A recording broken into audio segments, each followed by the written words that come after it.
Oh, they're a Protoss. I thought they were a Terran. Oh, I got it twisted. All right, here we go. Spawning down on the bottom right. It is Bulmy. Bulmy in the orange. And his opponent spawning up the top left. It is Perceive. I might just literally be equating them as Percival. Which, well, if that's the case, that's on me. And we do want this cursor size. Disable that. There we go. Cool. Okay. We're good. Why did I think it was a PvP?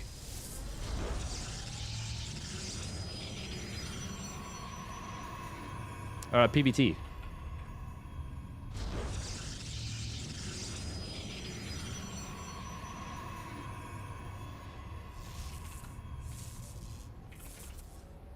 Wait, how do you spell perceive? Yeah, okay. It is I before E except after C. That's why my brain is like, this looks wrong.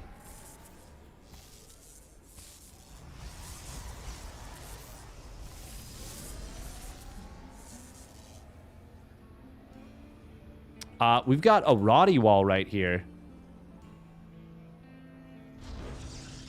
Asks if he could play toss if he doesn't want to play Terran. Well, I mean, I'm pretty sure the rules are in this tournament that you can just switch race at will. I think. Could be crazy, but I feel like that's true. Robo. Robo coming in from the green Proton. Is this going to be an actual expand? Nope. Third gateway. All right, we're getting aggressive. We're going aggro to the moon. Balmy. Oh, wow. Oh, he's building a Stargate. He's building another Sentry. He's expanded, and he is dropping a proxy pylon. My man is doing a lot of things that aren't preparing for a 3-gate robo.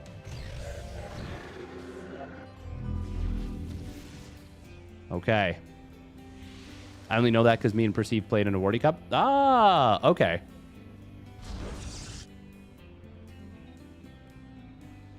Bulmy now adding on a second shield battery at the natural. I mean, I think that's pretty necessary.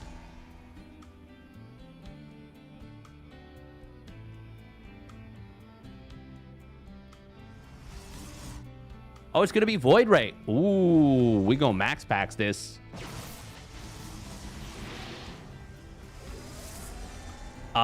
No, Pig is not casting today.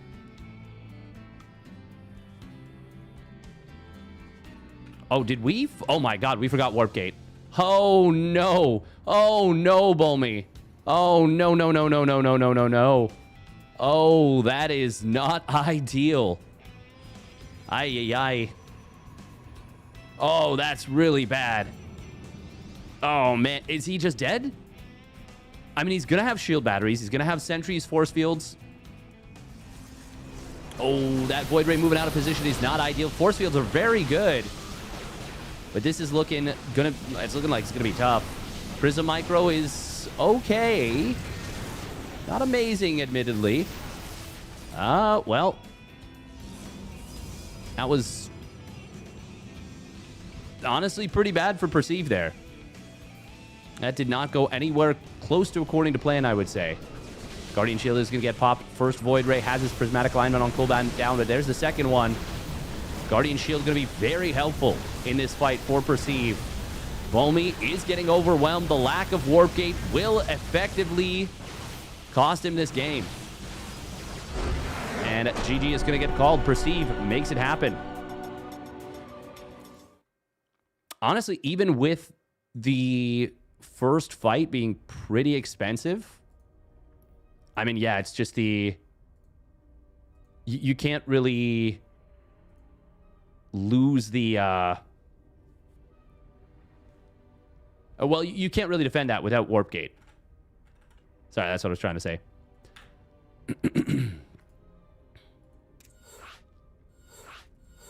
White Rabbit for game number 2. Bulmy, that's obviously one of those, like, crap kind of moments. And it sucks, but you move past it. We are on a side of the bracket that I am definitely very excited about. Because Percival and young Yakov, oh baby, have they ever had some banger games against one another.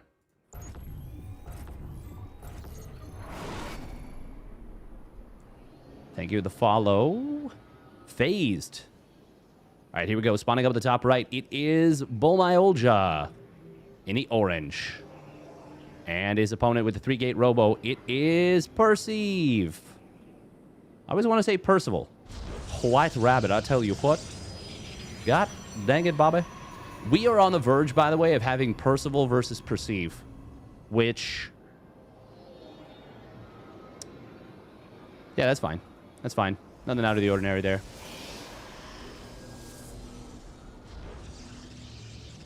Welcome, Gonzalote. Shenpon. Shenwin. How May. Mr. Mintler. Yeah, the force fields were very good from Bolmy in that first situation, first setup. I think he did a few too many things, though. And most importantly, didn't do one of the things he really needed to do, which was, once again, start Warp Gate. Just a reminder of how brutal of a game StarCraft 2 can be. Meanwhile, though, there was that one game that Hero and Cyril played. Oh, what tournament was it? I think that was Maestros of the Game, where it went to Game 7. And Hero forgot his second pylon. And he still put himself in a game-winning... in a winning position. In a winning position. But ultimately... He basically baited an all-in out of Cyril, but then just completely whiffed the defensive execution. And it was honestly kind of sad. It made me sad. Because I was like, oh, no. I think that was the game where he kind of famously lost 3 oracles to Corrosive Bios. Like separately, like separate instances. Like it wasn't 3 oracles and 1 set of Biles. I think it was... or was it? No, it wasn't. It is crazy that if you say, hey, remember that game between Hero and Cyril, where Hero lost multiple air units to Corrosive Biles at a huge offline LAN, you'd have to ask which one.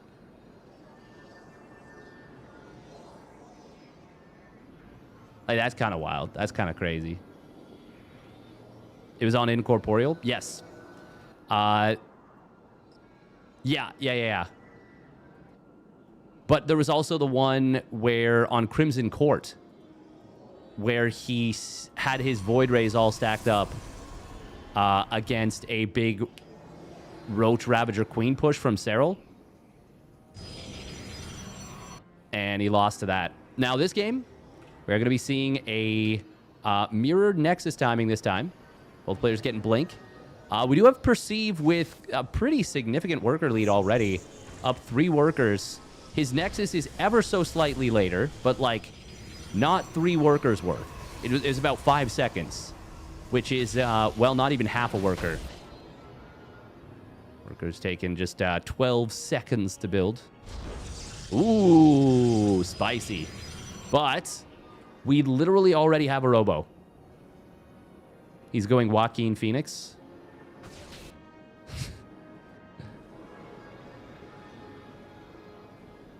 Joaquin.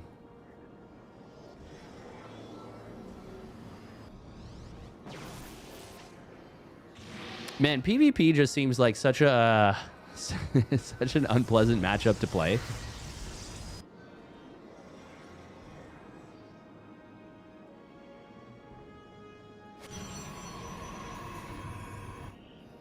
Now, even with a quick robo, you can still absolutely get bean boozled by a proxy Dark Shrine. Now, that'll only happen if you send the observer across the map. Oh, good defense so far from ByuN. And he is going to actually jump on top of these. Doesn't even need to drop a force field. He can just kill these. God, remember when sentries took bonus damage from adepts? Me too. Me too. Thank you for the follow. Zap, zap, DK. Have we seen a DT warped in yet? No, we have not. ByuN actually committing just about everything. Oh. Wait, what? Wow. Wow, that's... Okay, he was checking both sides. That's a pretty damn good scout right there. That's about the best scout you could ask for. It's going to be 6 gates coming online here for Perceive. Oh, he is a little supply block, though.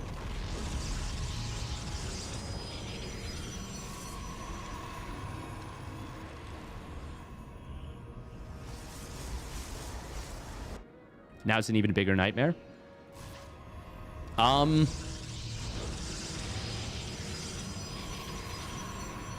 Yeah, I'm not sure what matchup is the most annoying to play.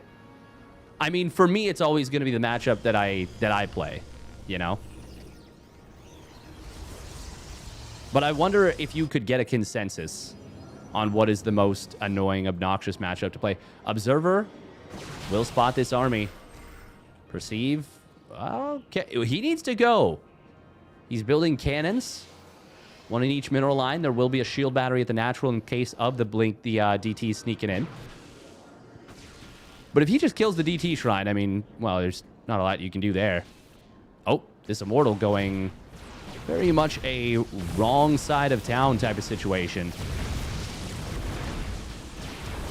Oh. Perceive was just on normal attack move.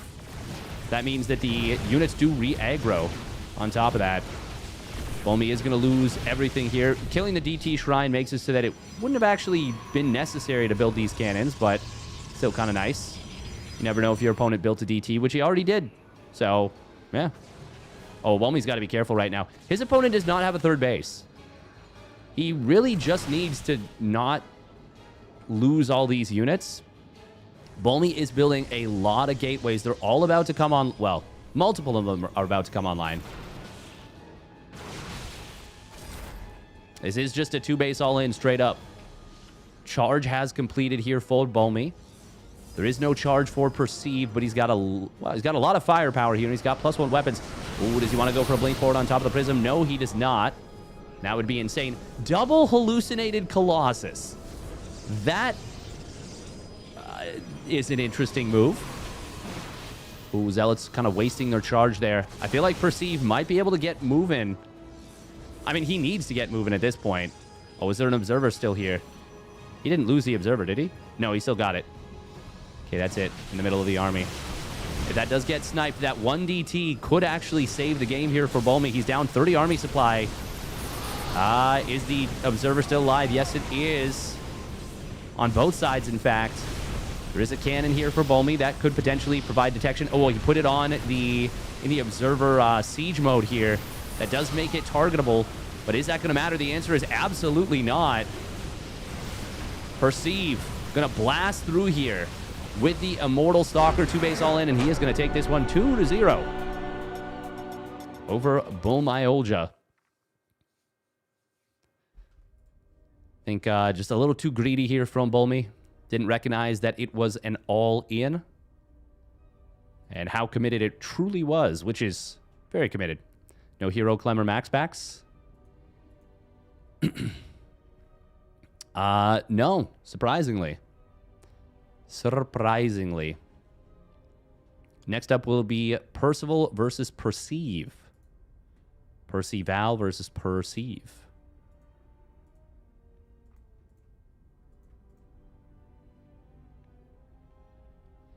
Bum bum bum bum bum bum bum bum bum bum.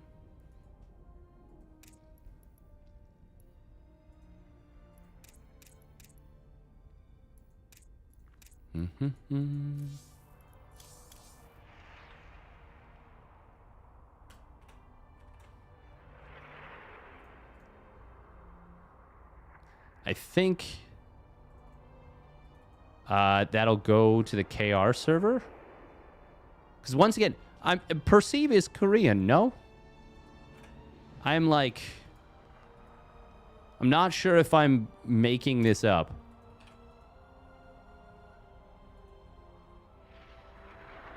Maybe I am. It's going to be kind of funny if my brain has just concocted this completely fake reality. Okay, no, yeah, they are in fact a Korean Terran. That's what... Okay. I was like, I'm so sure of this. Okay. I feel a lot better about that. They did actually take a game off of GG Machine back at the end of 2025. And Alex as well. Although Ragnar took a game off of Perceive. Oh. And Hatsu took a game off of Perceive. Wait, what? They took a game off Rogue. Wait, what? Who is this player with the ability to take a game off of a multi-time world champion but drop a game to people below...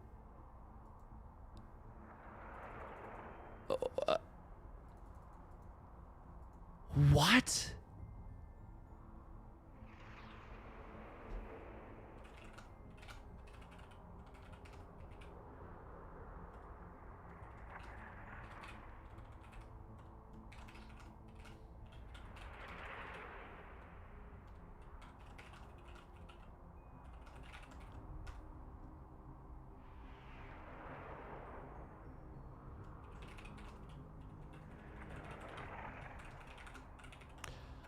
Okay.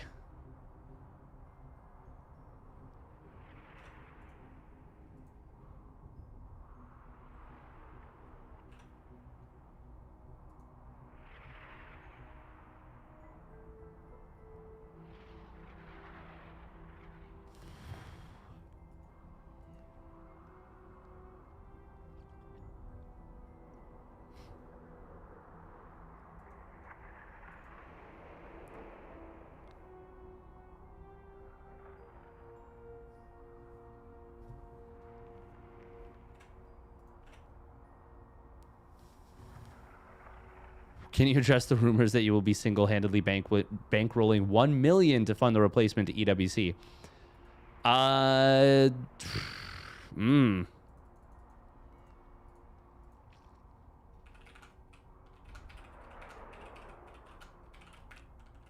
Yeah, I don't think a returning player under any circumstance...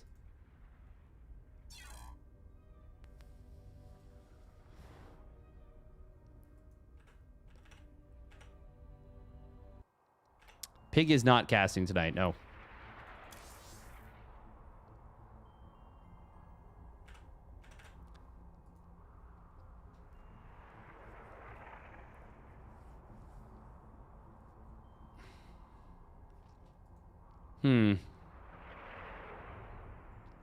Okay, 2 minutes of ads real quick. Yeah, I am very confused. Very confused, to say the least.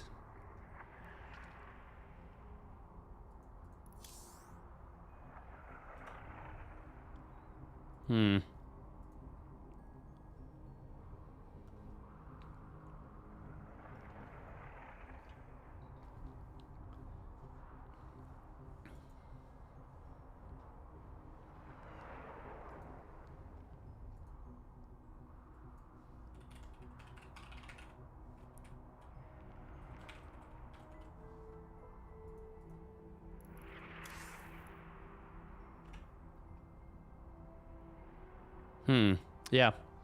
Not too sure about this one. This is quite strange indeed. Quite strange indeed.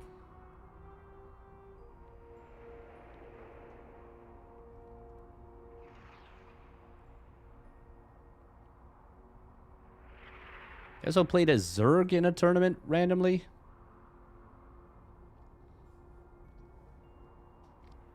taking a game off Rogue and GG Machine, even Alex, and then dropping... Yeah, I don't know. That is confusing.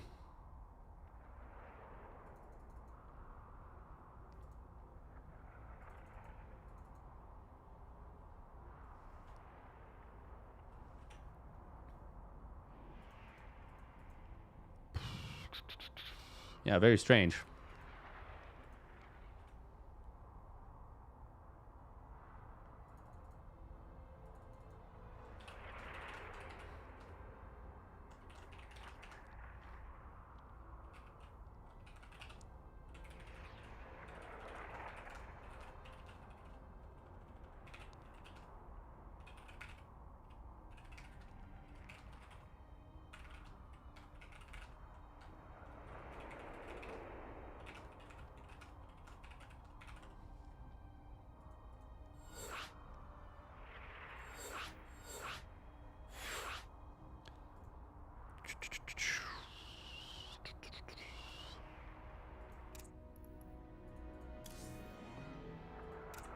Yeah, I have nothing but questions. Nothing but questions. Interesting.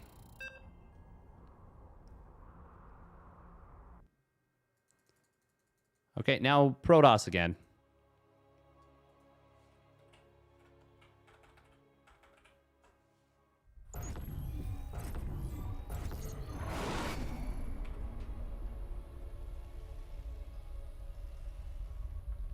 Perceivers, Percival. This is going to be a hard one to cast. Yeah, I mean, it's a little interesting for sure. All right, here we go. Spawning up at the top left, it is Percival. And his opponent spawning down on the bottom right. Picking Protoss again, it is Perceive. Strange. Strange. Confused, honestly. Honestly confused.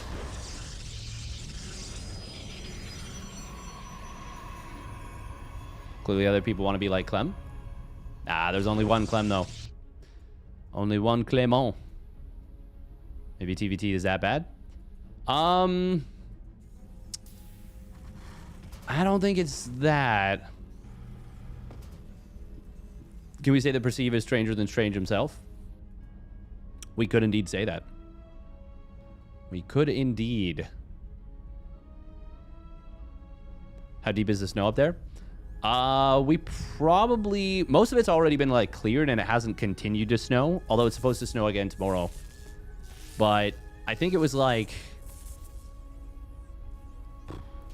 What, maybe... Oh. Almost got the kill on that probe. Still gets down a nicely timed command center. What's the timing on that? 137. But he started the Marine after, so that makes a little more sense. Spent like 4 hours clearing snow. Oh, damn. Yeah, I want to say we got well over a foot. Probably like... Yeah, probably like 20, 25 centimeters. Close to a foot and a half, maybe a little more. It's hard to say because I don't know that I ever saw anywhere that it was like just flat. Them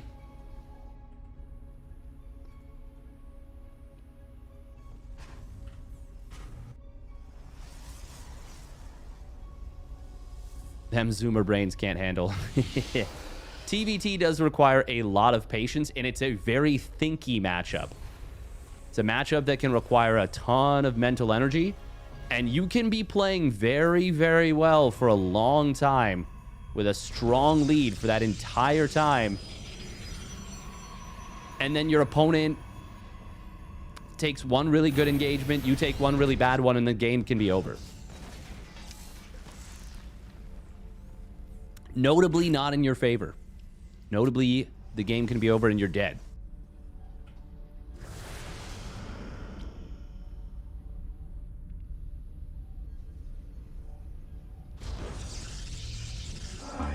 2 lanes into half a lane. Oh, damn. That's pretty brutal. That is pretty brutal. This bracket is so strange because of Home Story Cup travel. Ah, that's a good point. Oh, that's quite nice for Percival. Going to be able to take down the hallucinated Phoenix. You can't see what the actual cooldown is. Like, you see the line, but you don't see what it is in terms of time. Will just be a double mine drop. And now Tank Liberator behind this. Okay. Okay. No peeking. You don't get to see what my build is. But honestly, seeing 2 mines there already should tell you. It's a double mine drop. And this is going to be able to get unloaded. Will he go with both in the natural? Or, sorry, both in the main? The answer is yes. Oh, that's a big shot. And he kills the Stalker. And he gets out. Andy Dwyer. That is disastrous. It's a disaster. And I think this tank push just wins the game now. I feel like that's what happens. I feel like you just die, right?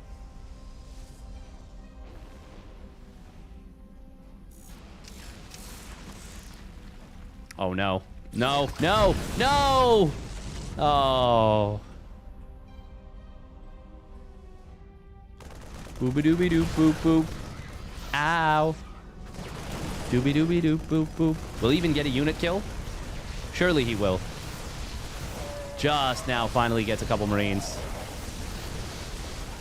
I mean, this is game over, though, for sure. All those Widow Mines. Okay, they do get taken out before they rearm. That's something. But every probe has died. And, oh, there's an Immortal out. Ooh, nice hot pickup there on the Siege tank. He does get it. Okay, well. It cost him every probe he's ever had. He's literally below the starting worker count now. But, oh my god, this Liberator has 22 kills. Well.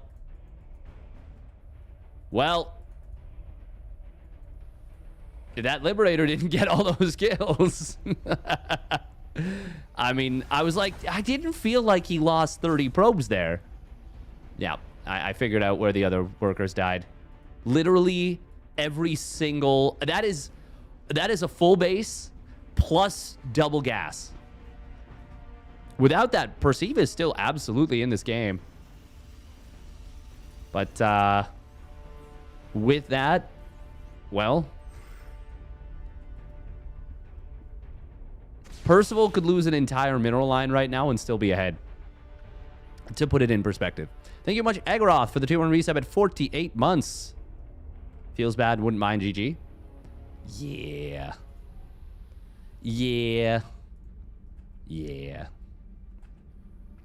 I mean, Percival's just going to push with Stim Combat Shields +1, and he's going to claim his game. The fact that this Liberator's about to get more kills is actually... It's actually sad. It actually got all the way around. It's going to kill another 2 probes.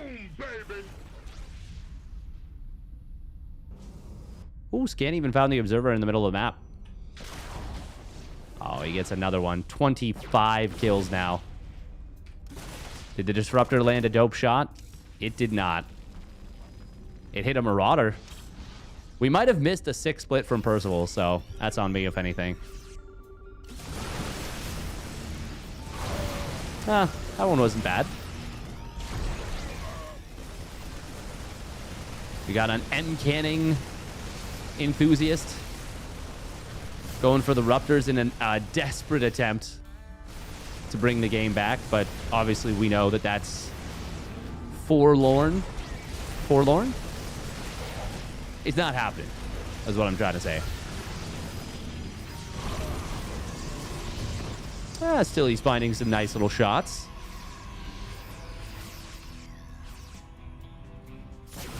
Cuts the lead to 42.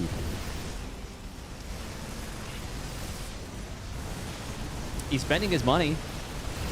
Gotta hand it to that. Foregone conclusion. That's the one. GG.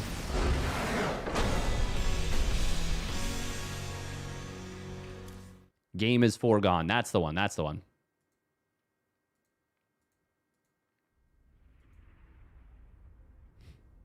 Who's Lauren and why is this for them? Nice. Nice.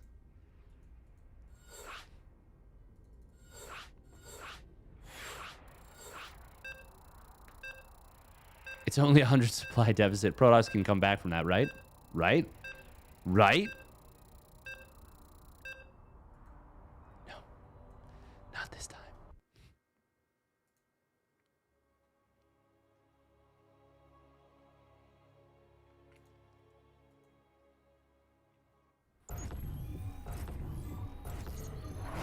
Doobie-doobie-doop, boop, boop. Wow.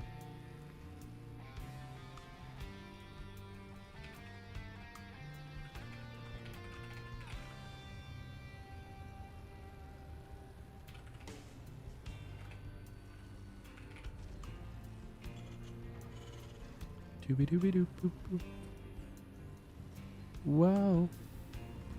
Nice game there from Percival, obviously. Sorry, just doing something as well on the side.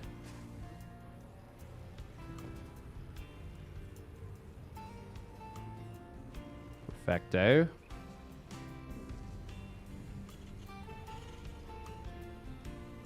It is done. Spawning down on the bottom right, it is Percival. In the red. And his opponent spawning up the top left, it is Perceive. In the yellow. Just need one big shot, man. Just need one big shot.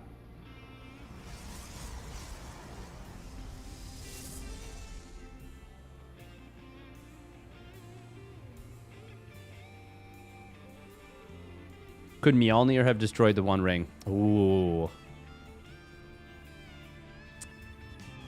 No, I don't think so. But if it tried, would that have destroyed Mjolnir?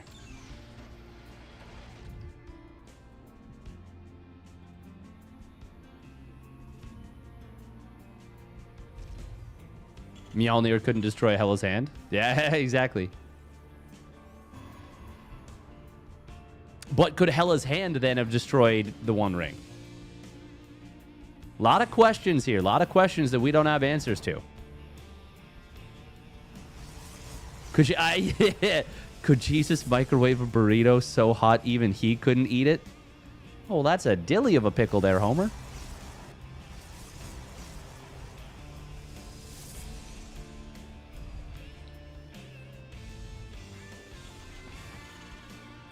Oh my god, are we... Okay, so ByuN 3 racks the other day. Now, Percival is 3 racksing. What are we doing here? What are we doing here? Imagine Sauron with the Infinity Gauntlet. I shudder to do so. 3 racks is back, but like, I never see it work. I think it'll probably work here, but I think that's more so than anything. If it does, that's going to be Percival being a stronger player than Perceive. Once again, nothing against Perceive, just Percival is like really freaking good now. And once again, I'm really looking forward to Young Yakov versus Percival if we get that. Because that, oh my god, it's been such a good match between the two of them. They have had some turbo bangers. Is this... Okay, so it is double tech lab. It's not the super weird double reactor we saw from ByuN the other day that looked so bad. Doesn't have to work to be back. Technically, no, you're right about that, but it should work if people want to play it. Oh, it's going to be charge first. That's going to be so good against this. Oh, shield battery. Oh, he almost didn't get the save there, but he will. Perceive could have chased that, but I don't blame him for not. Still, one Marauder down. Percival rallying a Marauder forward and another one is absolutely bonkers to me. Absolutely bonkers. Oh, we're going up to 4 gases? I mean, he's seen the 3 racks. Is he going to go straight Robo Bay? How many gates does he have? Just 2. Even with charge. I don't know. I feel like this is not enough gates.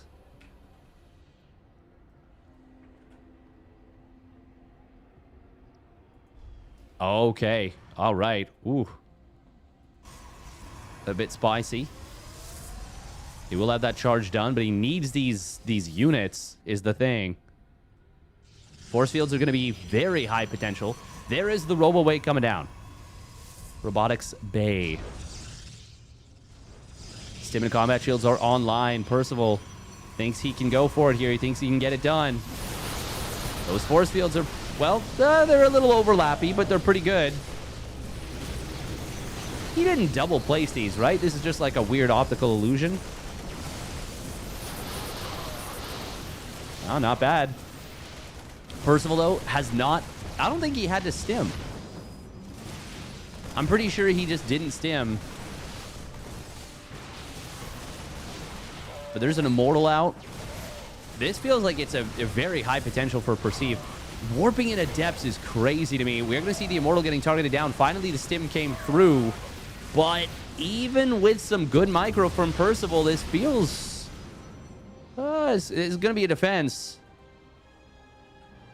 We do need to see a Colossus get fired up. Because even with this defense, even with the loss of the SCVs, I mean, Percival's been building workers again. He's got the medevacs on the way.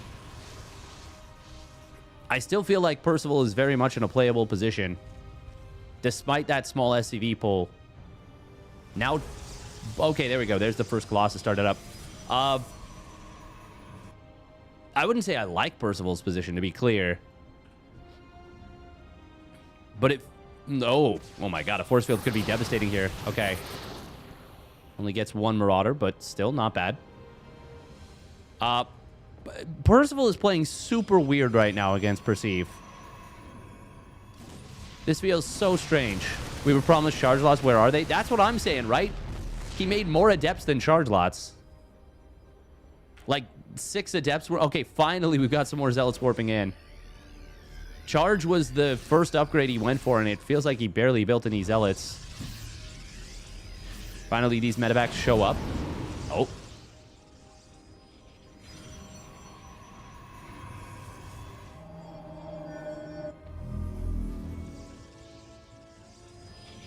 Okay, so I feel like this drop is just going to kill him. Maybe he was hurt in name confusion. He's like, I can't harm this guy. This is me. 10 probes immediately go down. And that is going to be a high value play. And yeah, this is just going to kill Perceive, I think. Nice hot pickup there. Cancels the 3rd Nexus. If he gets both medevacs, there's a chance to survive. That's what it would be, though. But the medevacs do fully unload. I do think we should have probably not unloaded here. Oh, but a clean pick up and get out. Oh, Percival wants to win right now. He's like, nah. That's enough. That's enough out of you, friend. And he's going to be able to kill his opponent potentially right here, right now. We'll back away for the moment. I mean, this is 2+1 Colossus with extended thermal lance. And there's, I believe, no Vikings on the field just yet. Oh, wow. Oh, wow. Okay. Oh. Okay. Well, this was a little bit insane. This was a little bit cuckoo bananas here from Perceive. Or, sorry, from Percival.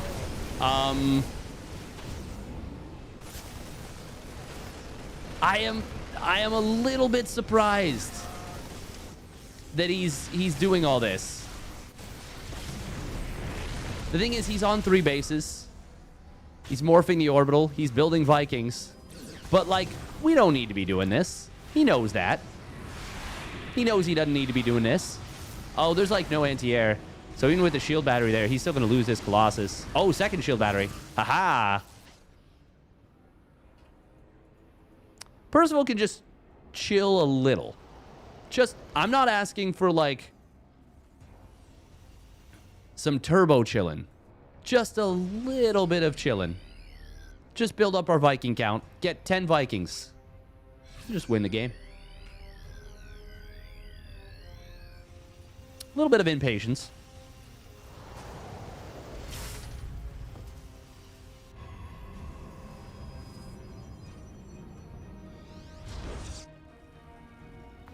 By the same token, Perceive is not going to win this game unless Percival, like, continues to attack into the 2-base player. A +2 weapons is done now. Like, these Colossus are going to hit hard.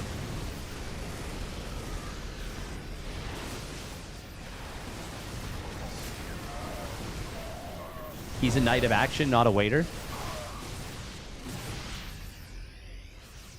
I'm just... I would just really like in this scenario for him to just be a waiter for just a teensy bit longer. Just get up to like 7 Vikings. Sorry, 11 Vikings is what I'm trying to say. And then we can just win. Nice job, Blink there. There we go. Now 2 of the... Oh my god, he still didn't get that one somehow. Actually lost multiple Vikings there. Archon blasts are pretty good. But there's also Ghost now, so these Archons... This feels like a holdout challenge at this point. And Perceive's doing a pretty good job in that regard.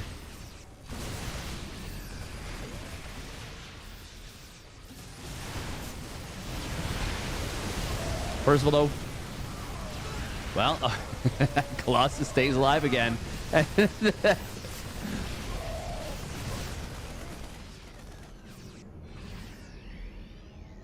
I mean, kudos to Perceive for sticking it out here. Hey, I've done things more stubborn than this in my life. I'll tell you that much. Warp Prism pops out, immediately dies. Oh, is that a slow warp Templar? It sure is. Does it complete its warp in? Oh, it sure does. An immediate Archon morph. All right, this will be the end of Perceive here. Percival will be able to blast through.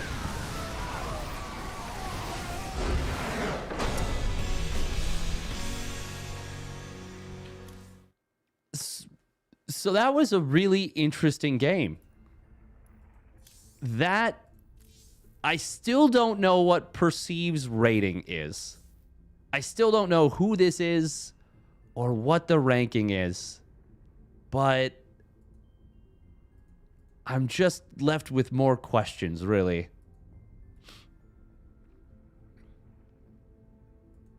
Yep, that's it. Just more questions.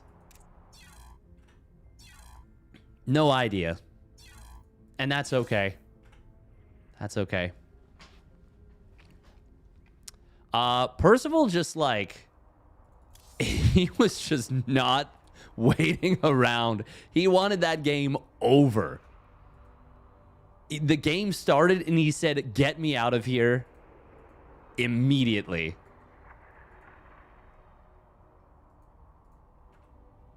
That was so intriguing. Hey, welcome, Jer. Welcome, Zelane. Good to see you. Good to see you. Okay, we got to run 3 minutes of ads real quick. Welcome, Thuspake on YouTube and Kenny Tennyson. All right, Percival and Young Yakov. This is going to be a banger. I know it will.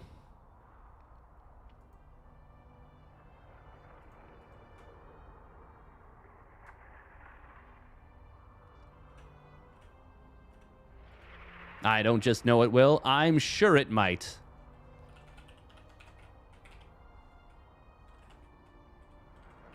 All right, round of 8. This will be a money match. Top 4 gets moolah. Oh, wah, wah, wah, wah, wah. Wah, wah, wah, wah, wah.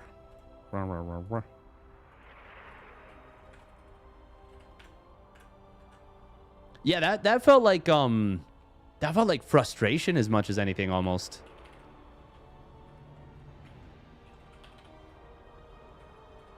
Like, I don't want to say like a you're beneath me, but almost, if that makes sense. I don't know how else to say it. It feels rude. It feels rude. I don't want to be rude about it. I don't want it to come off as rude.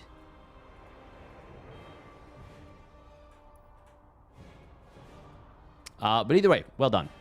Well done, well done. I will say there was absolutely some upside there for Perceive. You know, like, it wasn't all disaster. Obviously, that Liberator in game 1 was all disaster.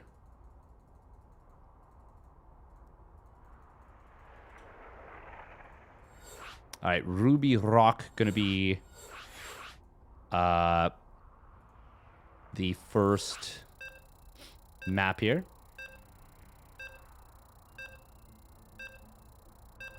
All right, editor for this one. Trim and cut.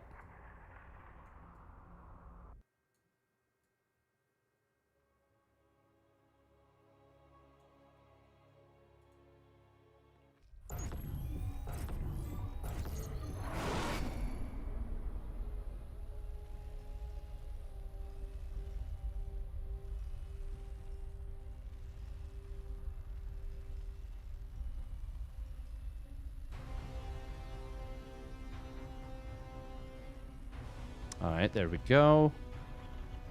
Sorry, just doing some small stuff on YouTube here. Cool, cool, cool. David is a Zerg that casts. I have not gone by David in quite some time. Are you casting a Zerg? Unfortunately... Oh, I am actually. Yes, I am. What am I talking about? Yep, I am. Young Yakov. Yes. Yes, yes, yes. All right, here we go. Spawning up at the top left, it is Percival. In the red. And his opponent spawning down on the bottom right for Young Oh, it's Young Yakov. They're communicating via emojis. Zerg, poop. Protoss, strong. Strong, strong, strong, strong, strong. Terran, Young Yakov, sad. Oh, I love it. They've been a 2v2 team in the Euthermal bonus cups as well. Just in the Euthermal stuff this season so far. Post-pubescent. Oh my god. Welcome, Bellium.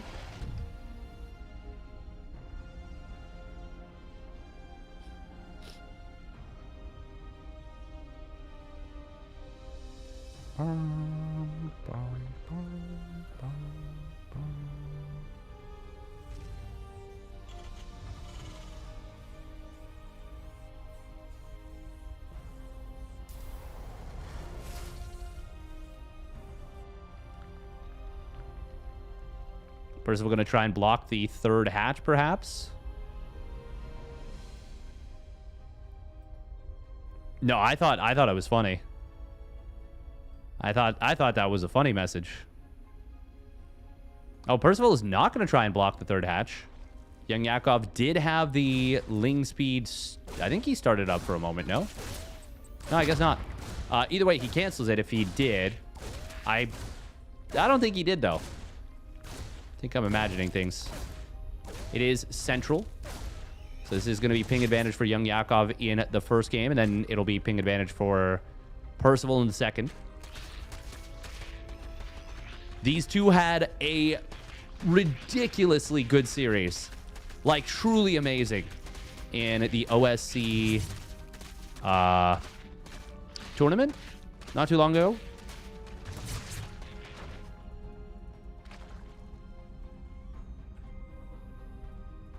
Young Yakov not dropping a creep tumor here.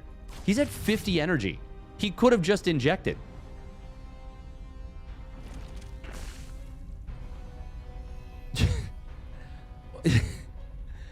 This is actually... is actually the funniest behavior. To just, okay, so he wanted to drop 2 tumors at once, but I don't know. I think I much prefer the fast inject.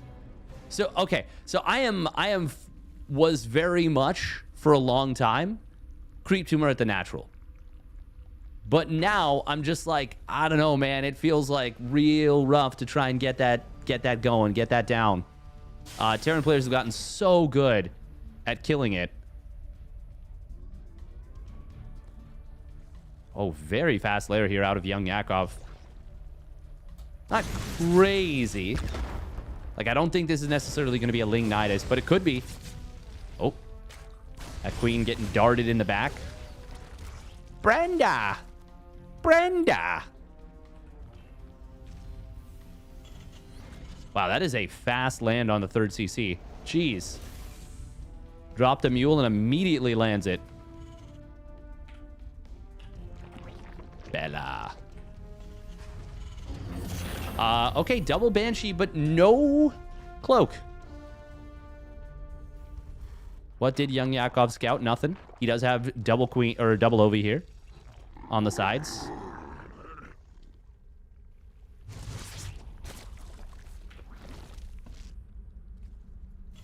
Two Hellions at home or no?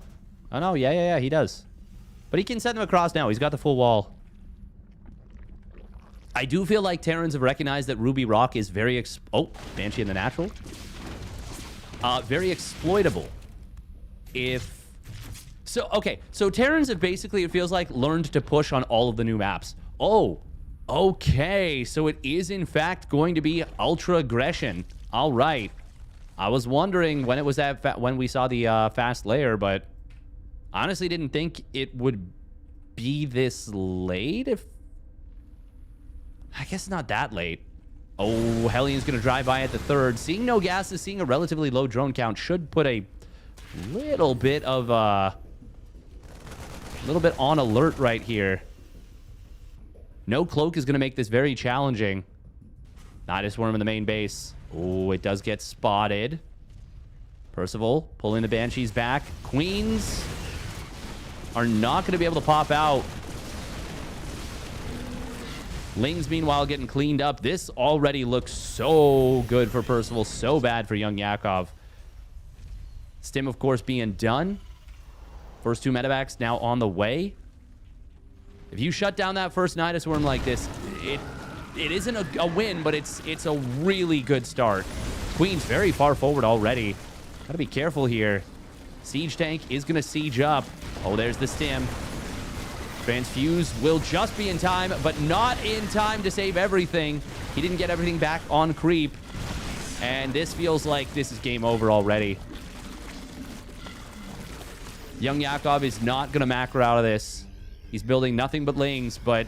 Okay, well, he's going to try now, but no, this is too late. Percival's already ahead in workers. Oh, even gets another high-energy queen before the units can retreat. Gets the creep tumors as well before they can complete. Good prioritization there from Percival. And I believe he can just walk across the map now and win the game. Banshee's going to keep him safe against counterattacks.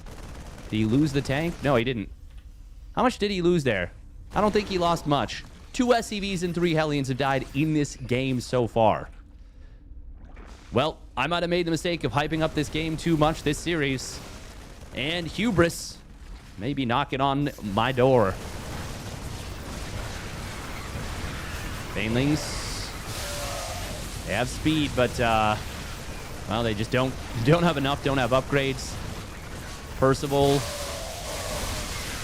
Yeah, even if he got hit with all those Banes, I don't know if that would have actually changed the outcome of this game. But he doesn't. And that is game number 1 going in the favor of Percival.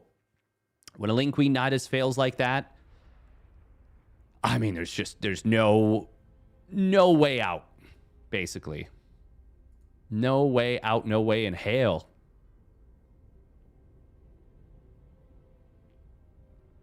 Hi on YouTube. Thank you for the casting. My pleasure. Appreciate people checking in, stopping by, watching vidya. We love the vidya.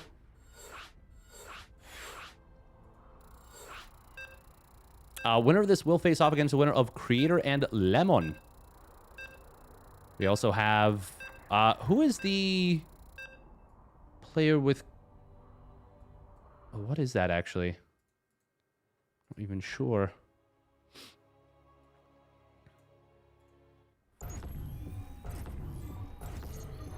Always like it here. Nice. Nice. Great job from Percival there. He didn't panic when he saw the Nidus Worm. Calmly brought the Banshees back, shut it down. And then, yeah. Got her done. All right, here we go. Spawning down on the bottom right. It is Kirktown's Percival. In the red. And his opponent spawning up at the top left. It is Young Yakov. In the blue.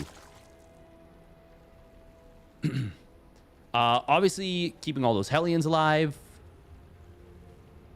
I mean, just everything right there. Real good. Real good from Percival.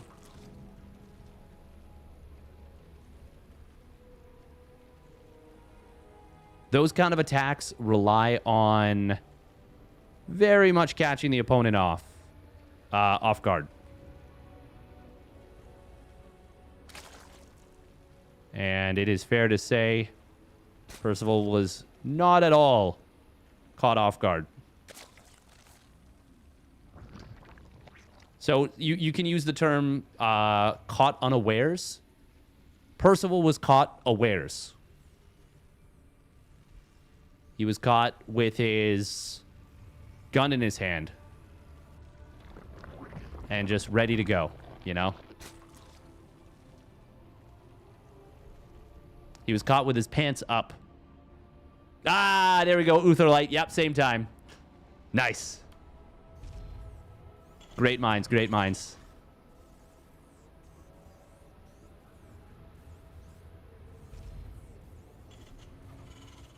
Oh, nice little 137 command center timing. Pretty good, pretty good.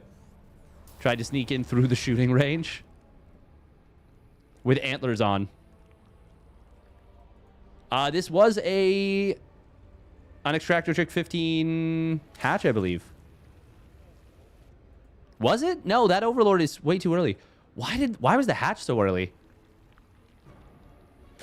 Am I crazy? This was a super early hatch.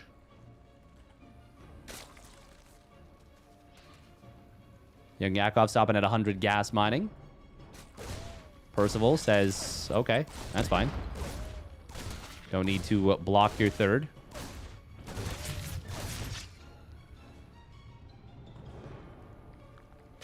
Oh, this time. Okay, he says you took enough damage on the Reaper that I can drop the tumor. I like... Okay, in a scenario like this where the Reaper took a decent amount of damage, I actually do like the idea of dropping the creep tumor. I like it being a choice where you're like, okay, they committed in a little deep. I also kind of like where he positioned the Queen. He somehow... I'm not exactly sure how Young Yakov did that, but he somehow kind of obscured the creep tumor with the Queen, which made it so that it was going to be always very difficult for Percival to get in there. Or, well, to click it without knocking it out of the way with the grenade.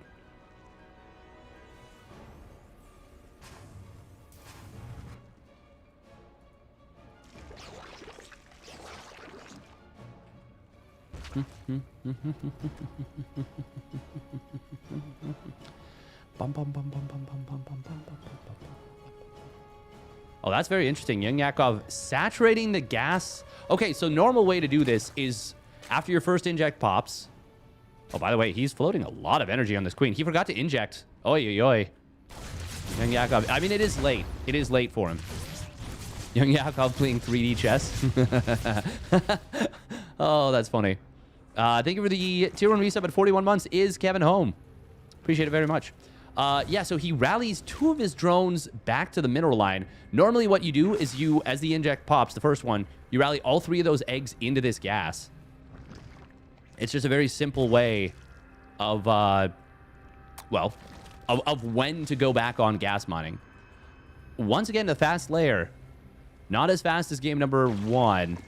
That was about 15 seconds faster. The Derpy Cam. Derpy Cam is on in the background. Derpy Cam is kind of technically always on. This time we do see Cloak starting up. Ooh, Hellions maybe looking for a drive-by. Nope. Instead, electing to bring the Queens together.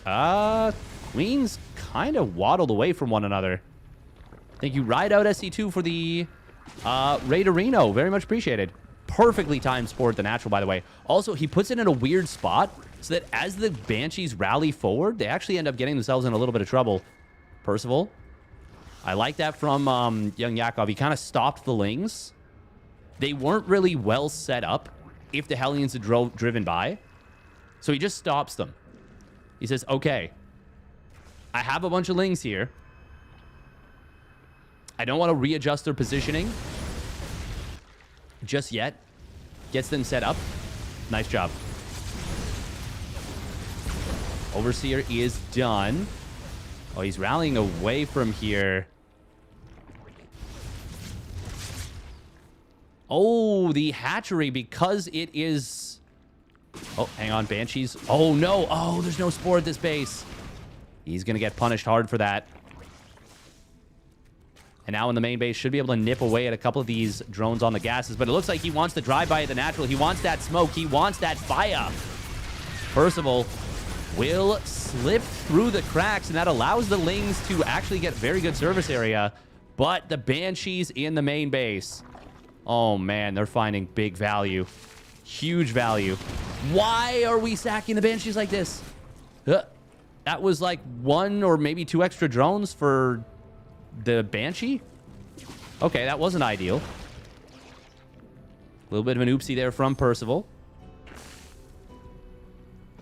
Oh, his combat shields is late. Oh, this tank is trapped. It doesn't look like it. It doesn't look like it, but it is. Oh, okay. He can just... Okay, that's fine.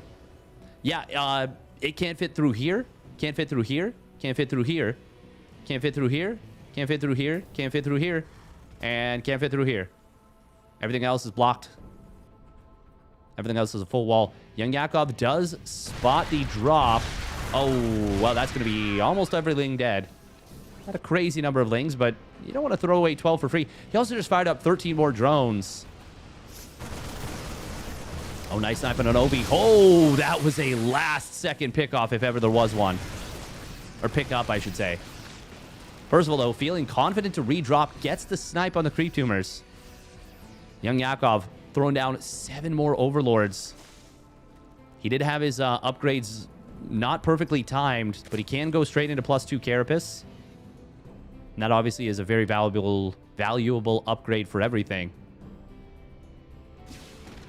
Banshee on the right side has been repaired up. Ooh, that is a lot of tanks here. Terran players are really realizing the power of tanks in this matchup, more so than I think ever before.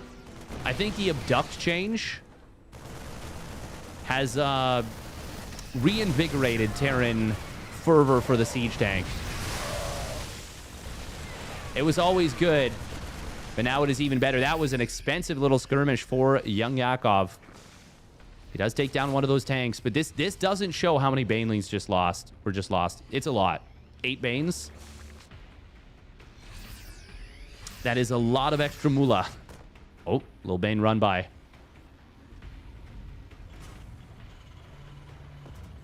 Hey, thank you, Ride Out. Appreciate it. Bomi, highest IQ streamer NA. Oh.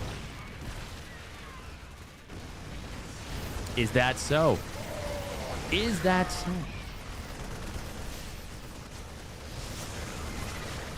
Might be. Might be. We do have the medevac getting shifted away, pushed away. Oh, no transfuses coming through there. Unfortunate. Percival putting a lot of strain on his opponent. There is Drilling Claws done now. No 2-2 just yet. Still no 2-2 started up for young Yakov, so he needs to find a decisive engagement. Unfortunately, he is going to lose this 5th base. There is an Overseer right here. I feel like... Oh, wow. Medevac plus, or pardon me, the Spore plus the Queen. Actually killing a Medevac. The Spore getting a double kill, in fact. Well, that is very nice for Young Yakov. Oh, man, he just now fires up the 2-2. His opponent's 2-2 has just completed, though. And that is a big problem. Well. Oh, Baneling run by. Oh, that really looked like it was going to be huge friendly fire mine on the SCVs, but it didn't quite connect. Burrowed Banes, though. That would have been sick. I was casting the game where he got him with it. And that is why Percival was paying extra close attention there. He remembers that. Oh, Medevac's going to heal up a couple of the SCVs. Kind of nice. Young Yakov is holding on. He's still even in supply, but it's going to be hard to keep the trades close-ish to even. Now, that's a nice little find. He does still have decent creep spread, but it feels like he's on the verge of, like, or rather, Percival's on the verge of taking kind of complete control of this game.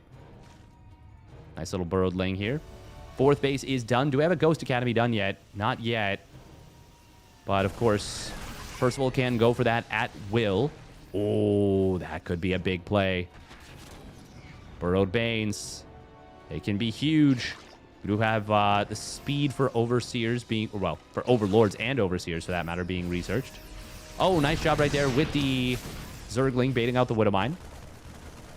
Really nice tank spot, by the way. Percival with a secondary drop. Oh, there is a tank up here.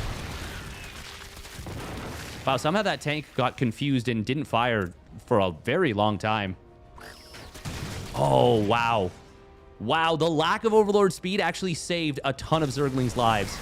Oh, he's going to go for the drive-by on this base. Does he just go for the hatch? No, he's going for the drones instead. He could have killed the hatch 100%, but he doesn't and instead loses everything. Does kill 10 drones, but I don't think that was actually worth it. I think killing the hatch and just getting out would have been way better. Oh, nice little burrowed Bane play. They are spaced out a little bit, but this could still be a huge one. Drop in the main base, but it is just a single medevac. Oh, nice scan from Percival. Spots the Banes. 2-2 has now completed for Young Yakov. Oh, Percival. Oh, those Widowmines getting another 8 kills.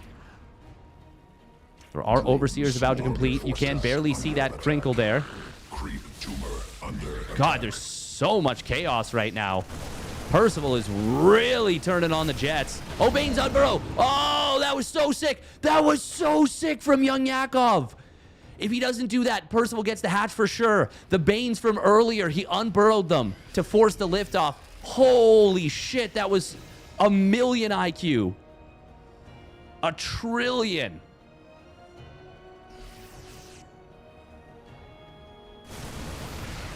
Widowmine. Oh, that hit an Overseer and killed a lot of Banes underneath.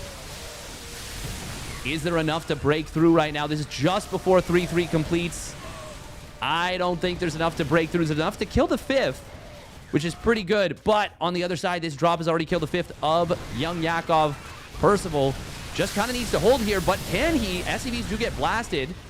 Hydras are not having a good time with this choke, but they do take down the tanks. They will take down the Liberator eventually. Problem is, I don't think he can clean up this 3-3 drop on the other side of the map. And the base will lift. It will survive. Oh, he even denies +1 missile at about 90%, maybe more.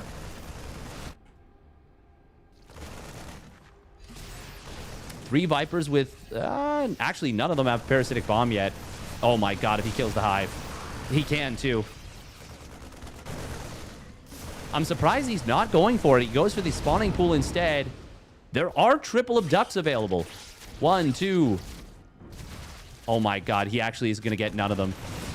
The Queens, though. Oh, the Queens. Okay, they get 2 of them now. Fungal Growth. That Infestor just popped out. 6. Fungal. But I don't think it's going to be enough here. It is ultra chaotic. There's a ton of Liberators on this base. This is basically the last mining base of Young Yakov. It will fall. This game has been nothing but chaos. Hang on, there's a lot of lings on top of the bio. He will drive this back. But once again, it is 0-2 Hydras against 3-3 bio. It is 2-2 Cracklings against 3-3 Bio, and Ghosts have been added in. Army supplies are super, super close. But there's no Hydra Lunge either. To make them a little bit more combat effective. Abduct on the Ghost. Gonna be nice. Not gonna be anywhere near enough. It's just Hydras.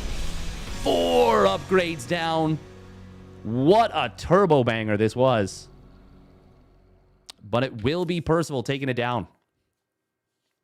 Wawa weewa. Welcome, Protostegosaurus.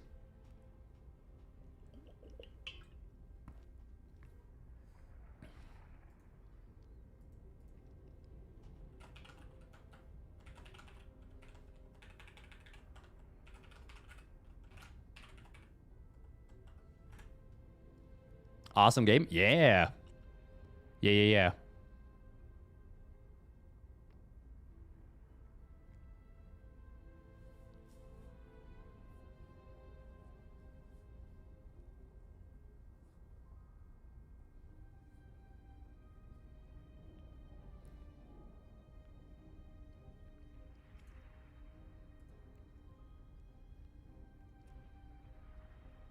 I heard the Bully fans were leaking.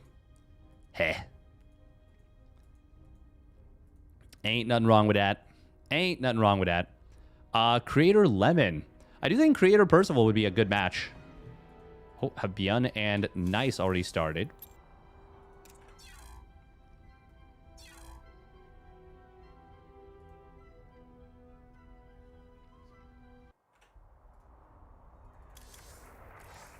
Doobie-doobie-doop-boop-boop. Wow. Always very nice to see you here. Protostegosaurus. Obviously one of the brainchilds. Well, actually, the brainchild of this tournament. Without whom it would have never happened. So we do tip the cap. Say a massive thank you.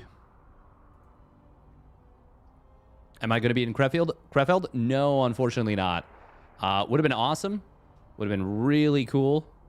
But was not in the cards, unfortunately. Bum,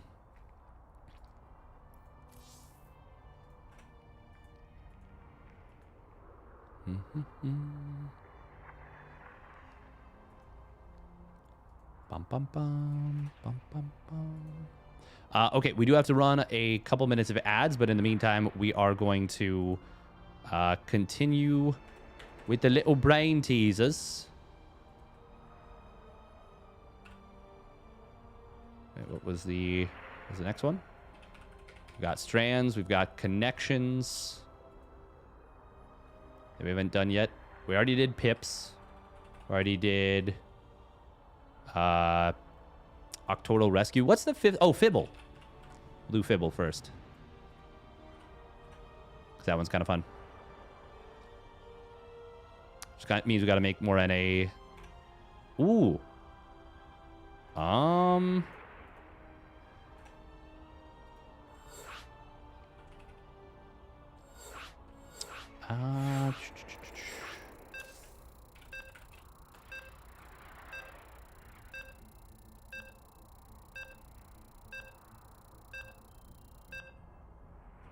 not sure what the score is between ByuN and Nice, but we are in this one.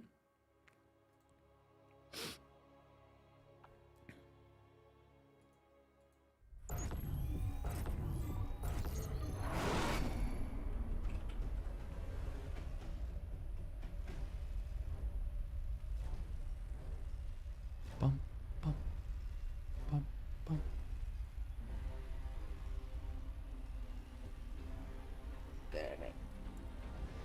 Oh, who's Pacheca?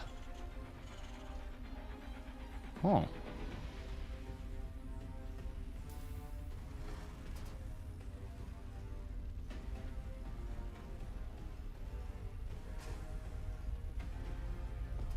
They are streaming, which is kind of neat.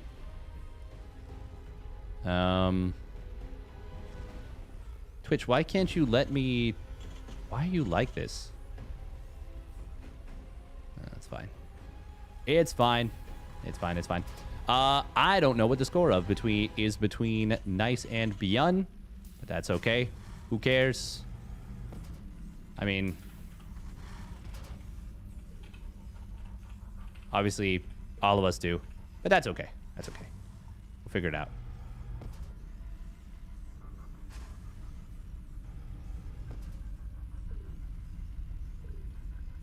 Spawning down in the bottom right, it is the Shopify Rebellion's ByuN.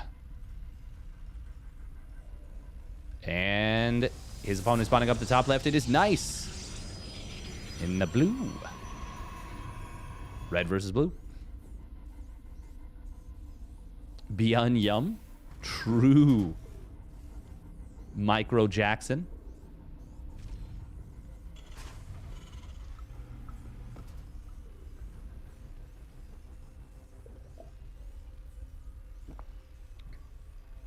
Oh man.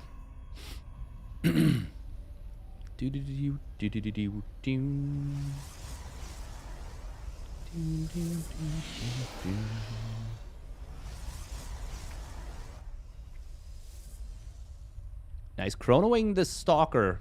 Stalker first. Question, why do some Terrans control group their CCs to 3 groups in opening? Most likely going to be personal preference. Some players will literally just control and hold down multiple buttons. But it would be an individualist question. Like, it'll depend on the individual person, to be honest. But there isn't really a benefit. Unless, okay, so parting used to hotkey individual Nexi to certain hotkeys. And that allows you to check on the progress of individual probes. So in that scenario, if there's 3 CCs, you could, if you had the attention, use a hotkey for each command center to check on the progress without having to jump back to your base. Basically, you could do it with like one less action. By the way, this is going to be a nice defense so far from Nice. Force field. Ah, there it is. He wanted to maybe trap one of those, but not able to do so.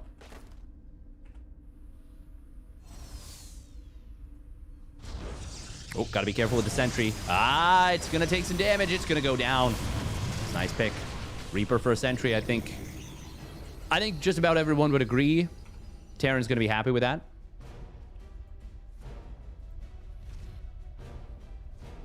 With a mine drop getting sent across the map. And Nice. Well, he's moving out. Uh-oh. He's got 5 stalkers, but only 2 of them are kind of in position.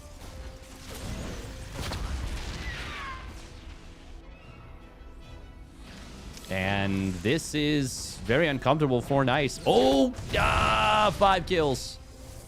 Oopsie poopsie. Do we get another oopsie poopsie? We just might. Okay. Oh. The ByuN Burrow. ByuN Burrow micro. Very unfortunate for ByuN that he unburrowed in that scenario. I feel like he is one of the players that can sometimes cost himself trying to get more, when instead it's just like, okay, well, you should just kind of go for the 1 probe. But it also means that sometimes you get insane value out of them. Oh, Nice is going for a Robo Bay off 2 bases. You respect it? Yeah, exactly. I respect it too. I respect the going for gold. You know? Always strive for more.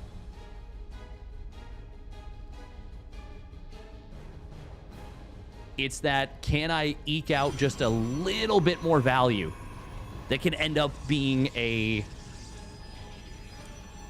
Well, it can end up being the kind of thing that, you know, makes the difference between a great player and an all-time great player.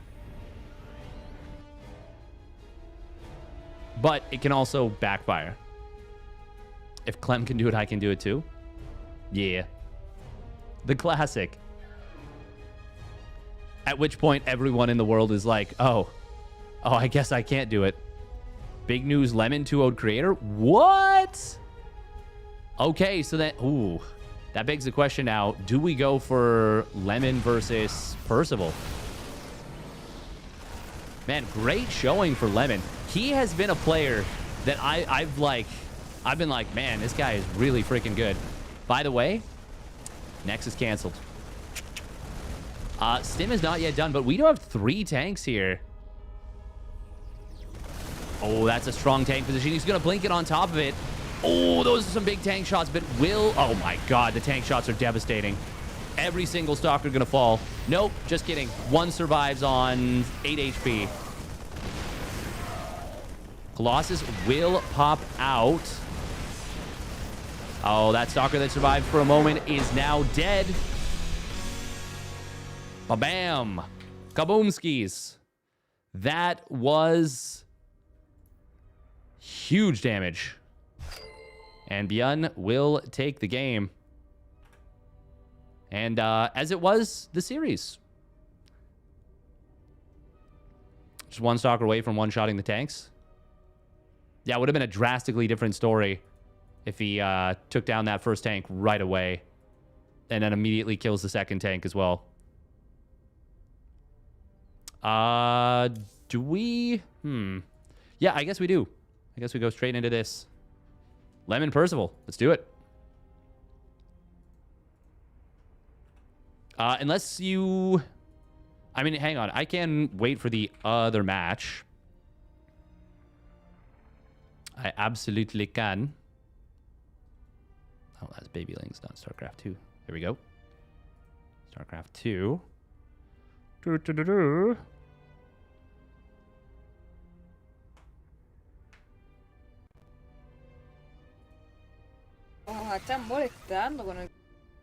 Shameless is up 1-0 over Cham. What do we think? So it would either be Shameless versus ByuN, potentially Cham versus ByuN, or Lemon versus Percival. Yes, Enki is in here too. Castle One Your Heart Desires. Well, I mean, I'm honestly good with either one. I don't think I have a strong preference. I will say it is cool to see Lemon doing well.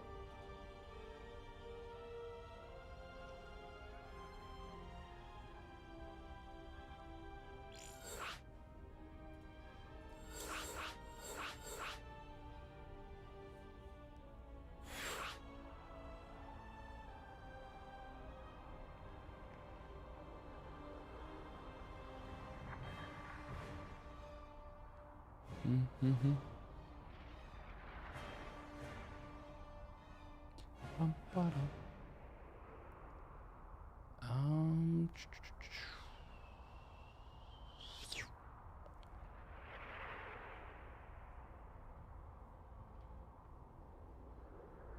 Hard to say what's going to happen in Cham versus Shameless Game 2. Does look like Cham is in a very good spot, but he is pretty heavily committed on Roach Ravager.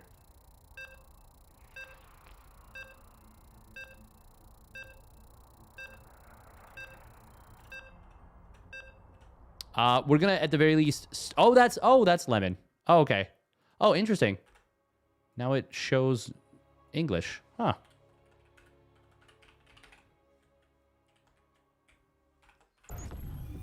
Either way, it is likely to be a TVP semifinals that we'll be covering. But at any rate, we'll get into this one for now. I'll keep an eye on chat. And if it looks like it's about to, the other series is about to start, I'll probably switch to that one. Just so we have coverage. The whole thing. All right, here we go. Spawning down in the bottom left, it is Percival. In the blue. And his opponent spawning up at the top right, it is Lemon. In the red.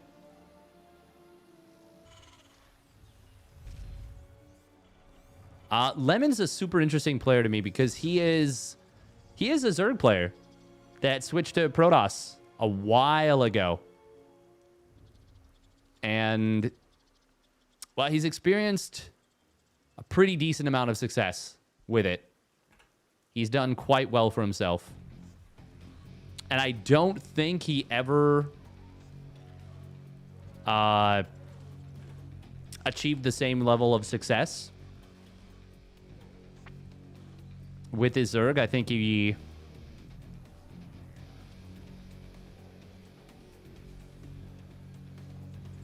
Yeah.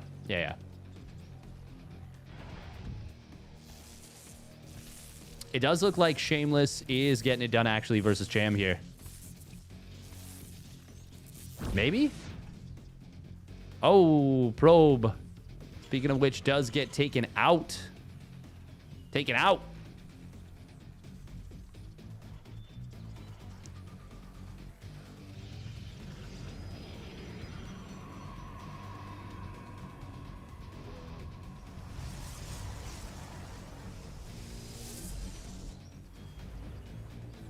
Bum, bum, bum, bum.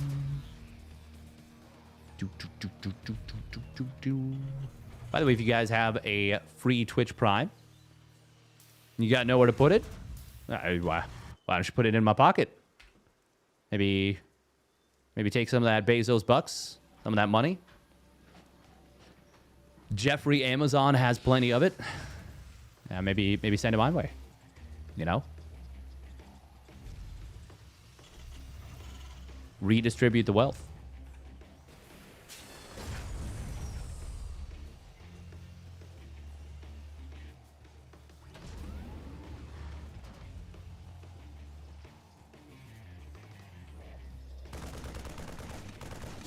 Oh, Stalker's just gonna drive right past here.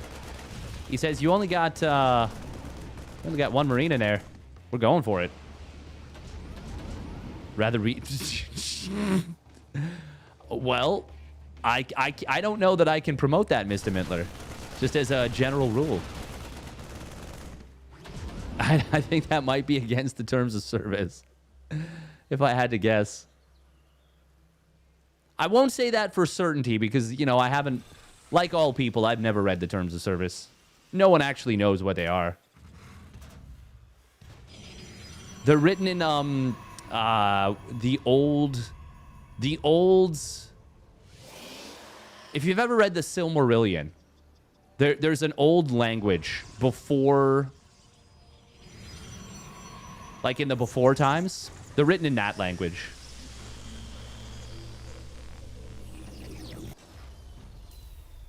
%105%? True. All right, double mine drop.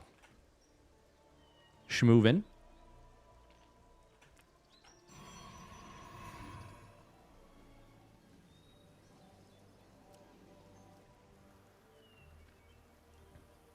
Thank you, Phased. I didn't get the message, but I do see you've got the Kenya or Sindarin. Well, whatever the one was that was black speech. Oh, that's a big find on this medevac. He will be able to kill it and gets out of range before that mine can fire. Very nice defense right there from Lemon. And with Blink done, he can just wait that out. And he'll be able to clean that mine up with just a single blinky blink. Ebonics? That's probably what it is. Eurythmics? My Rhythmics. Whose Rhythmics? Our Rhythmics. God, I'm just the weirdest, aren't I? Observer. Ooh, there is going to be a big tank push coming across the map here. He spotted it, and he sees the SCVs too. But he didn't get to see this early enough to start picking away at it easily. Liberator in the main base hitting with this very nicely. Oh, wow, we blink forward and on top of the tanks. That's a little crazy. Will it be the right call? I don't think so. Oh, and he doesn't even get the tank. The repair is clutch. Double kill on the Observer with the scan. That's going to be Percival taking game number one almost assuredly at this point. Boom. Kaboomskis. Well done. That was the moment. Only for a moment, then the moment's gone. Okay, was that...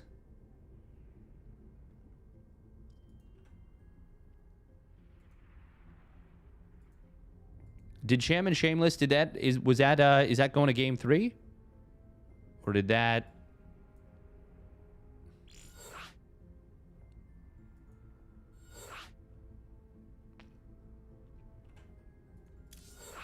I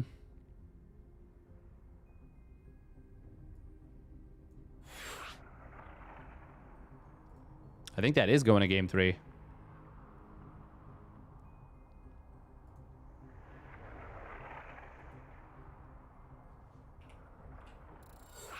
Yeah. Okay.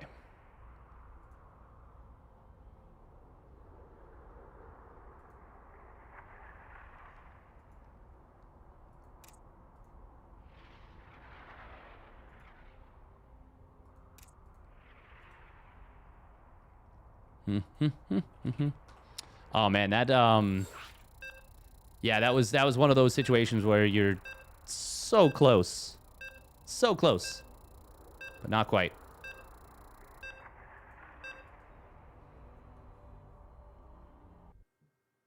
I just realized the tank dead zone was only 2 range. I thought it was more. Yeah, it's not that large. But it's kind of weird how it works because it's not like a liberation zone, I'm pretty sure, where only one part of the unit, like just a little fraction of it can be outside and can still be hit. I'm pretty sure... Actually, I'm not 100% sure. I'm not 100% sure. It is difficult to exactly quantify what the size is, I would say, actually.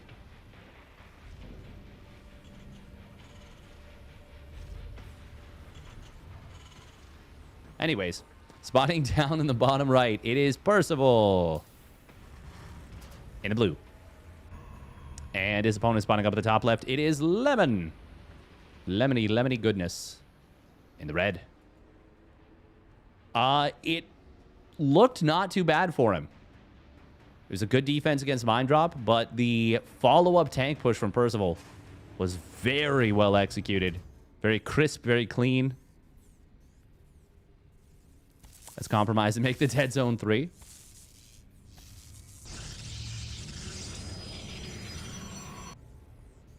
I think Terran players would revolt.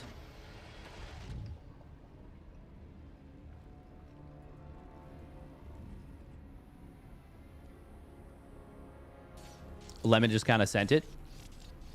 I think he had to, but obviously it was not the correct call in hindsight. I think he did need a... Well, he needed to be decisive, but I think he was decisively wrong, unfortunately.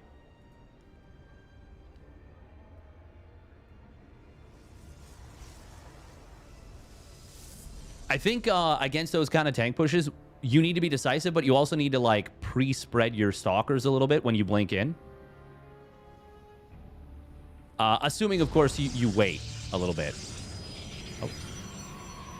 Extra couple probes on gas. We're just waiting maybe for the Adept. Maybe? Yeah. Yeah, I wanted to see where the Reaper was going.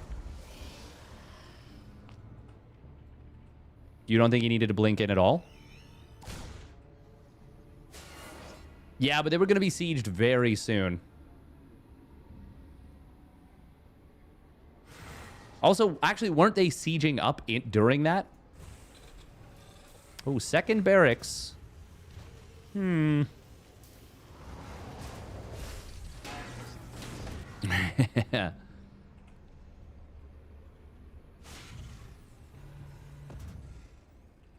Totally unsieged the whole time. Well, then in that case, yeah, that was obviously a blunder.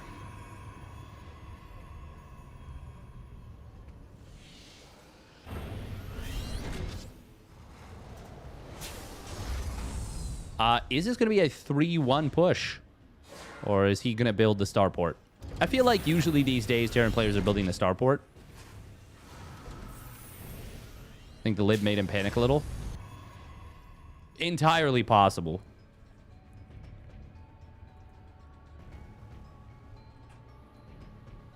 Entirely possible.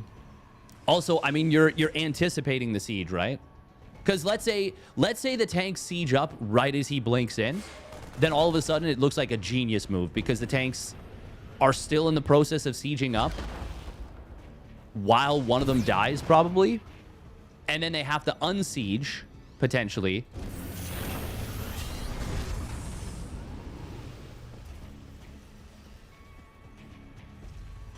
Man, the more I think about it, the more I feel like Percival is really on the cusp of becoming like just an outstanding player.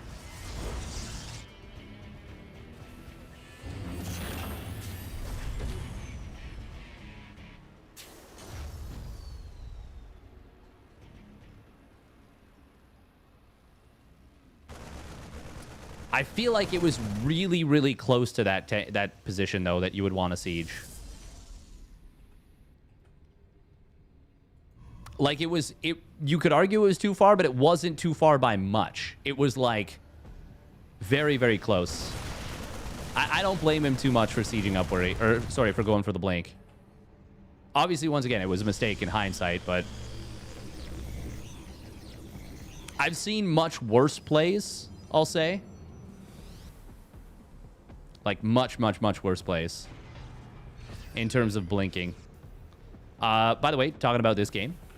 4 gates online, charge on the way. We do have the first initial push getting moved out here. Very interesting from Percival. He marched a few Marines across the map. Is he looking to flank a potential retreating set of Stalkers? It does look like it, yeah, but unfortunately for Percival, he is going to run into a much larger Stalker force than he realized and he bargained for. Scan does kill that Observer. 5 Marines for a Stalker and an Observer. I mean, obviously, Observer is kind of independent. But 5 Marines for a Stalker, that's good for the Protoss. Good for the Protoss. Oh, nice scan. Kills the second Observer as it pops itself back over top of the army. The tech of Lemon, not the fastest it could be, but not bad either. Oh, unfortunately, he moves to the low ground just as his opponent kind of stepped up into him.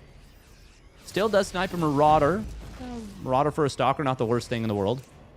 But this looks scary. Guardian Shield going to need to be really good. It is an SCV pull. Oh, boy. I think Percival's actually just going to muscle through him. Never mind. Yeah, this just feels like Percival is playing really decisive today.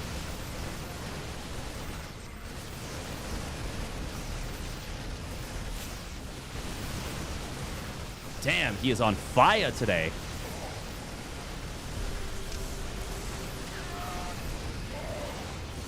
Widowmine setting up in a really nice position at the bottom of the ramp. Even unburrows them to get them away. Clem, is this you? My darling Clementine? Targeting down the probes as well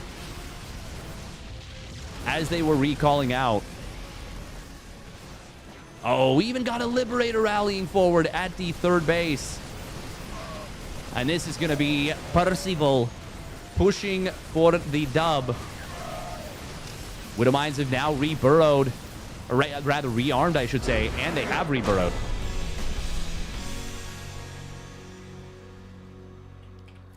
GG.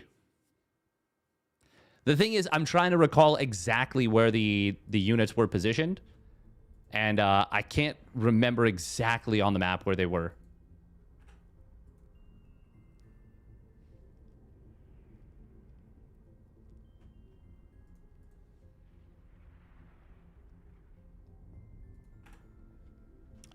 It is possible, by the way, that if, like, we could have the first series done before the second semifinal starts up. Shameless and Sham are still in Game 3 of their series, and it could go on for a little bit of time.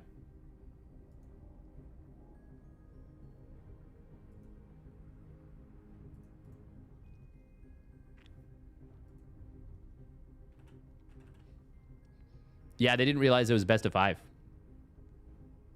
It's possible I'm misremembering. It is a small difference in positioning. Yeah, that's the tricky bit, right? Is like, I'm trying to remember and I can't 100% recall. All right, quick 1 minute of ads. We'll get into the next game.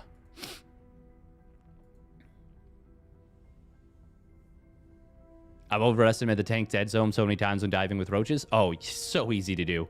So easy to do. Oh, also thank you. Is Kevin home for resubbing at 6 months at tier 1? Dunka Dunka.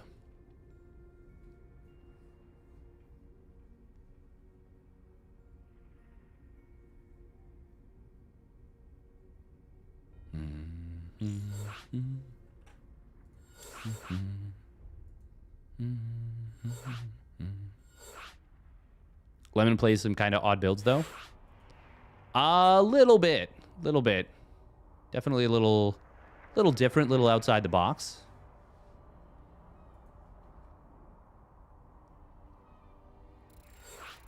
For sure, somewhat unique.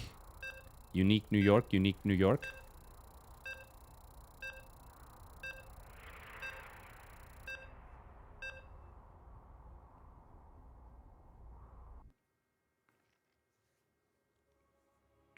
It looks really close between Sham and Shameless, by the way. I do think Shameless is barely holding. Yeah.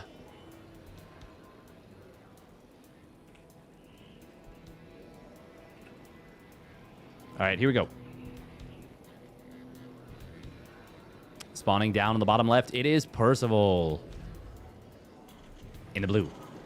And his opponent spawning up in the top right, it is Lemon. In the red. Honestly, to me, it just feels like Percival is just on... He's doing a lot of very small things very well that is making it a lot more difficult to play against. Like the sharpness of the pushes.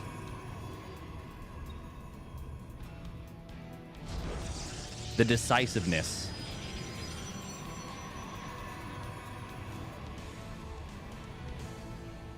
Pulling probes doesn't really do anything. A lot of the time it doesn't. There are very specific scenarios where it can be helpful. But a lot of the times it's not that helpful. Brood War TBT is literally Verdun. Brood War TBT is it's something else. It is something else.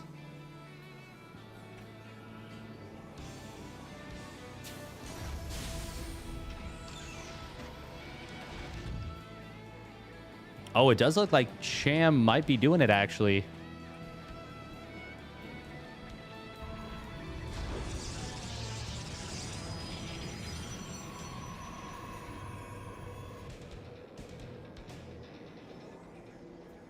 You enjoy watching Shin? He seems to be a very good player. He is a very good player. He does have a pretty defined weakness of the late game. I would say once things get to the late game, it gets a... Shin falls off relative, I think, to most of his comparable Zergs. But he's got some really strong mid-game plays.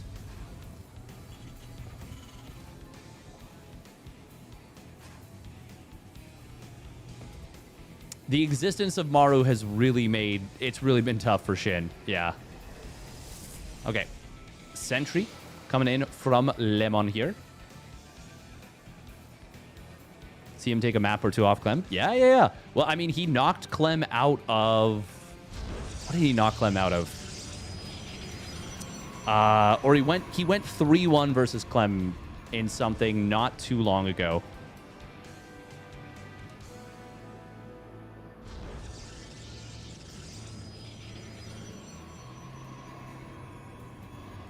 Clem had that sick...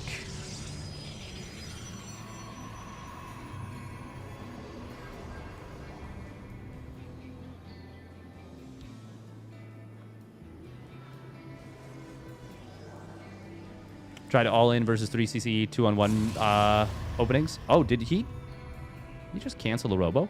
I think he did. Yeah, thank you. I mean, I try and be thoughtful about the game. There's a lot to think about.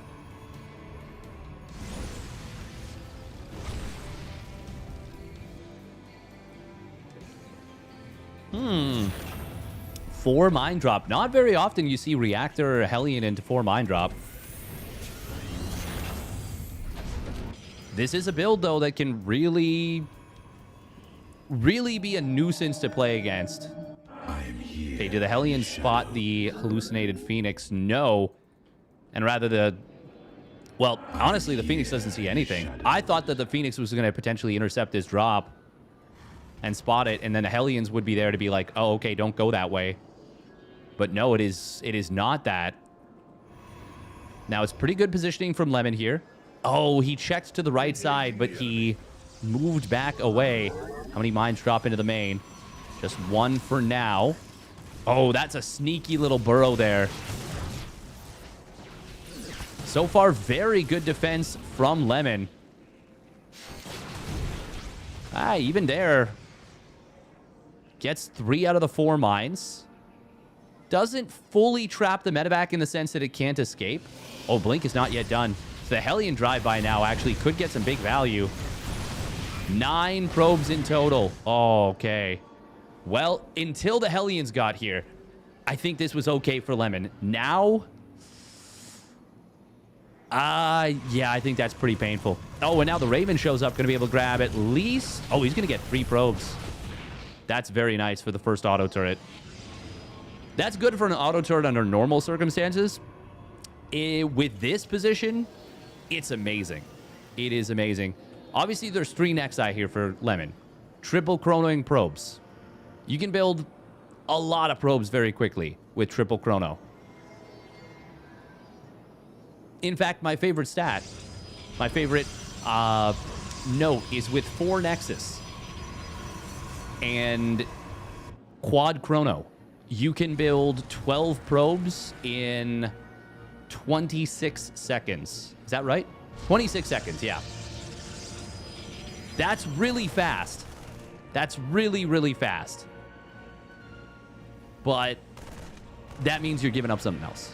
You're slowing down your gateways. You're slowing down your tech. You're not warping in units. You got to be cutting somewhere.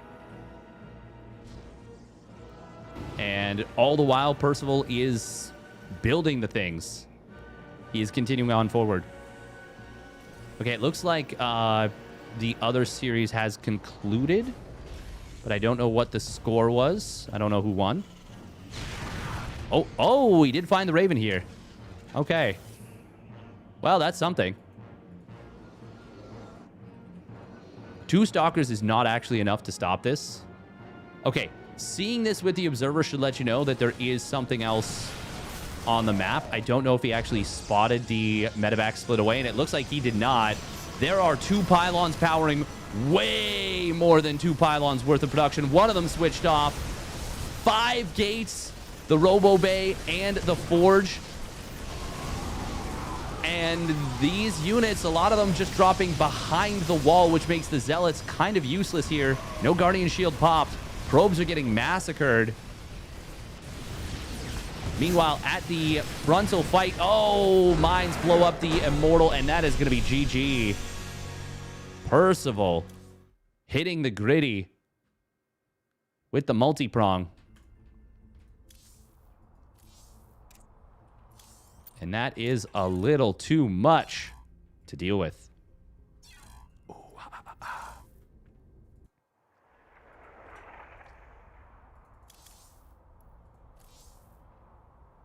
Okay. Okay, Cham did 2-1 Shameless.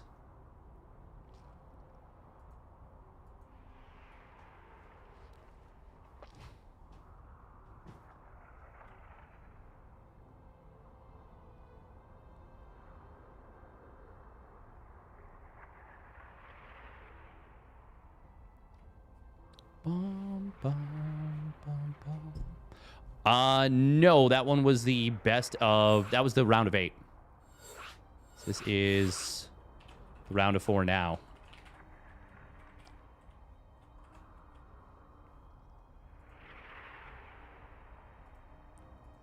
Bum, bum, bum, bum.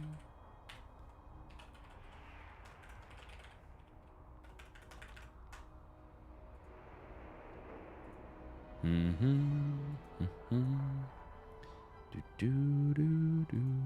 Do, do, do, do, do. Shin is scary. He is. He is a scary player. And yeah, he matches up really well against somebody like Clem because Clem is so aggressive all the time. And I feel like he's really good at crafting prepared styles. Like when I cast Trigger versus Shin at EWC, I was just blown away by how well Shin had prepared. Oh, do we have everyone here? Oh.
Whoop. Whoops.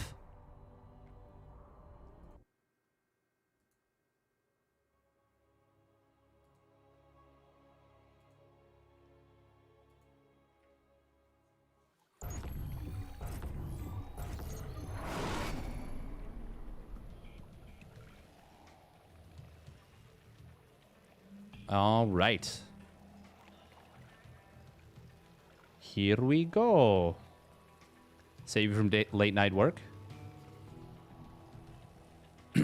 That's what we're here for. That's what we're here for. Spawning down on the bottom right, it is the Shopify Rebellion's ByuN. In the blue. And his opponent spawning up at the top left, it is Exeritus Jam. In the red. Love it, TVZ. It's your favorite matchup. It is a very entertaining matchup. A lot of fun. A lot of fun. Good entertainment value. You might even say the best. The best matchup.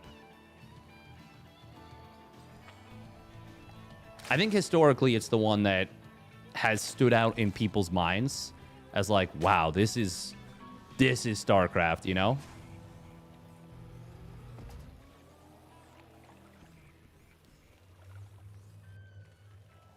Uh, 10,000 feet. This is a pretty good Terran map, I gotta say. Pretty short rush distance. Very strong tank spots. Pretty decent split map. But it's not like there's no cards to play for Zerg. You know, obviously you can still use Ravagers for defense. Roach Ravager pushes, in theory, can be... they can be kind of strong.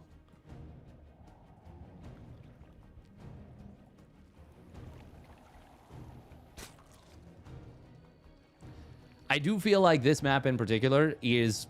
it's pretty tough if it goes split. I mean, even if the Zerg is able to take both side bases, it can still be pretty tough if the Terran gets up their 6-base setup and gets up ghosts. Oh, Reaper is going to be able to grab a Ling. Utilizing this cliff very nicely. ByuN doing a bit of bullying here. Oh, Cham wanting to cut this off, but ByuN will just barely slip out. Barely. But he does successfully do so.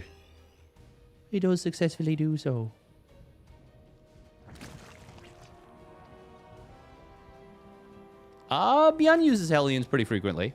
There was a period of time where he always opened up 2-on-1. Like, I'm talking like 2.5 years where he opened up 2-on-1.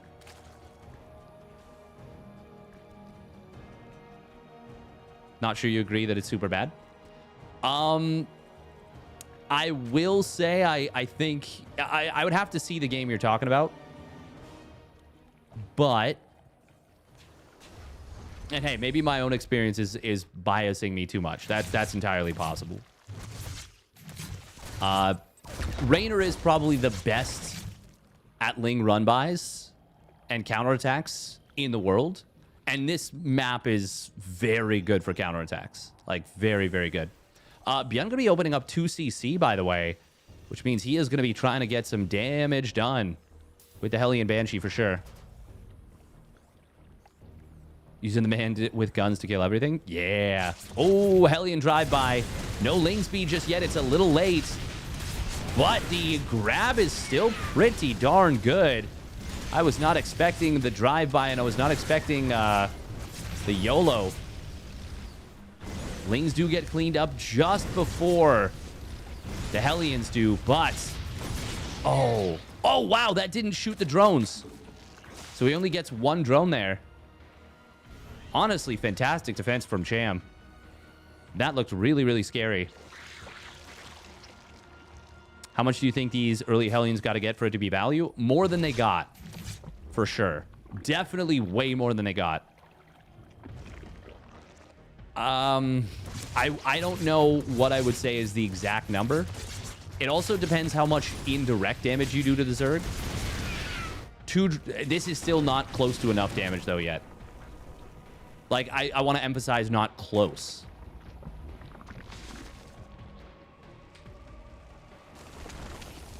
Cham is a Mutiling Bane enthusiast.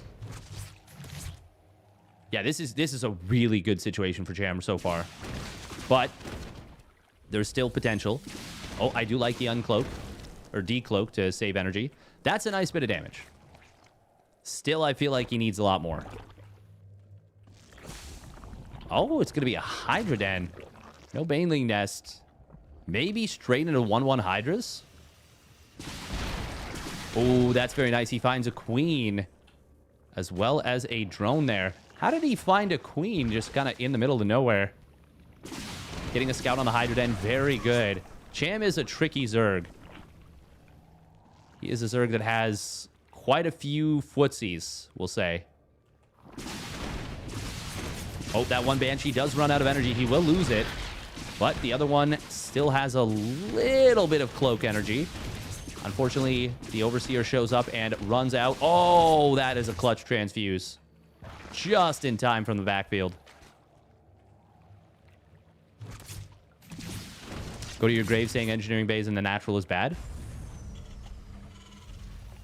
I think as a part of the wall, there's an argument to be made for them. I do think you should absolutely put them in as safe of a position as you can.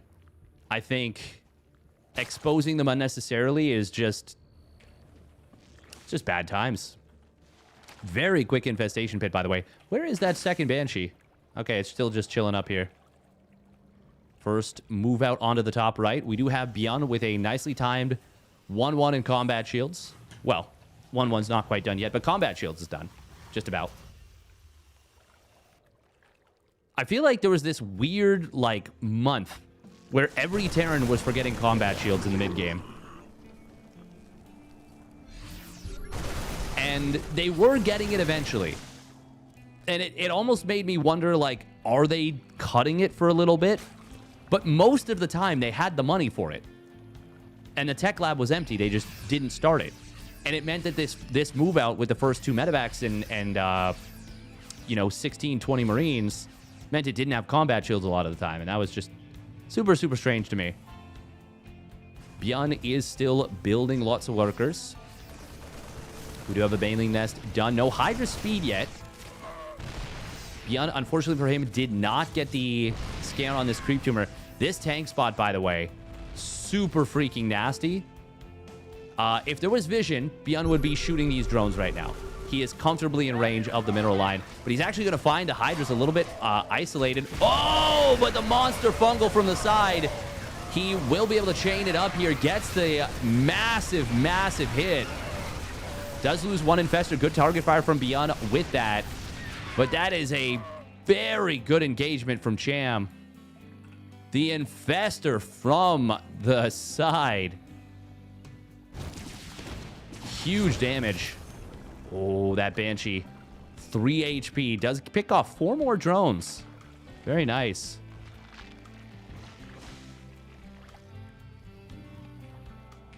By the way, welcome, Nitix. Good to see you here. Oh, no, no. Ah, I knew that was going to come. Knew that was going to happen. No 2-2 for Cham. So is he just going to go for it? I mean, he's building a hive. Why are we not getting 2-2? At the very least, +2 care, +1 melee. Oh, there it is. Oh, he doesn't have vision in the main.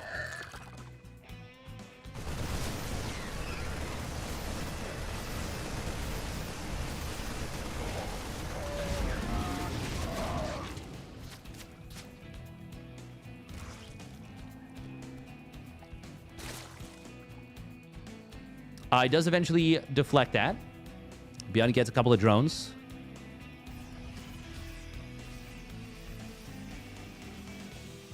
Macro, Darren.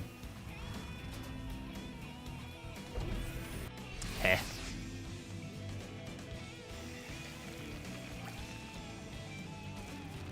Infestors to lock down the first few bio units can be so strong. And cutting the Banelings does enable that. So that's why Cham's been able to do so much so well. Ooh, these tanks. Getting 4 drones very quickly. Going to deny mining at this center base. ByuN with a bit of a pre-spread. He does have 2-2 completing momentarily. +2 attack is just a moment late. Fungals can be big here. That is a very good engagement for Cham. With the excellent surround and gets every medevac too. Meanwhile, ByuN trying to drop into the main base. The spores repositioned, so he killed one of the medevacs on that. Almost gets the second one with the queen. Cham getting some dream fights here. The 5 medevacs just flying right back over the Hydras. ByuN maybe a little bit flustered here. +3 armor starts up for ByuN. The classic ByuNism. The unfortunate, the worst ByuNism. Oh, these drones have not been sent back to mine yet. As soon as we point it out, as soon as it's mentioned, though, they do go back.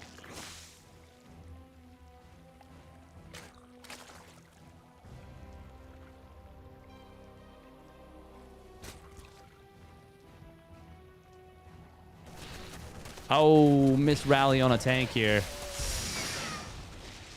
That is a lot. Oh, no, an F2. Ay, ay, ay. ByuN is having some problems.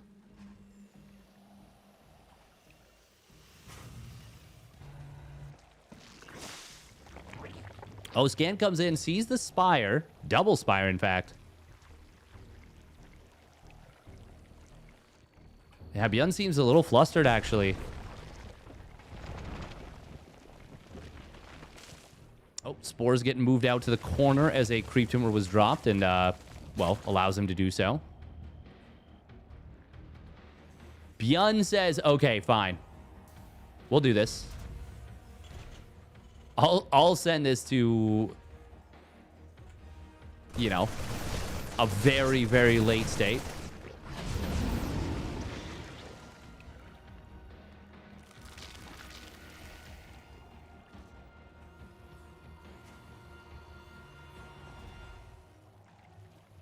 The double Spire is obviously means that Cham is, you know, comfortable going to a late game. Is that just Ghost Cloak? Yeah, that's Ghost Cloak. He's already got Banshee Cloak.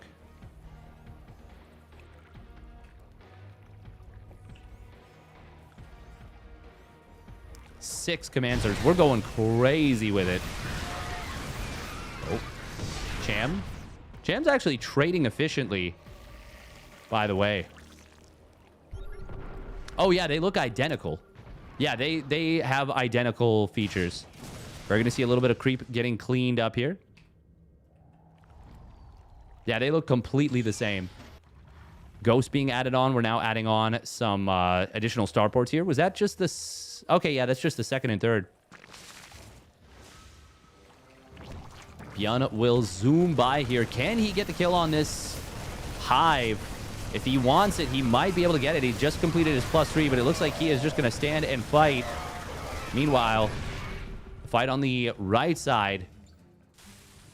Cham cleans up everything in the main and just disengages on the right. ByuN is still behind in the resources lost, but now that these ghosts are out,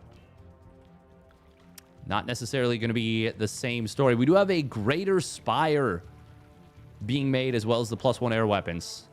Cham also adding on the +3 melee. Just completed +3 Carapace. Will he go for the +2 missile? I mean, you got enough Hydras. It's always worth it. Hydra lunge for that matter as well.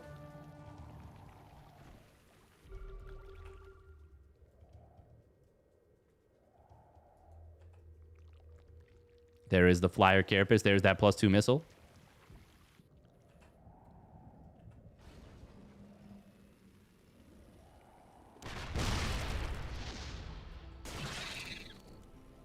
I mean, even with a really good start here for Cham, it is quite difficult to prevent the Terran from getting up to 6 bases. And with Thors in production, there's already an okay-ish answer to the Broods.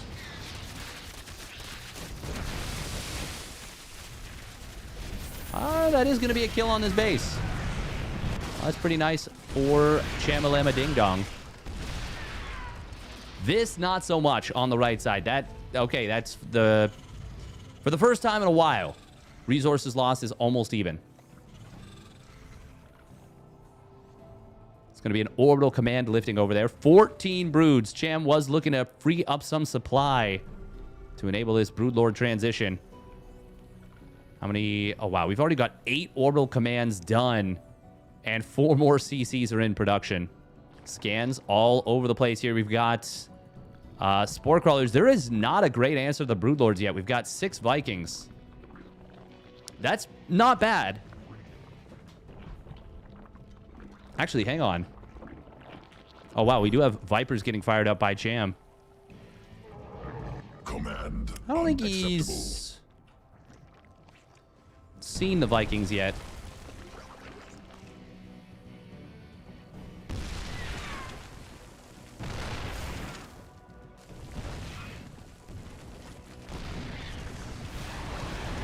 Oh, that's a nice fungal there. But if there's no follow-through, you can kind of just disengage. Lingbane Hydra on the left side. Has the ability to just lift these command centers.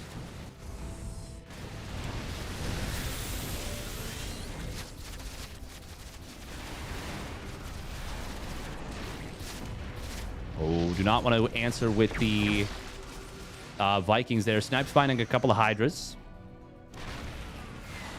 ByuN will have to be very careful here. He does have range being added on for the Liberators. I'm sure, yeah, he's already on 3 reactored starports.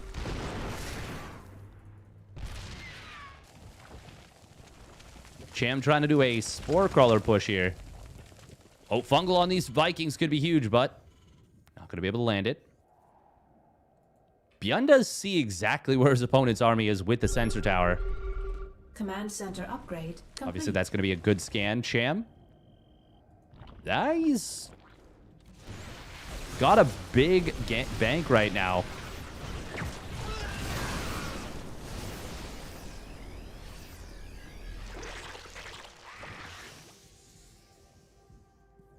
This does still feel like ByuN is absolutely in a position where he can win this game. But it's not going to be easy. Parasitic Bomb comes in. That's a nice little pair bomb. Unfortunately, it was targeted on the one Viking that was lowest in HP, which means it, well, it dies, and then you can just move away from it very easily. This will be another kill on the Planetary on the left side. This is keeping ByuN from getting up the 5th base, but that is going to be a lot of Hydras going down for this. All of them, in fact. Every single one. Not worth killing that extra orbital, but it will open a little bit of a path in the middle. Finds a couple of tanks. Gonna find some depots here. There's no Neural Parasite, though, so these Thors are gonna be super difficult to deal with. Oh, Fungal Growth comes in on top of the Vikings. That's pretty good. Nice Liberator Siege up in the middle. We do have Infernal Pre-Igniter being added in. And soon to be... Well, right now there's better air upgrades for the Zerg. And actually, even as the +2 ship weapons will complete, so too will the +2 flyer carapace for the Zerg. Cham does have a very nice bank here, but he hasn't taken either contested middle base yet. Just now starting to do so. And that feels way too late, to be perfectly frank. It feels like he should have had both of these bases this whole time. And if he had, I'd say he was winning this game super hard. But since he hasn't yet, and he hasn't mined anything from them, I don't know. I don't think I actually... I like how he's played it, but I don't think I like his position. I think all he needed to do to make me love his position would be to have mined as much as he could have from these bases. We're going to see the push on the left side. Looks like EMP did land on at least one of the Vipers. Maybe two? Nope, just one.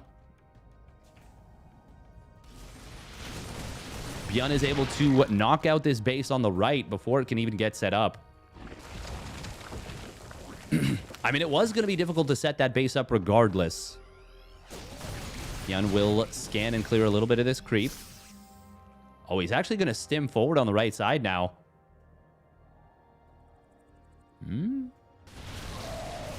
Cham doesn't have anything to stop this. Lings, Banes, and Hydra's now going to head over. Oh, that nuke. That nuke could be sick. We're going to look back at it in like 5-10 seconds. Oh, don't hit your own stuff. Don't hit your own stuff. He hit one of his own Vikings, but it didn't die. Both players continuing their upgrades. Cham going to hit the full Monty of upgrades. 3-3-3, 3-3. Meanwhile, ByuN is heading towards 3-3-2, 3-2. Still needs that +3 vehicle weapons. That's more so for my satisfaction than anything. Cham, that was a pretty good sequence for him. Even though he loses a base. No, it wasn't. No, it wasn't. I don't know why I'm saying that. He killed a lot of ByuN's supply, but he didn't kill Money the Ghosts. Oh, Fungal Growth on the Thors is going to be good. That's going to lock down 6 of them. All 6 of the Thors. This actually looks really scary, but the Broodlords are going to get cooked pretty hard. However, there is a crazy number of Broods. 18 Broodlords.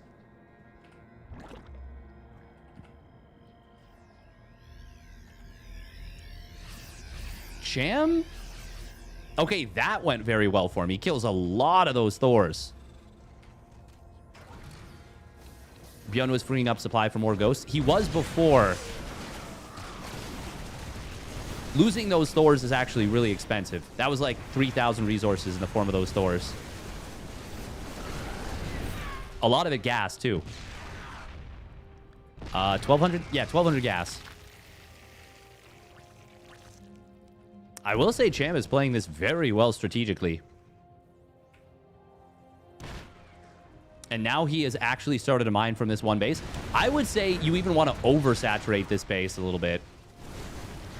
Both players on nearly 150 army supply. Funnily enough, it's actually ByuN who has more workers than Cham at this point.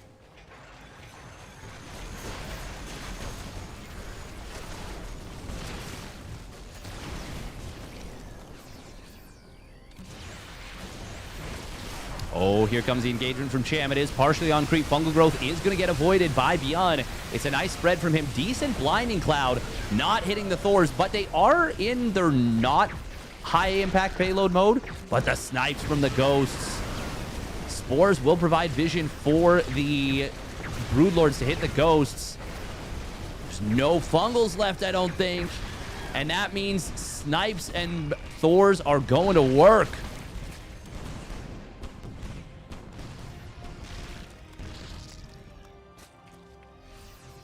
$12 more infestors, 10 more broods. Cham is sticking to his guns, but I don't think it is going to work out for him. His bank is all but gone. And ByuN is encroaching very close to this base. Now, I will say the ghost energy is pretty low, but I don't think that's enough. No neural parasite, I think, is a huge oversight. No +3 armor, no +3 vehicle weapons. Other than that, every upgrade done. 4 tanks at once. It's going to be a big swing coming in here from Cham. Fungal growth barely getting thrown down by that infestor. We do have the infestors trying to land their spells before they get inevitably taken out. They will successfully land some big fungals. Is that going to be enough, though? I don't think so. The Broodlords are doing very well. Maybe? There's still some infestors available. There's still some Broodlords available. Can he actually break through? Oh, where's the detection? The Overseer is a little bit far away. Ultimately, Cham did get a pretty darn good fight. The mass infestor, there was what, 12, 15 infestors going into that fight? That actually did enable Cham to continuously have fungals. Feels like he kept several in reserve. Medevac's being rebuilt here, by the way. I wonder if a switch back into a more biocentric play to knock out Cham's bases, maybe even base trade, might be the move here for ByuN. But I feel like he can still fight straight up, so I don't know. I don't know what the right call is. It does feel like Cham is actually... He's actually struggling economically at this point. Feels like he needs a few more drones, if anything. If ByuN secures the 7th base, though, it's game. 100%. And that, I'll die on that hill. I think he might have already won it. ByuN does need some healing for sure. Would love to see him repairing up this Thor. Honestly, I don't think ByuN needs to push. I don't hate him kind of setting up here. He's got to be wary about getting kind of broadsided.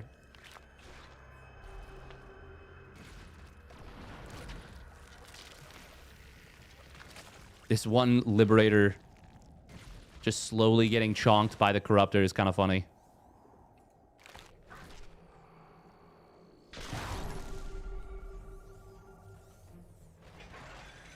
Oh, there's the mass repair coming in from ByuN. He's got everything back up to full HP now.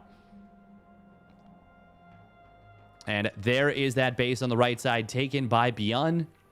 He can land it. He can mule it. And he can sit pretty on it. Yeah, I don't think there's a whole lot Cham can do, actually, at this point. Oh, there's the mule hammer.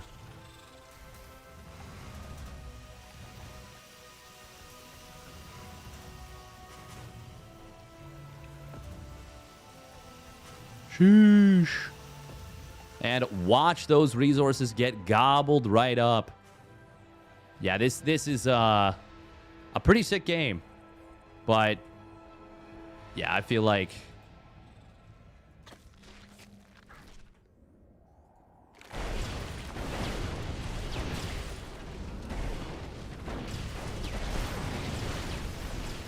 all right, here we go. Cham gonna come in from multiple angles. Does he have enough to break through? I don't think so. The ghosts are being held in reserve. They're not getting fungaled.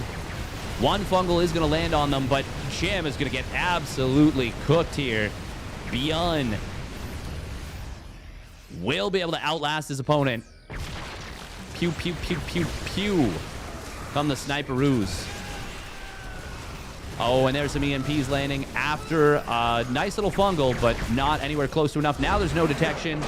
GG is going to get called. ByuN will take the game. Well done.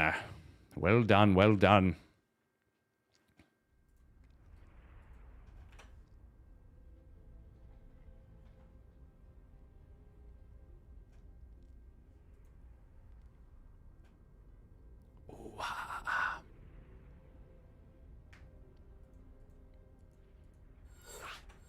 All right, we got to run a quick... We're going to say a quick minute and a half of ads. And we'll get into game 2. Well done by ByuN to hold out. Hold out and just refuse to die. Got the bracket? Yes, we do. We do, we do.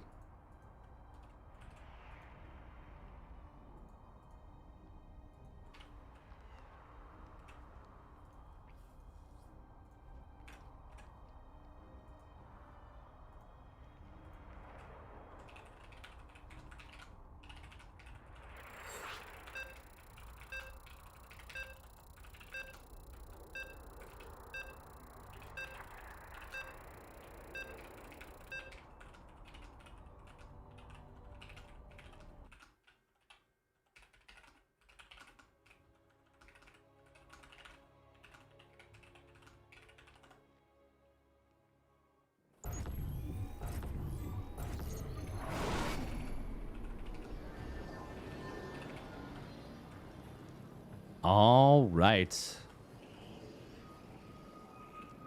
ByuN takes down. Spawning up in the top right for the Shopify Rebellion. It's ByuN. In the blue. And his opponent spawning down on the bottom left for Exeritus. It is Cham. In the red.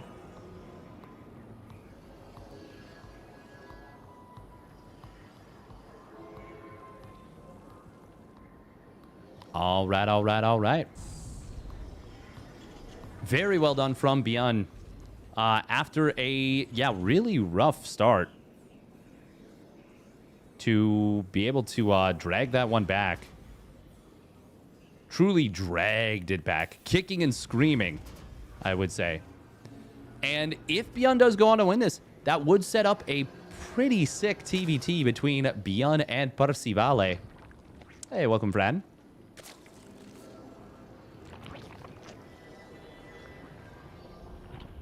Welcome, welcome. Welcome, Fran. The Werner Herzog. I'm a little bit under the weather, so I can't do impressions the way I used to. I haven't done impressions as much recently as I have. Why don't Zerg's 13 over against Terran? It has been proven via the math that it's better to go for an Extractor Trick 15 Overlord than to go for a 13 Overlord.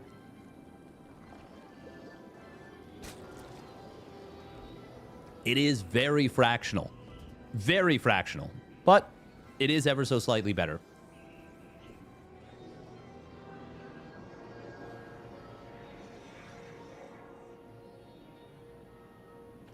The flu this year is ruthless. I don't think I got the flu. I did get my flu shot, although apparently that's not, like, what... Like, that's not necessarily helpful.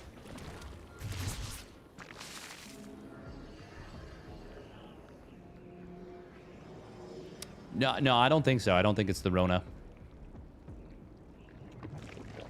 I do actually need to get my vaccine. Oh, wow. ByuN wants the creep tumor. Oh, and he gets it with a sick grenade. Ka-chow.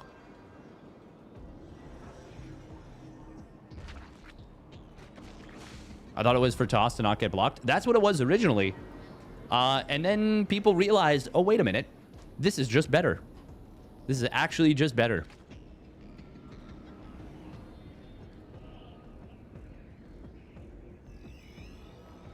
do be like that. It do be a little like that. We are going to see another 2cc opener from ByuN.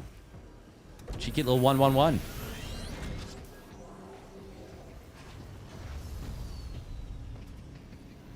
The main thing against this is that you need faster spores than you do against, well, faster spores, and you need enough lings in position to deal with a potential Hellion drive-by.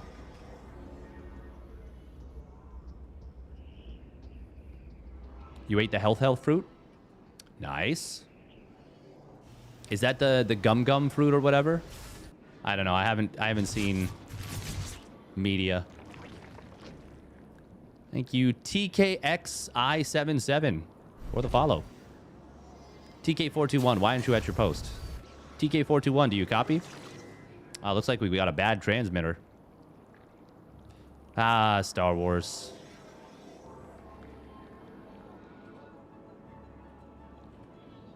Okay, we gonna go for it? There's a pretty nice spread of lings. ByuN says no. I don't feel confident just yet. Maybe trying to force out additional lings?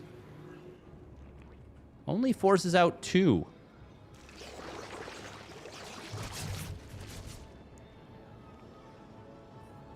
Cham's still not showing any signs of fear here. Despite the fact that he's only got 14 lings. I mean, if you micro them correctly, that can be enough, but it does not feel comfortable. Like, I don't know. I would feel like I'd want a little bit more.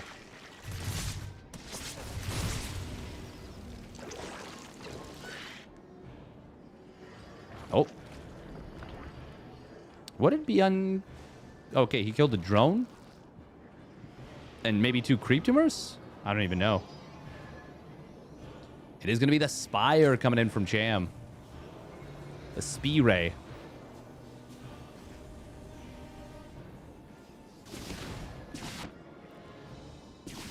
Oh.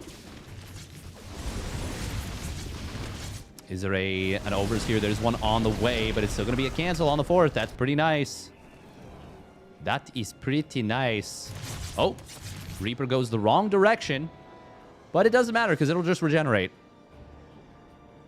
That is kind of funny, actually. It just wanted to feel alive, you know? Combat drugs. Yeah! Fear the Reaper, man. Why'd you say it like that? You know what I'm talking about. Show off the green glow. Yeah, it's like why you should always load a Reaper into a medevac. Scan does clean up a lot of creep here. Banshee's on the left side. They're still alive. Although one of them is very much hanging on by a thread. Will escape. Where are the mutas? The mutas. We don't have Bane speed yet. Uh-oh. Ruh-roh.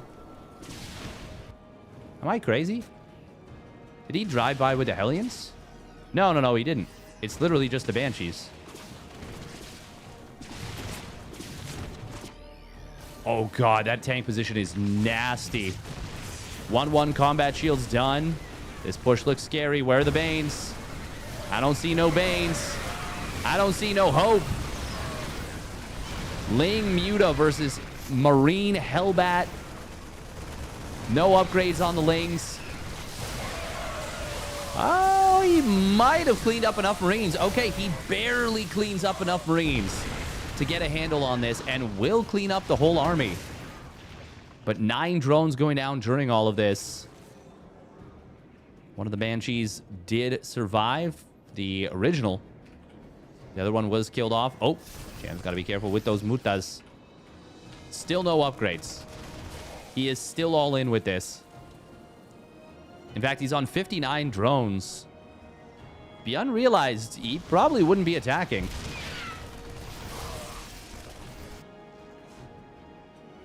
Cham will play ultra aggressive, seemingly at random. And it can make it very difficult to go up against him. Oh, attempts to flood this army. Does catch the tank on siege. Gets a nice little surround. Is there enough for Cham to push through here? ByuN is looking like he's in some trouble. He is far down in army supply now. ByuN trying to stutter step back. The stim expires. There is not a lot of bio here.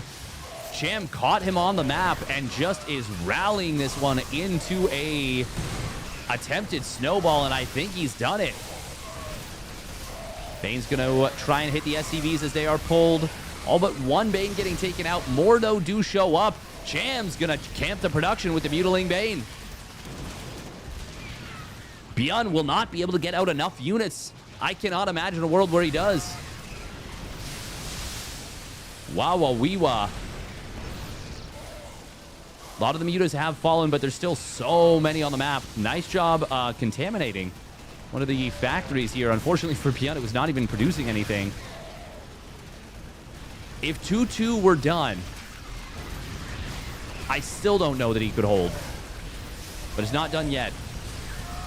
And SCVs against Zerglings, even with medevac support, is not going to cut it. Cham, with a very surprise maneuver, gets it done.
All right, here we go. Spawning up at the top right, it is the Shopify Rebellion's ByuN in the blue.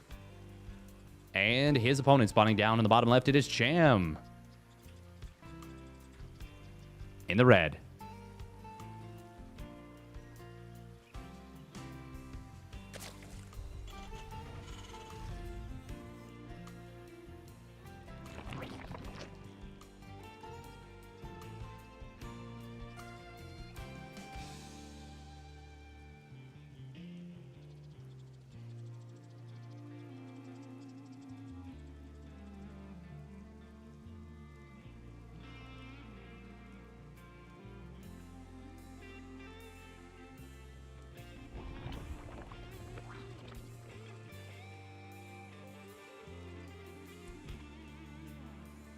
All right, all right.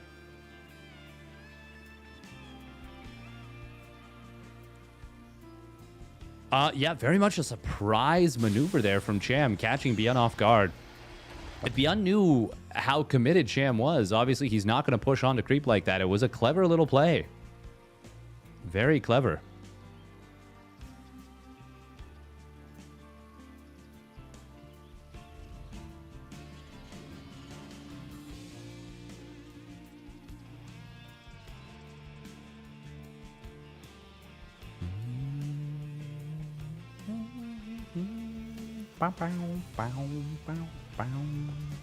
I do wonder if ByuN's going to open up 2 orbital once again, or if he's going to maybe go for a 3rd CC this time.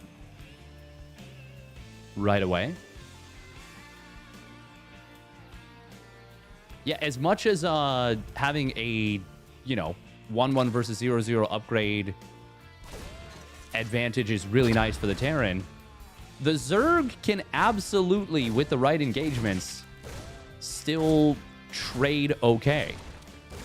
And when you have such an overwhelming army supply, and you're able to get a good surround like what Cham did in the middle of the map, things can really look lopsided. Terrans have gotten very used to thinking they can just keep pushing. Oh man, my hands are so dry in the winter right now. I look so scaly, like a lizard. Or a lizard person.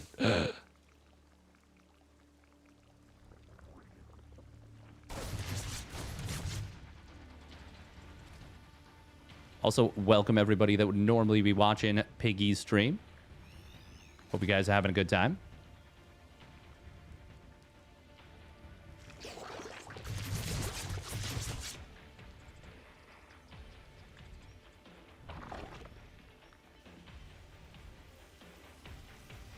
The Zerg have infected you?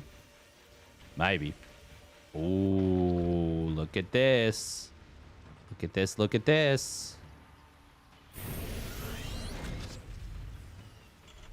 Oh, wow. Oh, ByuN is playing a turbo greedy no starport play.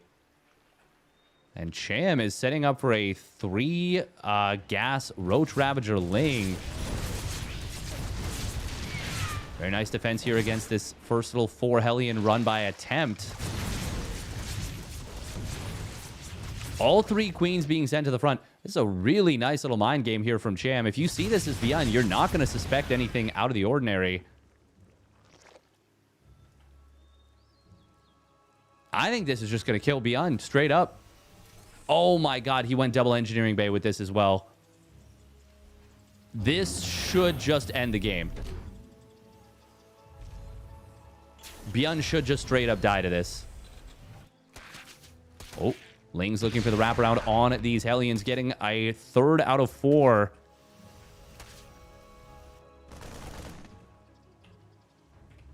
Yeah, I'm pretty sure ByuN just dies right now. No tanks. Medevacs not going to be on the field yet. Stim will be done, but no 1-1.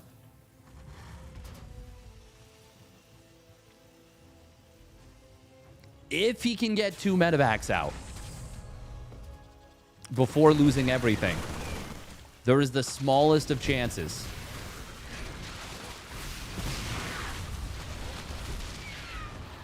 Oh, double depot top hat getting dropped here. SCVs will pull in the natural. The stim is being held. ByuN does not want to commit it until he has to. There are the first 2 medevacs getting fired up. He just now has the money. There's the stim. SCV's going to try and body block. Oh, that is a lot of damage. 23 SCVs go down. This is still playable for ByuN if he can hold, if he can survive. Cham is still committing. Ravager Morph trying to come through. Not going to be able to save that 1 Roach. Corrosive Vials mostly getting avoided. The Marines are still getting chewed up. Here are the first 2 medevacs, though. 1-1 in combat shields, very close to completing. Can ByuN actually make this hold happen? He's super far behind in economy, but he's on triple orbital. And he's now got his 1-1 and combat shields. Well, +1 attack is not quite finished. The classic ByuNism. The thing is, I actually think ByuN's in a playable position right now. Ravager gets sniped. Corrosive Vials get avoided. This is not easy by any means, but it is still doable. Oh, but not if he loses that orbital. Oh my god, 1 set of Biles and it would fall. Huh.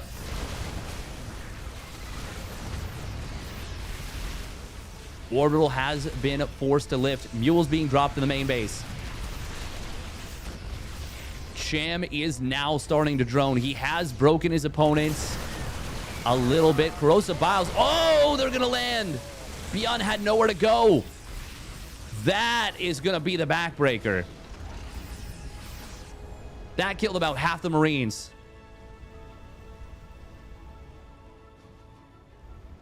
Oh, man. Oh, man. There is still... this is a best of 5. The series is not over yet. ByuN, he needs to repair this orbital. But, I mean, he is in so much trouble right now. Cham really did drone at the perfect possible time. Corrosive Biles will be avoided. Siege tank on the high ground is powerful.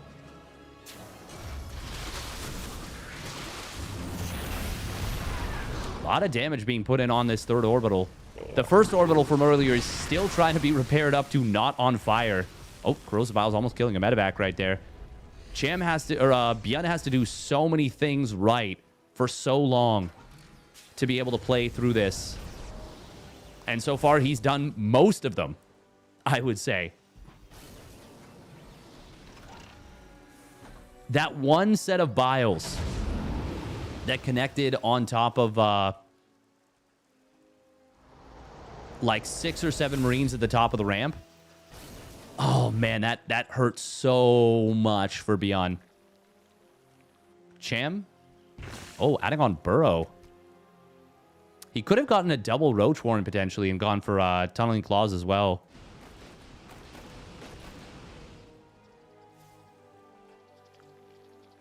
We got an armory coming through for ByuN. I know the supplies are insanely one-sided right now. But ByuN does have a little bit of free reign to get something done with these drops. Cham, though, with a nice spread. He's got so much army supply. He really can cover all his bases. So to speak.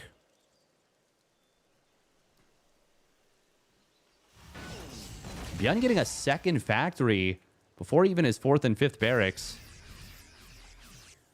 Oh. Medevac's trying to be repaired up by a couple of plucky SCVs. ByuN recognizing. Oops.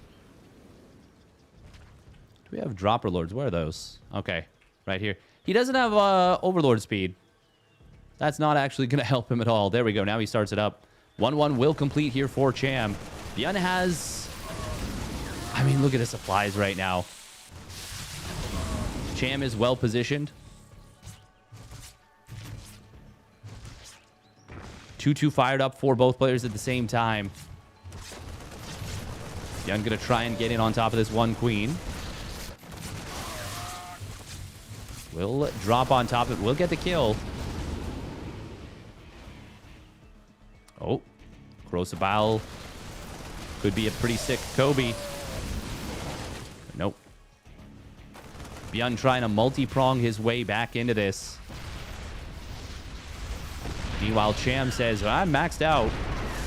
It's time to get something done.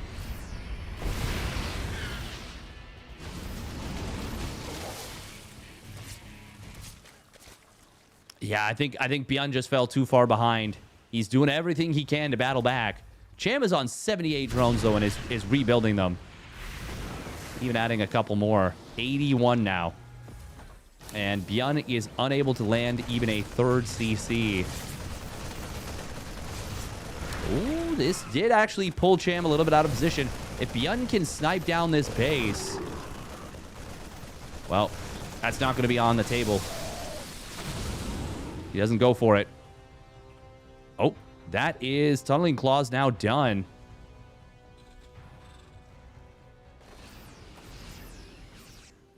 Okay, that's a huge move on the ground right here. You can see it, but only if you're looking.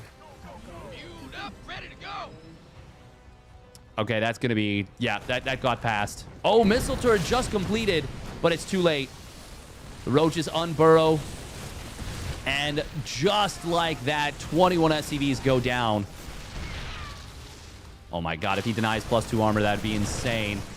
But he's not going to get it. ByuN, though, will tap out. GG. Cham will take game number 3.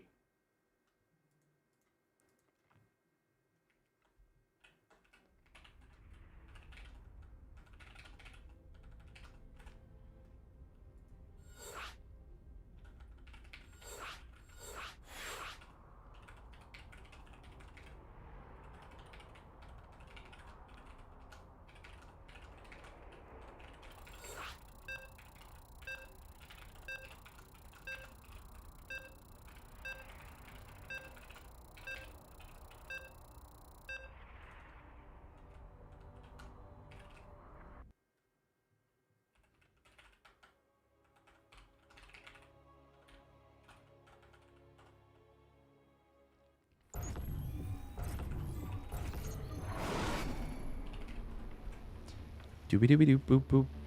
Whoa. Squish building supremacy. Heh. All right, here we go. Spawning down on the bottom right, it is the Shopify Rebellion's ByuN. In the blue. And his opponent spawning up at the top left for Exeritus Esports. It is Cham. In the red.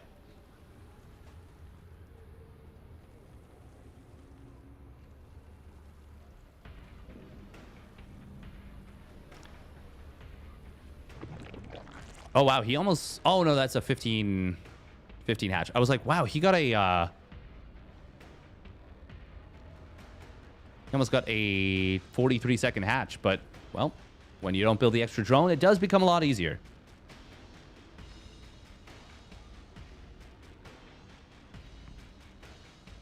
Ooh. CC first out of ByuN.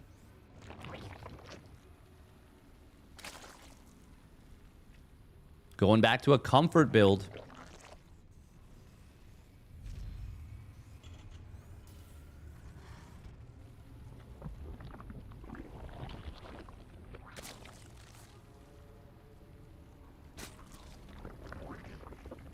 Oh.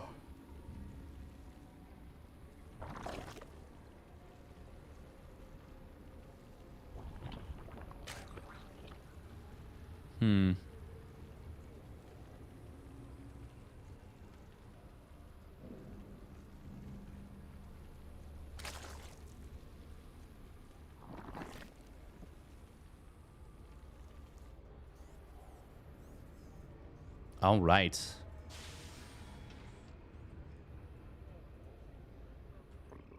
Okay, I'm going to do a little pokey poke into the main.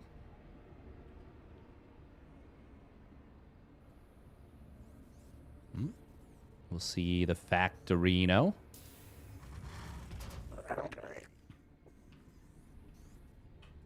He did show the OV, but does back away before the Marine reveals itself. Gangway coming through.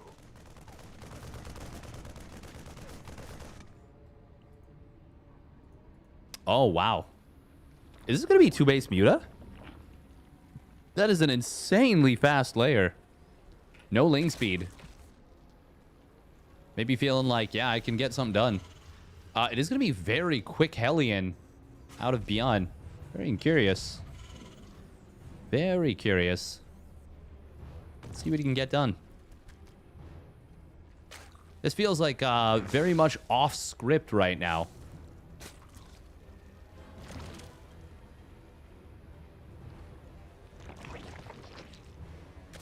I feel like someone was talking about an Eric build a while ago, about a really, really fast Muta play. But I think that was someone showed it to, I think, Pig? Maybe? Or maybe Lambo. Oh, wow, a double extractor trick. Well, extractor and a spore. There's the Spire coming up. What a wild build this is.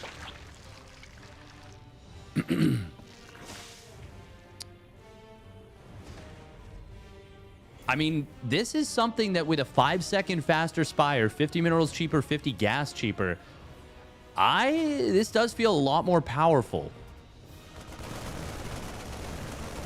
ByuN, okay, wow. He says, I want to start taking control of these games a little earlier. And it is going to be a Marine Hellion play with a medevac. This feels like it would be Hellbats. This feels like a Hellbat play.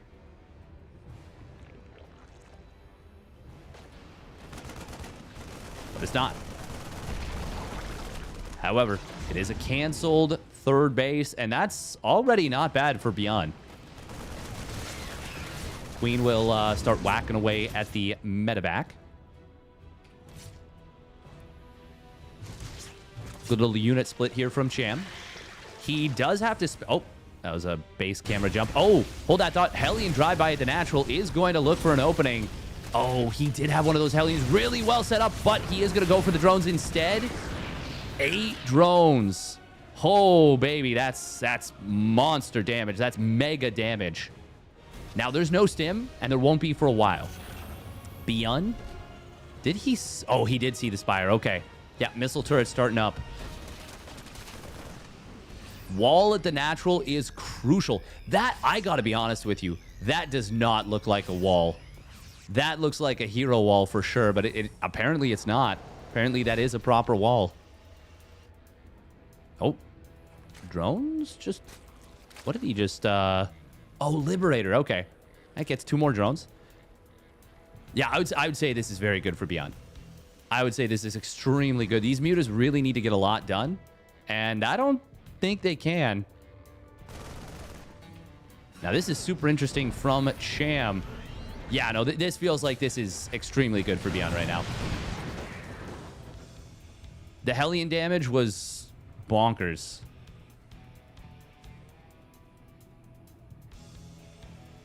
Oh. Cancels the 4th base. Research complete. Interestingly, it wasn't scouted. I think he just feels like he can't afford it. Look at the gas Cham has, by the way. Cham has so much gas in the bank. He's going to be trying to go 1-1 roaches behind this. ByuN will start up the combat shields. It is a little bit late, but it is on the way. Cham just now up to 59 drones. Ling Muta counterattack. Cham gonna look at the 3rd base. You will see that there's nothing here. Oh, nice pullback on that one Muta. But the mass repair on the turret actually does keep it alive and gets the kill on 2 mutas as a result. Very nicely done. Meanwhile, pushing forward at the front is ByuN.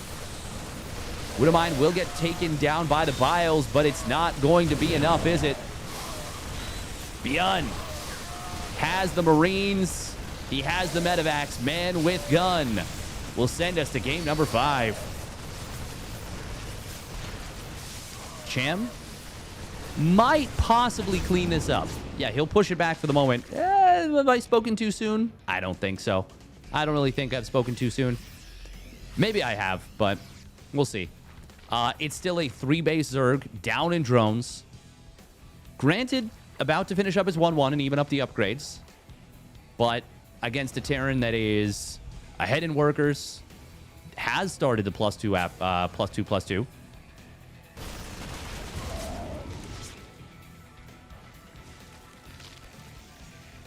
We'll see. We'll see. Widowmine's obviously not going to be what he wants, but they would have been what he wanted against Mutiling Bane. So there is the sneaky tech maneuver, the tech switch of Cham coming out, you know, firing, guns ablazing.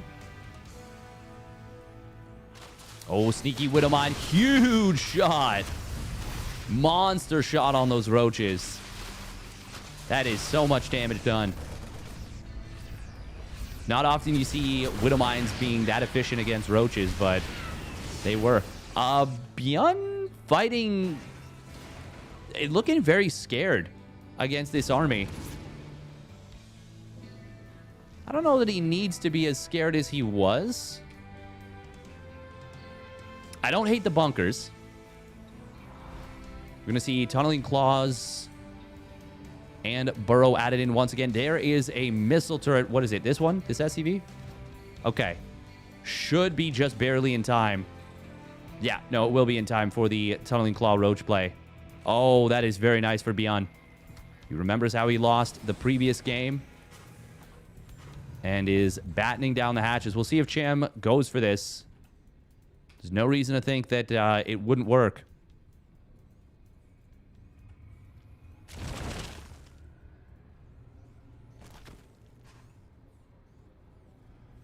ByuN is about to have the 2-2 done, but it's not done yet.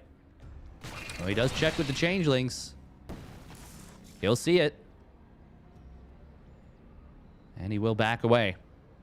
That obviously would have been a probably game-losing maneuver if he hadn't checked with that.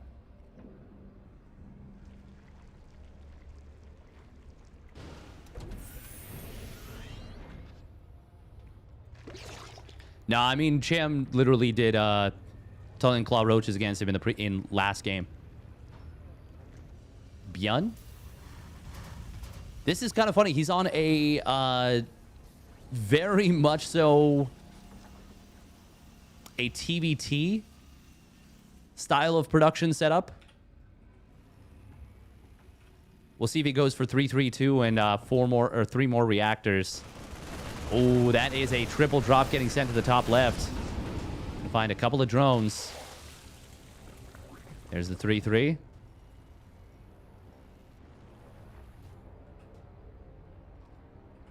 Infestors being added on. A Hive.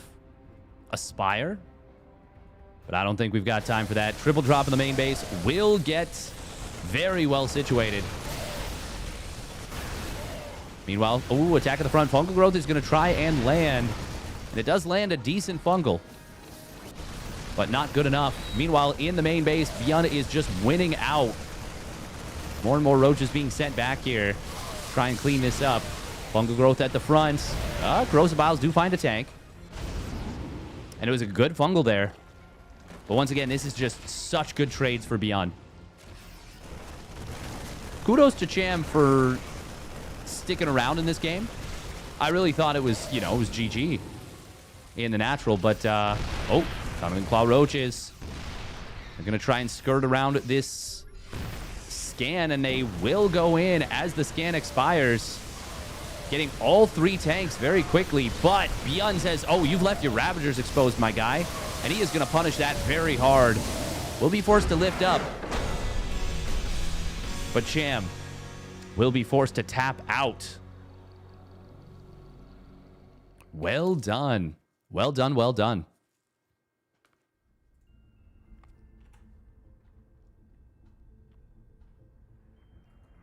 Nah, I think ByuN is absolutely playing above board.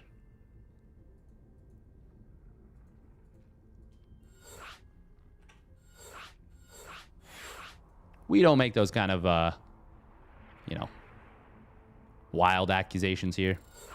Not without proof. All right, I do have to run another... Well, okay, yeah. Another minute and a half of ads. They were just about to start, so this works out all right. We get a little respite.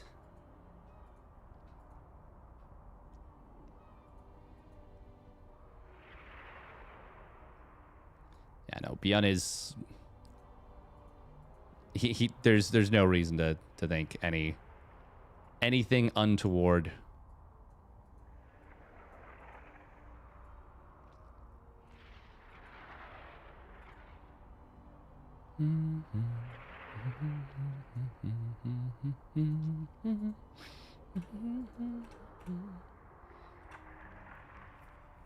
ByuN has more than earned the benefit of the doubt.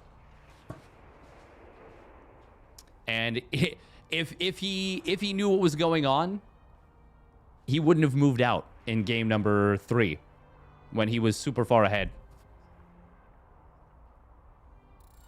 Okay, well, you don't know. You don't know. He did make a lot of very good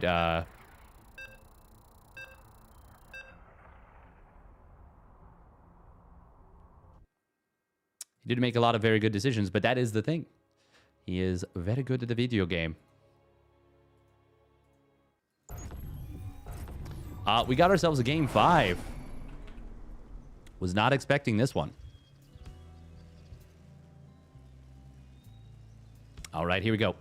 Spawning up at the top left, it is the Shopify Rebellion's ByuN on Taito Citadel. And his opponent with some very tricky plays. It is Xeratus Cham.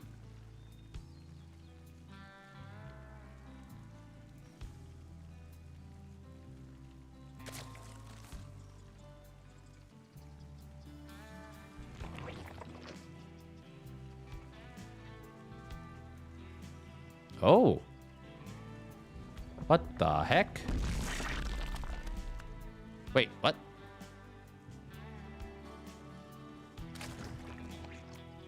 I'm very... What? Cham kind of messed up his opener here a little bit. That was a little strange. He, like, forgot to cancel his gas? Maybe thinking about the previous game? I don't know. We all make oopsies from time to time. Okay, what?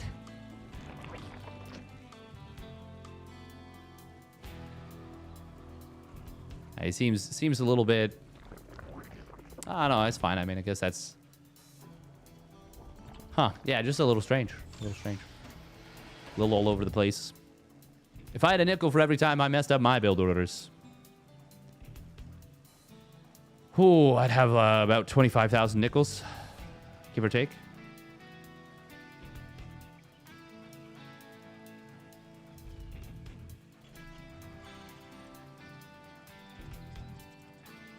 Delicious, delicious nickels.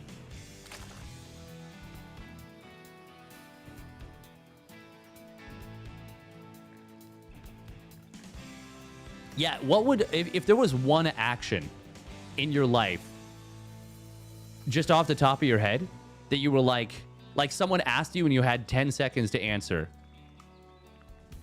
and you wanted to get the most amount of money, and they were like, you'll get a nickel for every time you've done this. What would you answer? I would say, yeah, breathing. Yeah, breathing or saying a word. I was going to say saying a word, but breathing is absolutely the correct answer. The only thing is, what if you then have to quantify it correctly? By the way, this is going to be a kill on the first Overlord. That's really nice for ByuN. Really rough for Cham. Every time I lost faith in humanity. Snoring. Footsteps. Tap a button on my keyboard.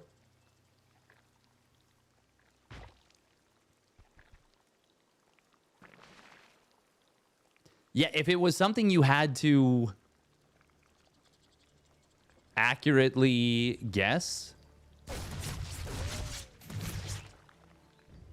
Like, or not accurately guess, accurately state.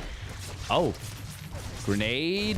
No, he wanted the tumor. He could have gotten out. Instead, he doesn't get the tumor and loses the Reaper. Ah, a little miscalculation there from ByuN. Unfortunate. Very fortunate for Cham. But, could have been worse. You guys see 2 play history? Haha.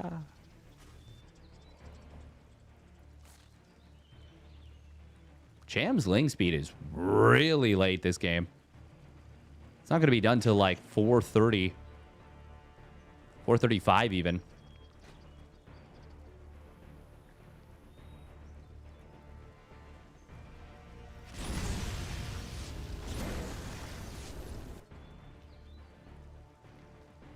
Doobie-doobie-doo-boop-boop. Whoa. So far, his defense, though, has been very good against potential Hellion run-bys or drive-bys.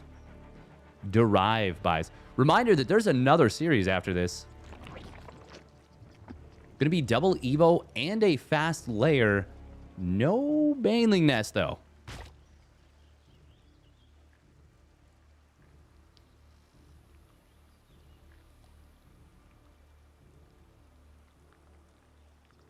I'd have enough nickels to not have to work. Nice. Okay, Roach Warren. Cham is a roachy boy.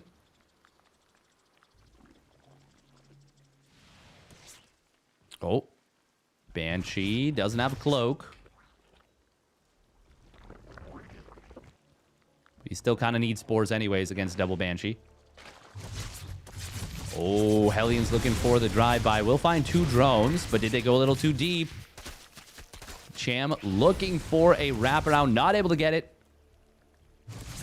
Just missed out on it. Oh, melee upgrades. Okay. Interesting. ByuN, meanwhile, firing up his 1-1 at the same time, give or take.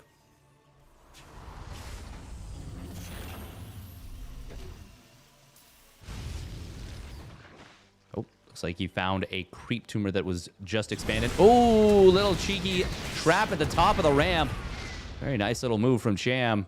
Using the ramp against your opponent. That is something Terran players have They don't respect that. And Zerg players don't take advantage of it enough. So that's a nice little move from Jam. Gotta give a little tip of the cap there. Oh, high ground. Blinding those queens. They say, ah. Hey, thank you, Narik2, for a gifted sub to Young Poke Gamer. Young Poke Gamer famously saying, I'm here for StarCraft. If you play that WoW shit again, I will unfollow once again. Do you watch Hearthstone? Hey, thank you, Razorback OTP, for the Tier 1 resub at 23 months.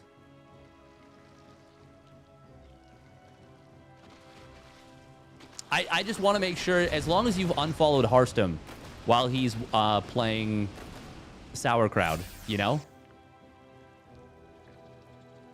Oh, Ravager. Wow. Runs forward, snipes Ravager, lifts up, leaves, refuses to elaborate. How many... Did he just lose 6 Marines? That seems like a lot for a Ravager. Surely that wasn't... Did he lose more somewhere else?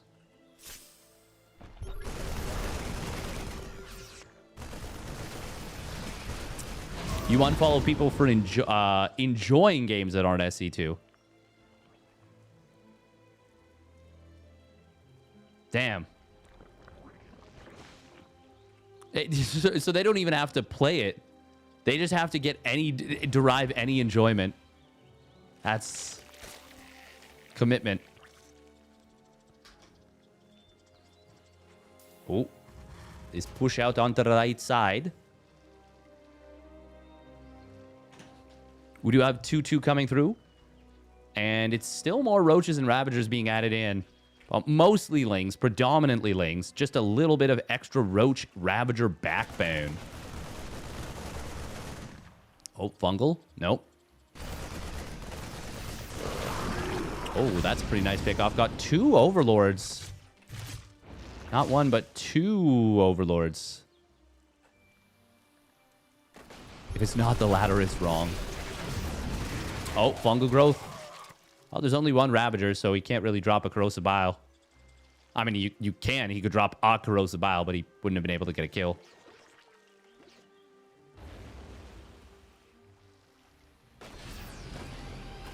Hive has completed. Ultralisk Cavern on the way. As well as Adrenal Glands and Bane Speed. Bane Speed was actually... That's a little late, but it'll come through now. Why don't we see much Hive Tech Lurker play? That's a good question. Cham is very much a fighty player. Lurkers are very positional.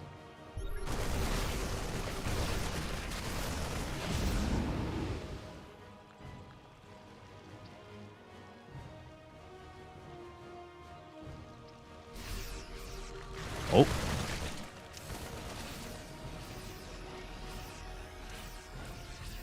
There is a creep tumor, by the way, that is giving so much vision. Sequences. Oh, ByuN. He just rescanned and remissed.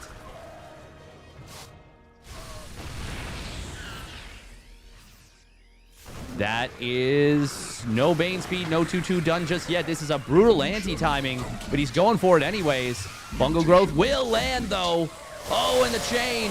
That's a really good fight on the tail end. If Cham had waited like 10 seconds longer, that would have been even better, but that was still such a sick Fungal behind it.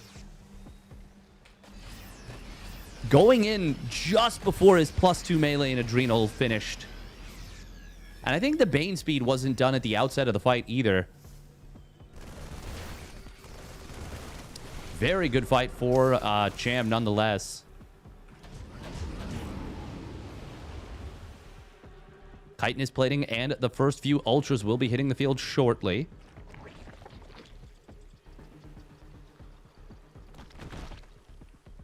God, the Fungals were so sick at the end there. Very good job to chain them. Did he lose an Infestor? No, he didn't. Oh, a couple Marauders getting kind of lost in the sauce there. Oh, that Fungal. Catching just a couple Marines could have been very rough.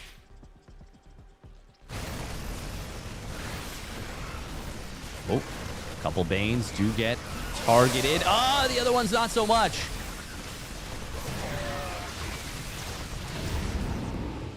ByuN still will get out of there with the majority of this bio, and he's actually dragged his opponent's entire army out of position from the top right, which is where he will strike with his first force. Oh, fungal. Ah. Well, that's a pretty good fungal. Still, base falls. Cham needed to keep that 5th base alive. ByuN has his own 4th done, landed, turned into a planetary. Is now getting the gases there. Ghost Academy on the way. Meanwhile, we've got a 5th command center nearly done for ByuN. In fact, it just finished.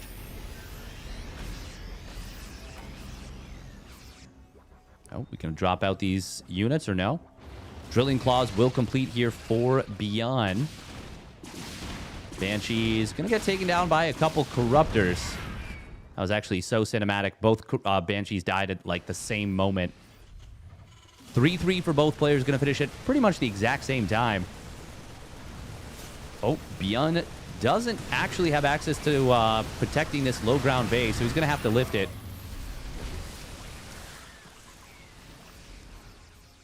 Those Widow Mines are super clumped up right now. ByuN's got to be careful. It's actually going to be Cham finishing up the 3-3 about, 5 seconds faster. But won't really make a difference. Just a few Marine blasts against an Ultra.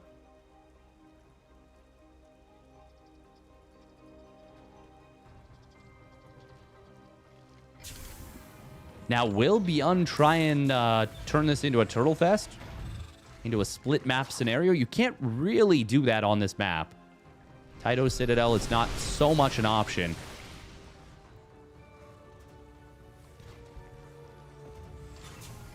Wouldn't mind him sending a drop hit squad, though. Just clear some of the creep on the left side. Mineral field depleted. Lil Ling. Ultra Corruptor Schmoove. A couple Widow Mines going to get gobbled up here by this army. But they get some okay-ish value.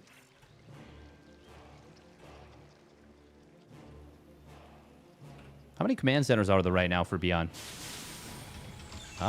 Well, he's on 5 orbitals, 2 fresh command centers morphing into orbitals as well. Oh, there they are. I was like, where are the extra orbitals? Couldn't see them. We don't have Ghost Cloak yet. And we don't have much in the way of ancillary upgrades. Additional upgrades.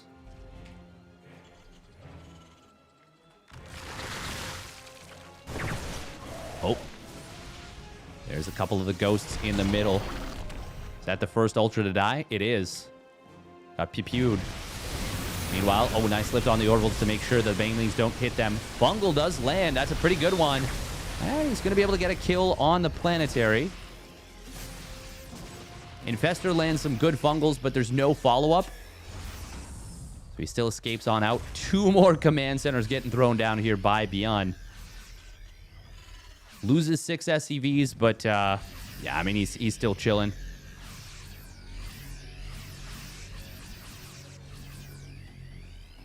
Are these... Where did these SCVs come from? That are rallying... Okay, I don't know where they came from, but they've gotten into the gases now. Oh, EMP hitting actually Overseers, I think. Didn't hit the Infestors. Infestor does land an okay-ish Fungal. Not bad. Cham trying to be very unpredictable with his unit movement. ByuN with a nice retarget onto a Corruptor with that Widow Mine. Baneling's going to try and hit the SCV line to prevent the repair. Fungal growths are trying to land. There's another one on the backside, but it does not go off. Cham kills the base, but loses a lot of stuff. This Infestor did not cast its Fungal. Kind of chose to disengage before that. It is difficult to kind of break open a Terran.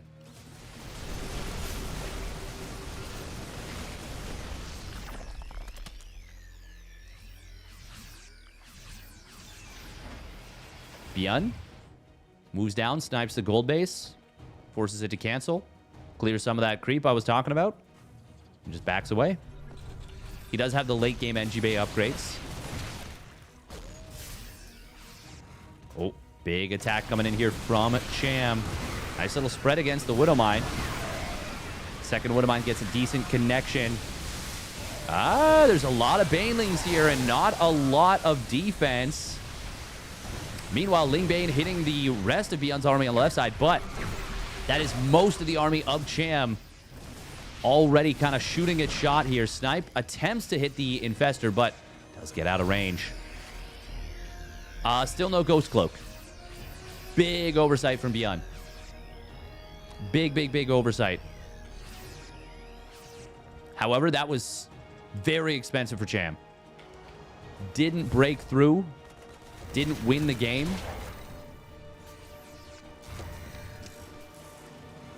Softened the static or the defenses. Oh, nice fungal. Oh, very good fungal. Nets him a kill on the Ghost and saves the Infestor.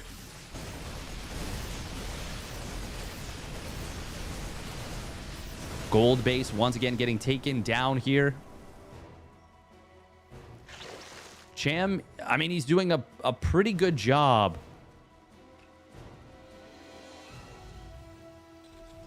In this game, but it is ByuN who is... Oh, hold on. We do see an attack coming through the middle. Widowmine gets a pretty decent connection. There's a lot of Banelings here. Banelings on the top side, actually. Can they break through? Nice lift on the orbital. Ghosts not out in huge numbers. Now they have their cloak. Cham. Hang on. What? How has he just broken through?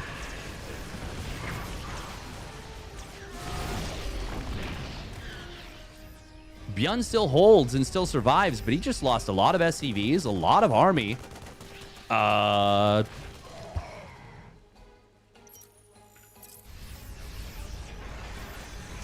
ByuN is having a difficult time actually mining from his 5th base. Cham has, like, spent his money as he's getting it, and his bank is gone.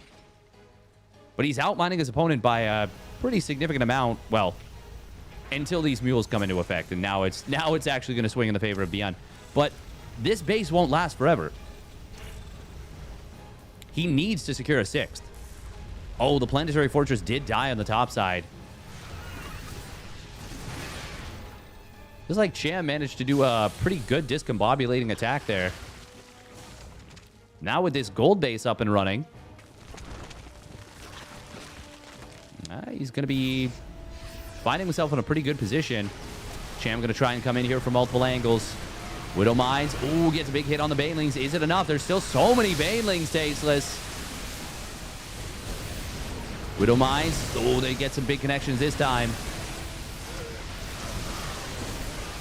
ByuN is having a difficult time managing these Banelings, but this time he does survive. And Cham just lost a lot of stuff. However, he once again blasts the economy of ByuN.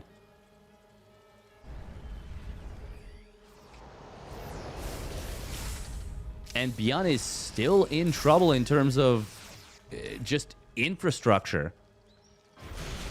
Oh, but this counterattack. Yeah. ByuN, I do feel like ByuN needs to knock out a base. Oh, the Corruptors!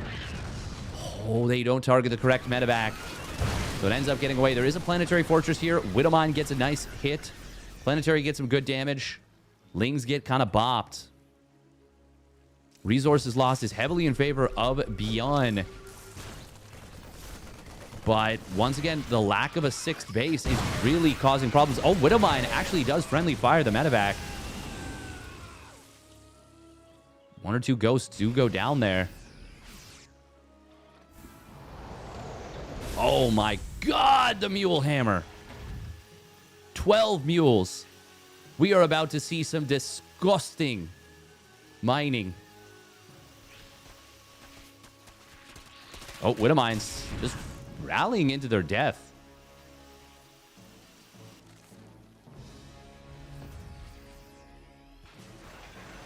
Funnily enough, we actually have more mining for the Zerg, yeah.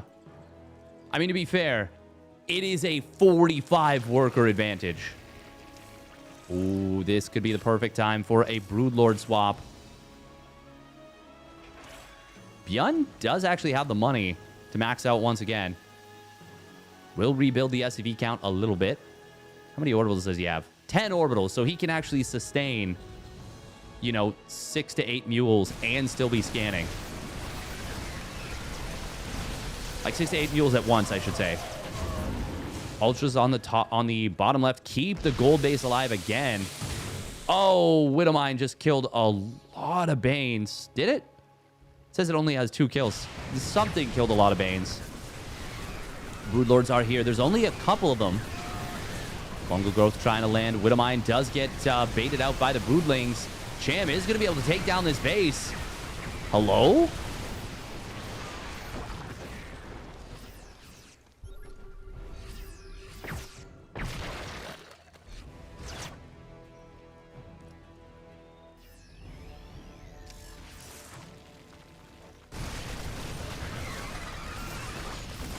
Base on the bottom did get taken down. If ByuN can secure this 6th base, he is still... I mean, look at this army supply, actually. He is in such an insanely high army supply.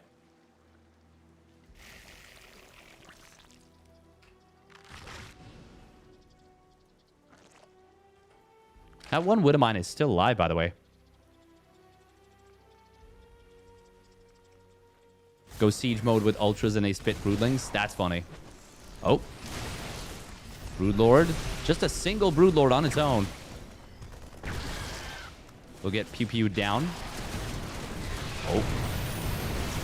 Liberators and Widowmines getting some big hits on this army as it tries to come through. Lingbane, Ultra.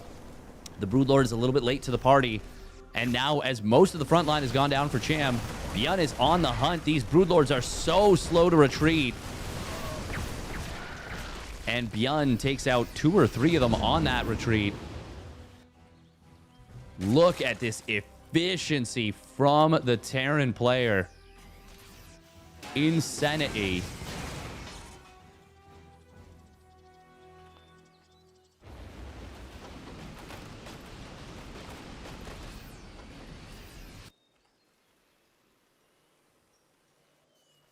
More missile turrets being added on. Okay, yeah, in the middle.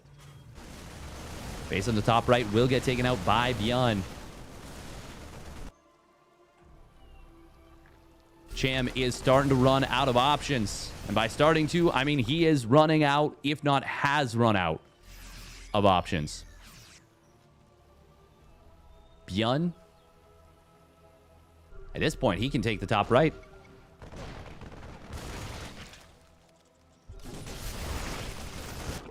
It's just too efficient out of the Korean Terran. Scan going to come in here. We'll find the Infestor. Big Widowmine shots. And ByuN just retreats out with the Bio Army. Oh, snipes down. Was that another 2 Ravagers? Might have been. Gets another base now. And even going to find a lot of larvae, actually. Oh. Ghosts. What did he just kill? He just... was. Oh, no, the Broodlords fired out Broodlings. I was like, why is there so many Broodlings there? Oh. Oh, wow. We're going to see ByuN now dropping into the main base. He is now starting to build a bank. I don't think we're going to see Cham max out in this game anymore. I don't know that it's going to happen. Cham will clean up the medevacs, but these units are still alive. Meanwhile, gold base is going to get taken out. Fungal growth is huge. But there's not enough follow through. The ghosts are simply just going to walk away. Oh, Ultralisk in the main base actually was on the verge of cleaning this up. Oh, man, Will. ByuN scans the top right, says, hey, you taking that base again? Nah? Aight. We've officially passed 25,000 resources loss difference.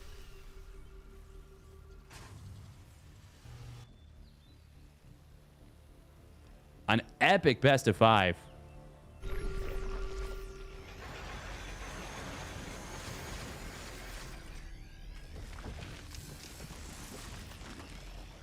Got 19 Widow Mines on the map here.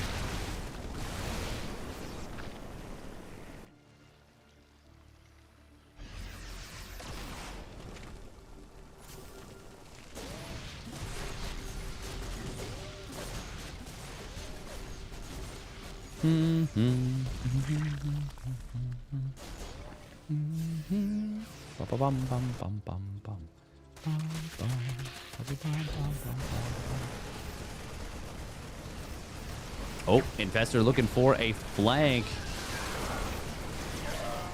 Not going to be able to land it, though. No big fungal here, and it looks like Cham has recognized. I think he's going to try one last-ditch effort. Here come the Lings. Nope, too many Liberator Zones. This, 30,000 now. Resources lost difference. Yeah, this is all over but the crying, as they say. Couple of ghosts do get surrounded on creep. Had a decent little fungal there. But even if he killed every ghost at this point, still don't think it would be enough. Back up to 30,000 resources lost difference after a very brief moment or two where it was less than that. I'm curious where it'll end at. Will Cham GG out before or after? Or above or below, I should say. All the ghosts have used their energy, so there's actually no answer to the Broodlords right now. Now, well, there's still like 1 or 2 snipes. Oh, wow. I actually thought that Widowmine was going to get like a triple kill. This might end with less than 30,000. Make no mistake, it will end soon. And it will end in a ByuN victory. We've got to find other ways to be invested. Cham desperately trying to hold this gold base. Monster fungal again. With once more no follow-through. Well, another fungal. Oh, yeah, there it is. Snipe, snipe, snipe, pew, pew, pew. Cham gonna tap out. And the final count is over 31,000 resources lost difference. GG. And ByuN wins a slugfest of a best of 5. He had to work for it.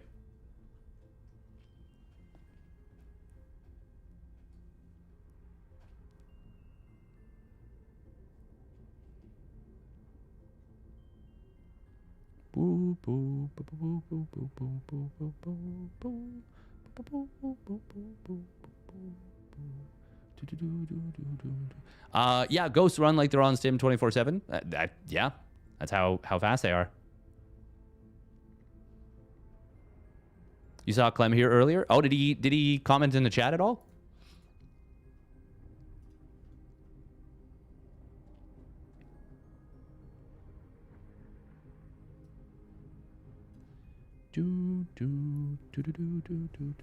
Oh yeah, we head over to KR ladder now. All right, we got to run 3 minutes of ads because that was a lot of gaming. Those were some gamers gaming. Not only would I not count out Percival, ByuN just played an exhausting series. Like, that was a long series.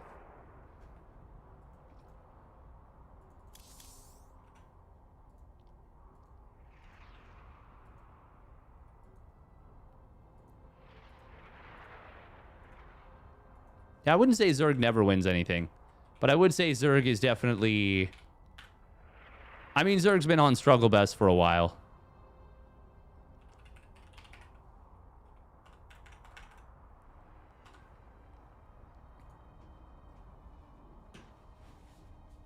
You would say that perhaps TVT isn't Percival's comfiest matchup? I disagree. I think it's his best matchup. But I think it's just, well, I would have said that for sure like a month ago. But it feels like something has really clicked for him in the other two matchups. And I feel like he hasn't been... Well, I haven't seen as much of his TVT in the last month or two.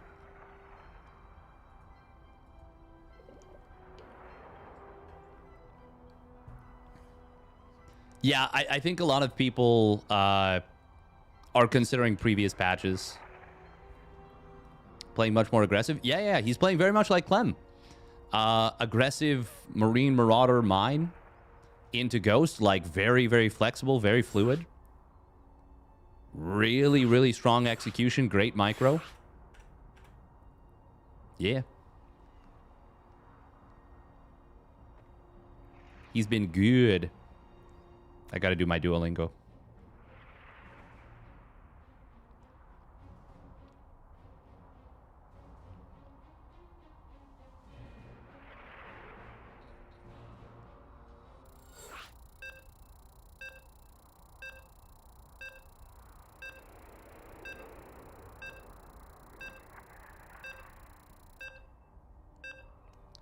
Percival heard someone say, just play like Clem, and he took it literally.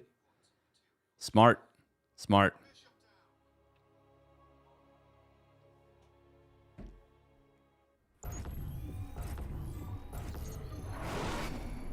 Just play like Clem, but literally, though. All right, here we go. Spawning up at the top left, it is Percival in the red. And his opponent spawning down on the bottom right. It is Shopify Rebellion's ByuN.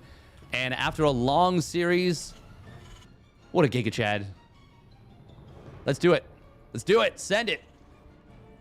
Hit me with your best shot. Fire away.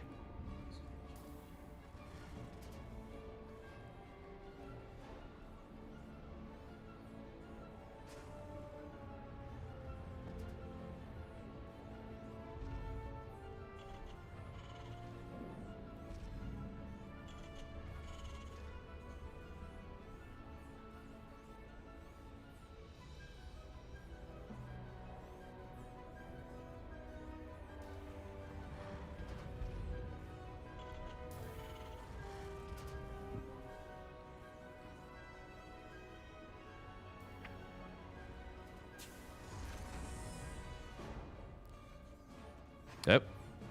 Scout. Proxy. Did he scout? He did not scout yet. Okay.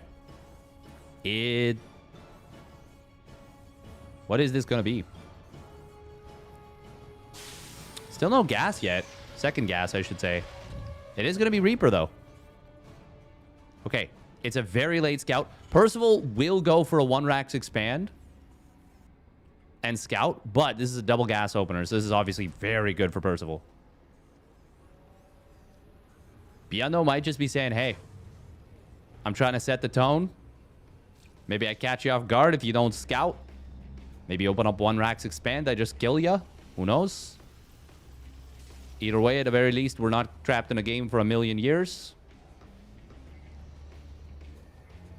Oh. Percival does scout the 2-Rax Reaper. Under attack.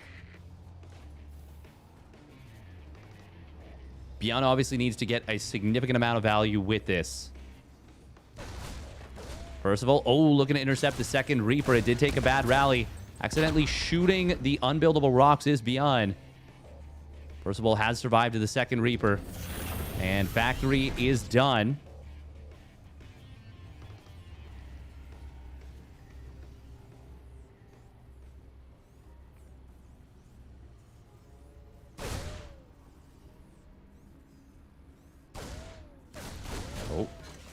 This is still a little dangerous till the Hellion gets out. It was a little late. Oh, there it is. Kills one of ByuN's Reapers, but ByuN has killed a couple SCVs. So this is... I feel like this is enough to play out of this. Still not comfortable. Still prefer the position for Percival. Faster CC. But it's not such a terrible position that ByuN can't possibly win.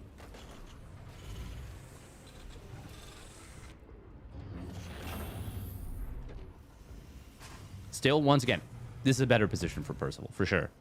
And ByuN not actually feeling confident to go for the low ground CC. Which I think is wise, because I think he just would have lost it. Almost lost a Reaper on a rally on the way back, by the way. Oh, Megfield Accelerator Cyclone. God, it's been so long since I've seen this in TVT.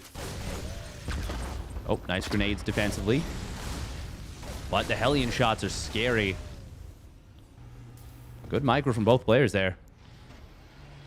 Oh, are we going to try and steal an add-on? Maybe? Nope. We're backing away. Is ByuN going to try and play mech here, or is this just going to be like a, I go Megfield?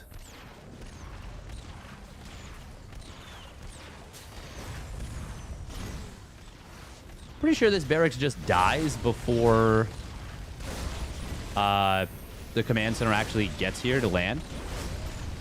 Like, and it's not close either. I don't mind that ByuN did that. I just was like, oh, okay.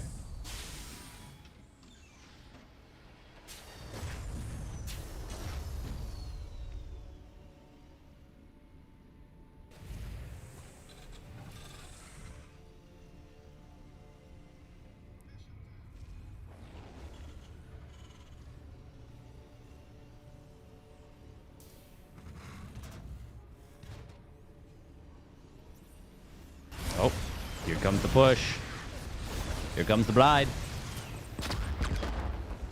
Percival getting in here just before his opponent's Megfield Accelerator finishes. Nice hot pickup there from ByuN. Nice hot pickup from Percival. But ByuN with the third Cyclone popping out in the Megfield at the timely time. Ooh, fancy micro. Mama la micra. Oh, here comes a counter drop from ByuN. Oh, that hot pickup from Percival, though. And he sniped the SCV with the third CC. Oh, but can he get a keep? Oh, not quite. If ByuN could have kept vision there, that would have been close to a kill. Takes 5 lock-on ticks to kill a medevac from full health with that there upgrade. You know the one. The one that I'm currently totally not blanking on. I know, right? They're so much fun to watch. Because, like, nothing can happen, and also everything can happen.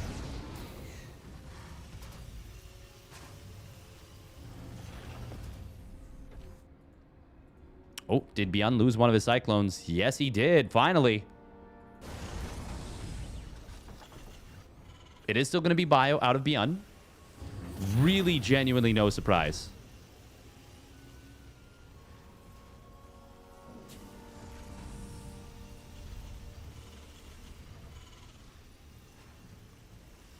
Oh. Percival getting a big lock on there on the medevac. Will kill it.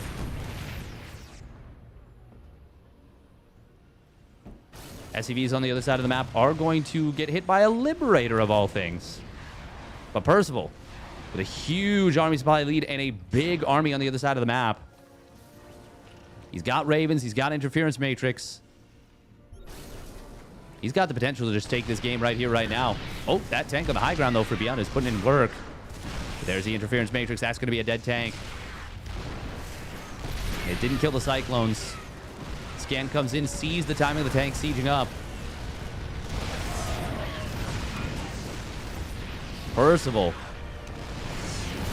has ByuN in a straight-up headlock. Oh, and he drops another nice Interference Matrix. He is going to get a double lock-on onto that tank. Will kill it. And we'll take game number 1. Well done by Percival.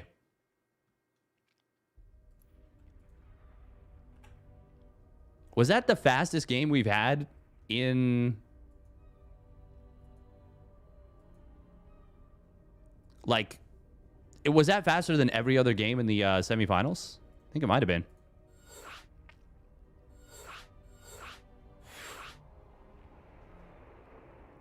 Kind of funny. Kind of funny. Is this live? It is. It is, it is. So hard to recover from that spot as ByuN? It's not easy. Yeah, it is not easy at all. I think trying to play bio in general is always going to be challenging, even being a little bit different with the Magfield Accelerator Cyclones.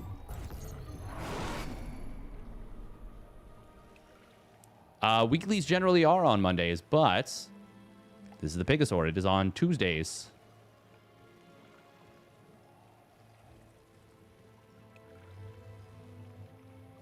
That would be pretty cool if Percival were able to win this without dropping a single series. That would be crazy.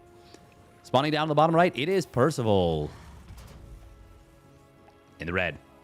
And his opponent spawning up at the top left, it is the Shopify Rebellion's ByuN in the blue.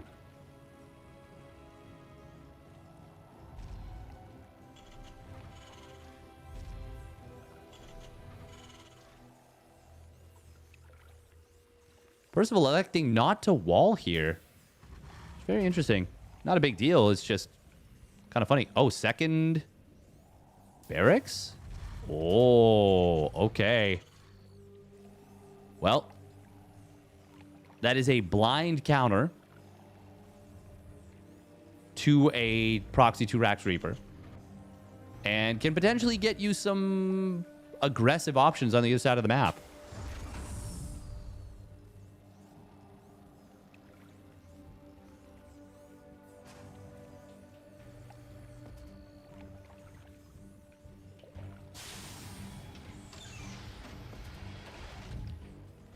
I think Percival is on a strong rise right now.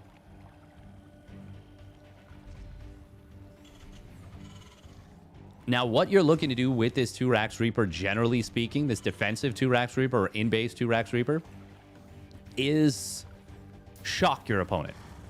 Surprise them. And maybe kill a Reaper early on and snowball things a little bit.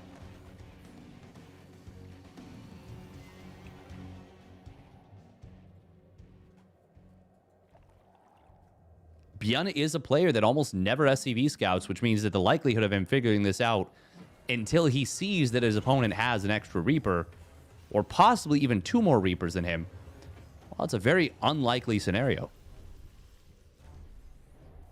Lemon Beat Creator, yeah. Big surprise. Now, this is not the timing just yet.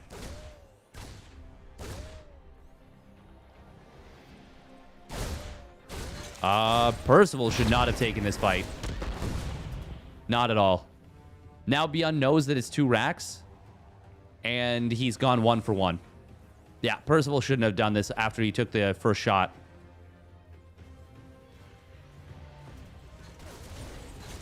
Percival is still building Reapers, by the way. Nice lineup shot there for ByuN. Yeah, that was a big oopsie from Percy. Uh-oh. He's actually just going to lose this Reaper. This is going to go very, very poorly for him. Yeah, he tipped his hand too early. And, it's a bad time for him. He's still building Reapers. I don't know if he feels like he has to, maybe. This is going to get a little weird. This actually could go very, very well for Percival. He will get in just before ByuN Cyclone. Oh, but that Cyclone pops out, kills the Reaper without the lock-on, so he gets the kill, the double kill on pop-out. Okay. Well, that's very nice for ByuN. And Cyclone Medevac, way better than Reaper Cyclone. Not close either. Because ByuN commits to the Medevac, though, he is going to be a little late in starting up Raven production. Percival, I mean, he's shown that he's got some really, really good late-game Raven TVT.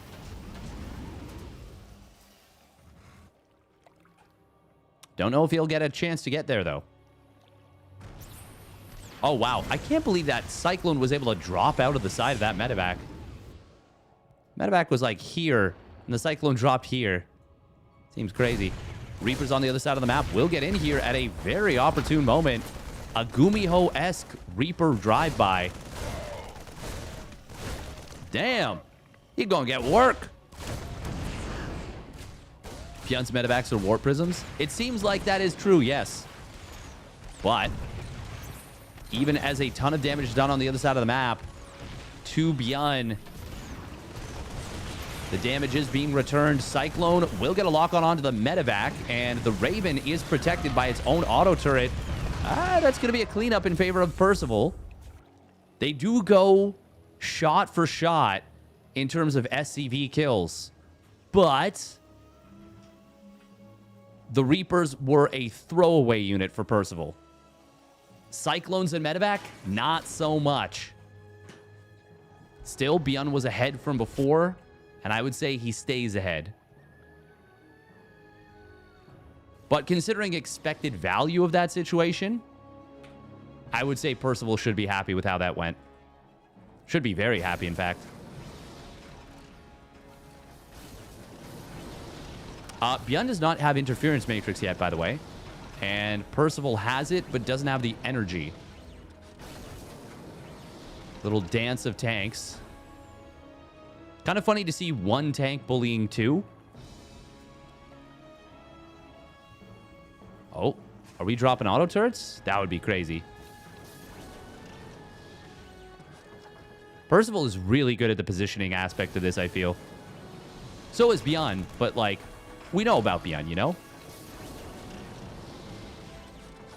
Percival displaying some... Oh, wow, significant patience. ByuN leaving his tanks alone to counterattack with the Ravens. That is a wild choice. And I have to say it, I think a really bad one. Obviously, if you can drop a ton of auto turrets, get a ton of SCV damage, and not take big losses on the other side of the map, you're doing great. But that's a big if. He does get the unsiege on that one interference matrix, which is really, really nice. Because now that's just wasted energy. Oh, but this time, ByuN not able to get that. A lot of SCVs going down on the other side of the map. A lot of SCVs. But if Percival just wins the game with this Raven push... Oh, my God. I was going to say whoever gets vision first wins that fight. And it will be ByuN, but Percival has 2 tanks to 1. Viking lead slightly in favor of Percival. Oh, but the mass repair on this Viking is not quite going to be enough. Barely not enough. Another interference matrix getting dropped. Oh, ByuN unsieves that tank at a very awkward moment. Percival able to take it out before it resieges, and now he's got a bit of a chokehold on his opponent's natural. Massive SCV lead for ByuN. Doesn't matter if you just die. SCV is going to pull in here. He does lose the tank beforehand. He now backs away from the idea. Stim is done for Percival. He's trying to go after that tank. That is a mistake. ByuN now will pull the boys. And Percival might have gone a little bit too far there with the few Marines he had. He's going to kill so many SCVs, but he could have killed even more. Could have held the position potentially. Instead, now ByuN does clean it up. Percival just clicking this tank with his stimmed Marines cost him the position, cost him the army, and might very well cost him this game. He is ahead in workers now. 5 mules to 0, by the way. Which means he is monstrously outmining his opponent. ByuN, though, says, okay, well, now it's my turn to drop some mules. Yeehaw. Interestingly, they both have incomplete production. Oh, God, Percival was doing it there, too. Yeah, he had, I agree, he had the game. Now it's ByuN at counterattacking. He's got Stim, he's got the interference matrices, and he's got game number 2 all but wrapped up. And I think you can remove all but. He's got game 2 wrapped up. GG. Oh, man, I want to go back to that moment.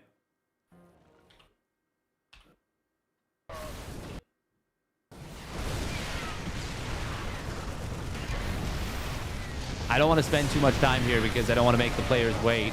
But right here, these Marines, there's like 6 or 7 of them that get cooked. And if they don't, if he just pulls back from there, he's shelling his opponent's natural expansion. he's either ByuN pulls the boys into like 6 or 7 Marines, as well as 4 or 5 tanks.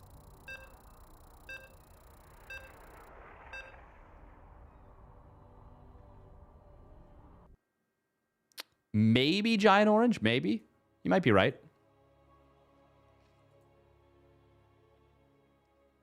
Oh my god, I didn't... Hey, Lamau. Yep, did it on purpose. Totally did it on purpose. Haha, look at me. I'm hip and young.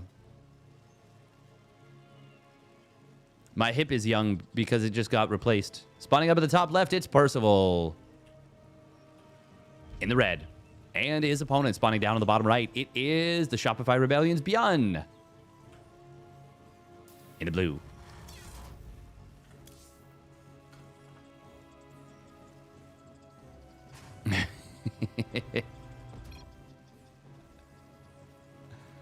Oh, Anki dropped the colon. I didn't know that if you put a space and hit enter, it actually just sends an empty message. That's incredible.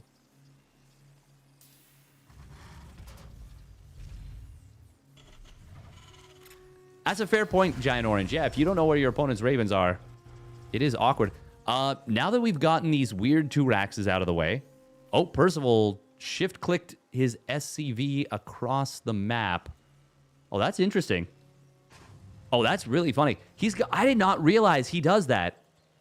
So he shift-clicks the command center to a mineral patch and then back home. Or maybe just here and here and then back home. That's really funny. So he's going to 1-Rax expand. And then... Oh, he wanted to check this position here. He's going to 1-Rax expand. And then if he sees it's a proxy 2-Rax, he will cancel the command center and build bunkers in his main. But he doesn't need to. He sees the barracks at home. He sees the factory. He sees that he has got a better economic build.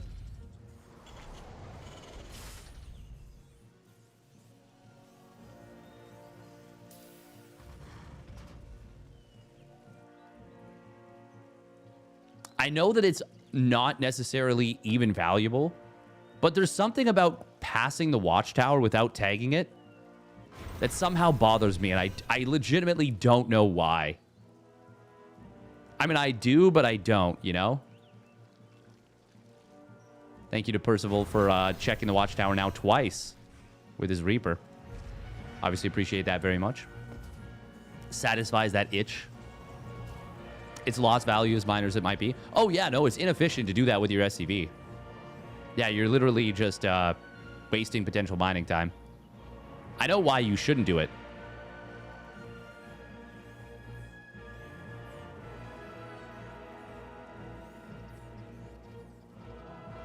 I'm saying the part of my brain that gets tickled wants them to do it. Oh, this might be 2 dead SCVs.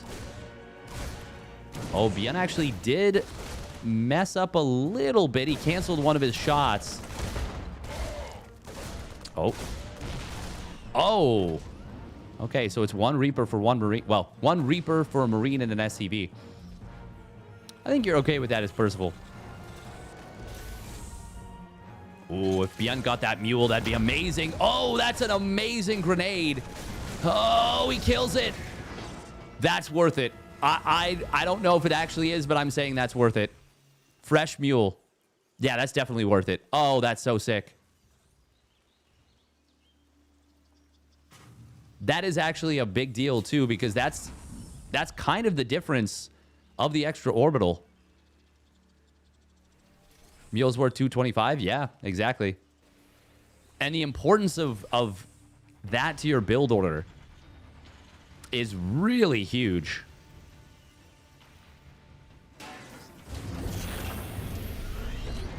That's an incredibly good pickoff for ByuN.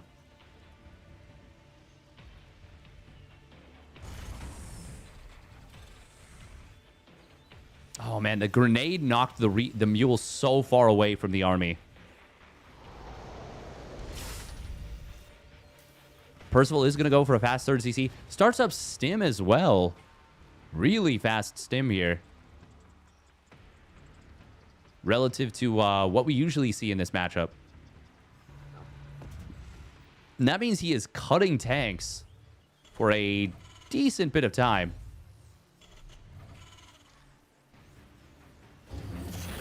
His Raven is actually so fast. I mean, yeah, it's pretty quick. It's not that much faster than ByuN's. To me, the notable thing is that he's cutting tanks and has a really fast stim with this. Scan comes in from ByuN. Okay. Will he identify that this is tank production being cut and as a result go for a bit of a push? I think yeah, you know what? He should be able to know that this is where the factory was. And I think he already saw that that's where the factory physically was before. This is looking to get in before stim is done, before the Marine count is particularly high. And ByuN has correctly identified that, yeah, I can go pushing. And there's not going to be a whole lot to deal with this particularly well. One of the Cyclones does go down. They had the lock on. Ooh, locking onto the opponent's Ravens is big. Almost got a kill on one of them. Percival immediately going to repair that. There's not a... does this lock down the ramp? He's looking for it to.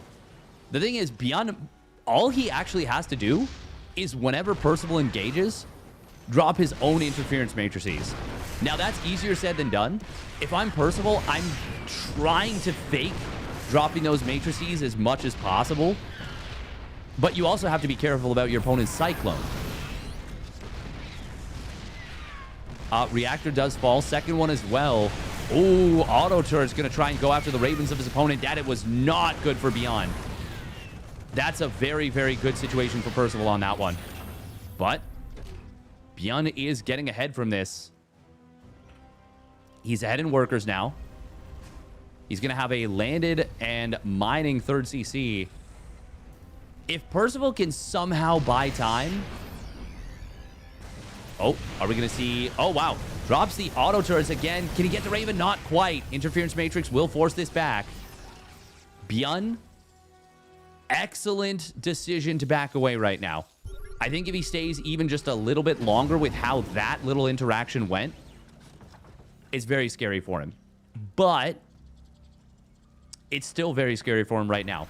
Stim and combat shields are completing. Or sorry, 1-1 and combat shields are completing. And that means the Marines of Percival are... They're almost twice as good. That's not quite true. They're like 40, 50% better right now. They're dealing 2 more damage per attack. And they have 10 more HP. Like, they're outclassing the Marines of ByuN by a lot. But only for a little bit for the 1-1 at least. The combat shield does matter a lot, though. Oh, here comes a push at the front. Is this the right call from Percival? He drops a bunch of auto turrets here. And the interference matrices switches off both of the tanks, kills one. Second one wakes back up, but the counter drop from Percival will be able to take care of that tank. Now he can siege his own tanks. Did he lose all the Ravens? Yes, Percival did, but he will break the position of ByuN. 14 SCVs go down, make it 16. Depot even falling. Percival with a nice little rope-a-dope move. Oh, but nice target fire on the medevac on the follow-through drop. Percival tried to save this. Unfortunately, wasn't able to. I feel like Percival has to back away. ByuN is about to have an interference matrix. Percival, though, doubling down, putting his tanks in a bit of a different position from the low ground. So this is really weird now. Because Percival just got a big economic lead, but he lost all of his Ravens there. Oh. A very bold little move. He's trying to out-multitask ByuN, really getting in his face with these drops. Would love to see target fire on the reactor. He does get that. Percival will back away. Oh, that Marine. ByuN did once again forget the +2 attack for a little bit. How far behind is it? It's about 25 seconds behind, give or take. Could be a lot worse. Percival already building a 4th CC on the position. 2nd factory, finishing up now. And going back into Vikings, interestingly.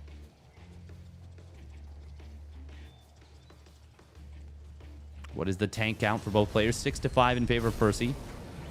Once again, these Ravens are so valuable for ByuN. He is going to have 4 interference matrices during the next major fight. Assuming it doesn't happen in the next, like, 20 seconds, which I don't think it will. Oh, well, that's a very awkward random tank. ByuN maybe a little bit of the fatigue of that exhausting series he had versus Cham earlier coming into play. Big scan spots a lot of Marines. And this is pure Marine medevac versus Marine medevac tank. So obviously Percival has the higher quality army there. ByuN building his own 4th CC, but it is quite a bit later. Percival showing these Marines. He is... Oh, man. A tank position right here would be so nasty. Looks like the medevacs did actually get taken down on the top right, but Percival is going to spread, stim, and go for this frontline tank. He barely get... Well, he gets it eventually, but it takes a while. Command center does get denied, though. This is now, once again, 3 base to 4. Oh, anti-armor missile having to be dropped. Percival does target down the Ravens, but ByuN will be able to overwhelm the position. Still, that's both Ravens now gone. Percival needs to be very careful about the counterattack. However, I feel like if ByuN can't get a lot done right now, he is in huge trouble. And Percival's already retaken the tank lead again. ByuN is a Marine maker. Oh, this is a big move in here. There are so many tanks sieging up, though. He cannot go up this ramp. Percival, Liberators, tanks, Vikings. He's got all the positional things. Does fire up his 3-3 quite a bit later than ByuN, but ByuN, once again, doesn't have the +3 attack on the way because he forgot the +2 attack for a little while, and he started them at the same time. Now the +3 attack starts up and +2 vehicle weapons, but Percival, with the more valuable upgrades, going to be timed out better. Oh, tank on the watchtower will get taken down, but there are tanks, a little ambush, triple triad of tanks. Triumvirate? Sure, triumvirate. ByuN is looking to pinch this army off. Percival could potentially kill that one tank. No, ByuN pulls it back. Good job. Percival might just actually walk away. Wow. He scans, sees the army, and says, okay, well, don't mind if I do, and just walks out. Doesn't even lift up. I love that so much. Unacceptable command. We are I don't know why, but that made me think of like Yogi Bear. Hey, boo-boo. Guess I'll walk away. Siege tank on the watchtower again, going to get taken down. Not providing the most value. A lot of Marines trying to re-engage here for ByuN, but Percival has a ton of tanks with him. Percival, God, that is so many Marines. 76 Marines. Percival is getting in towards the double starport for the late game. ByuN just now getting his 4th base established. Percival's been mining quite a bit more over the last little bit. Broke his ankle. Yeah, but it was like in the most polite way possible. ByuN tries to find a fight there. It goes even for Stevens. ByuN gets 1 extra Marine, I suppose. Did Percival ever okay, he did saturate this one gas that was only had 1 on it initially. ByuN is going to try and take advantage of the fact that he is playing the more Marine-focused style. Percival already getting ready after finishing +2 ship weapons for the Sky Toss or Sky Terran transition. 2nd armory, +1 vehicle plating. Oh, we're going to see a big fight in the middle. Tanks of Percival showing up to the fight. And that will allow him to hold the watchtower. I missed the outset of that engagement because I was not expecting an engagement there. There was a couple Liberators sieged up. ByuN will now finish up his +3 weapons for the infantry.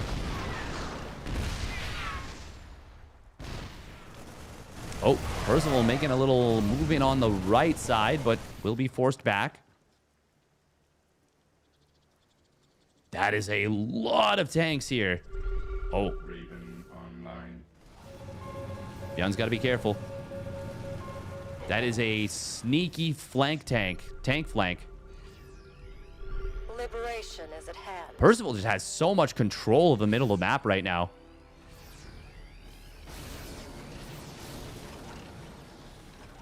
That's true, actually, Giant Orange. Yeah, +2 on tanks makes the Mass Marine style so much worse because now you're one-shotting stimmed Marines with the siege tanks. It works both ways as both of them have it, but Percival's not as reliant on those Marines. ByuN is. Speaking of which, there is a Liberator in the middle. Gets a kill on one of these tanks. Another 2 tanks going to go down outside of ByuN's base. ByuN trying for a counterattack here. He will stim in on top of this command center. But look at that. Percival with the scan. 12 kills on that tank. Did he just get 12 kills right there? Oh, we are going to see ByuN pushing through here. But he's already lost a lot of this force. Both players building a crazy amount of CCs right now. Interference Matrix is going to shut down these tanks. Medevacs, while they're just going to boost away, ByuN is just going to sack these Marines and get as much as he can. And that is not going to be a whole lot of value. Both players will have all the late game engineering bay upgrades done momentarily. ByuN's already finished them. Percival was a little late to start his building armor, so that's about 20 seconds away from completing. Oh, random tank in the middle of the map that got kind of isolated. Will get taken down by ByuN. Percival is winning this game, I feel. But I wouldn't say he's won it yet. Oh, nice unsiege right there from Percival. Missile turrets protecting the tanks, and they just instantly re-siege behind it. Yeah, Percival is about to be on a 3 air upgrade advantage for air versus air. ByuN still hasn't added additional starports, I don't think. Percival gets a good concave here in the Marine versus Marine fight. Tanks, though, do siege up. A lot of SCVs pull and actually are sacrificed, but I feel like ByuN might be, well...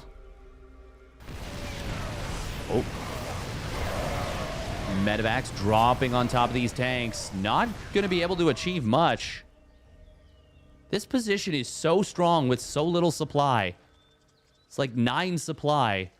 And it's locking down so much.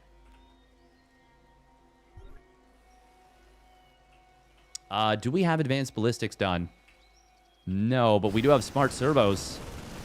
Oh, not that that affects the Liberators, affects the Vikings. Still very beneficial. Oh, tanks are caught a little bit on siege, but one of them does get hot picked out of there. ByuN, oh, he might find an opening here. Very nice anti-armor missile. No tank on the watchtower for Percival, and ByuN's going to try and keep pushing, but the tanks of Percival on the left, repositioning very nicely. God, Percival is so quick to unsiege his tanks when they're in peril. He is really freaking good at TVT, man. Holy shit, everywhere ByuN turns, Percival has like 2 to 3 tanks.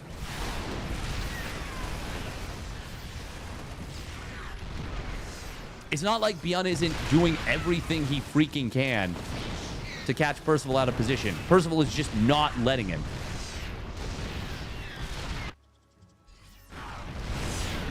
Planetary Fortress at the gold.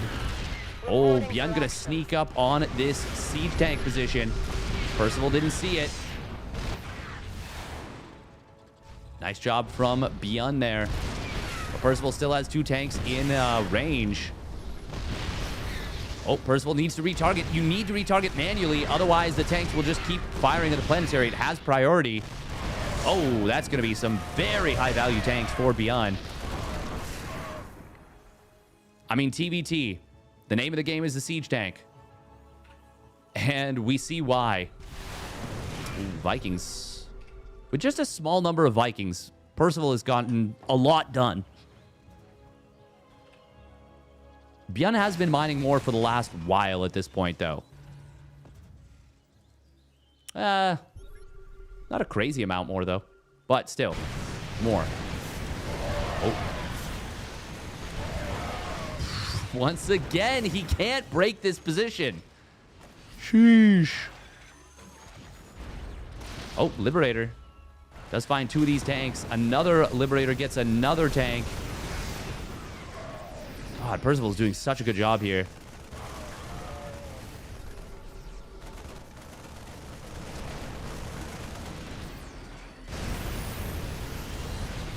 ByuN gonna try and counterattack through the middle with a ton of Marine tank.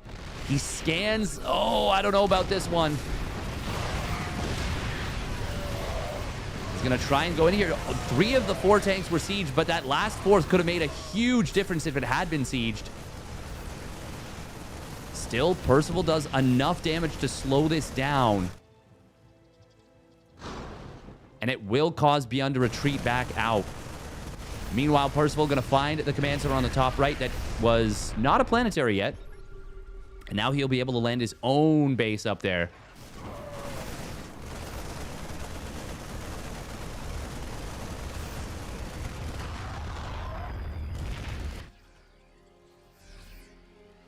This is still winnable for ByuN at the moment.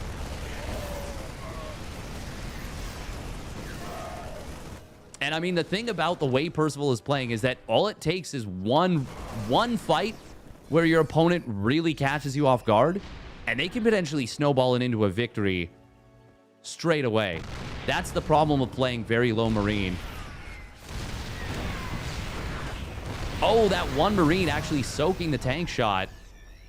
Oh, no, it was actually the fact that he contested the watchtower, so there was no vision for that siege tank. Ah. ByuN will look for a move on the top right, but is he getting himself trapped in the corner? He might be. If the interference matrices can come through, this could be big problems for ByuN. Anti-armor missile. Percival doing a wise, making a wise choice of not rushing this. He doesn't need to rush. ByuN is the one that needs to find a way to get this army out of here. Oh, Liberator is not going to be able to get taken down. That means these tanks will all get switched off. Anti-armor missile reapplied, and ByuN is diced apart by Percival's Raven Viking. Oh, Raven Viking Liberator. Oh, God. The tanks are doing so much work.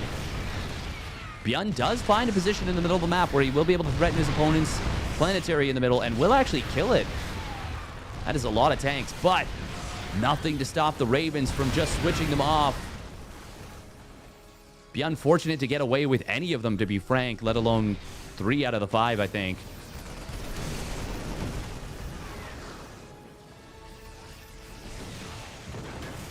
Percival putting on a clinic of late-game TVT. ByuN, though, once again, I mean, he denying that base in the middle was impactful.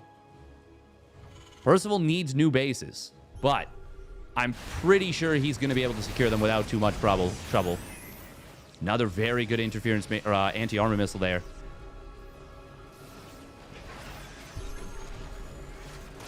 Liberator going to be able to find these 2 tanks here. And that will force this army back. Once again, anti-armor missile being recoded over and over every time ByuN has a cluster of Marines. Oh, nice snipe on that one Liberator, but it won't keep the tank alive. The Marines are there to finish the job anyways. And Percival, after 25 minutes of TVT mastery, is finally moving forward with what looks like it could be a death army. Well, it feels like a death army at any rate.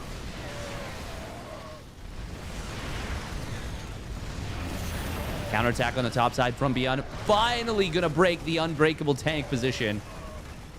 But feel like it's too little too late at this point. A day late and $1 short, perhaps.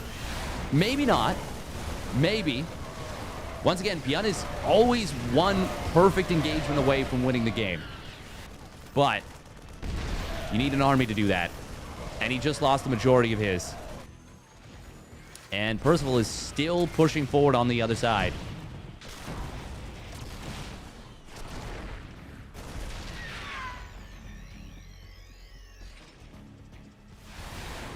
In fact, Percival might, he might just checkmate ByuN's production.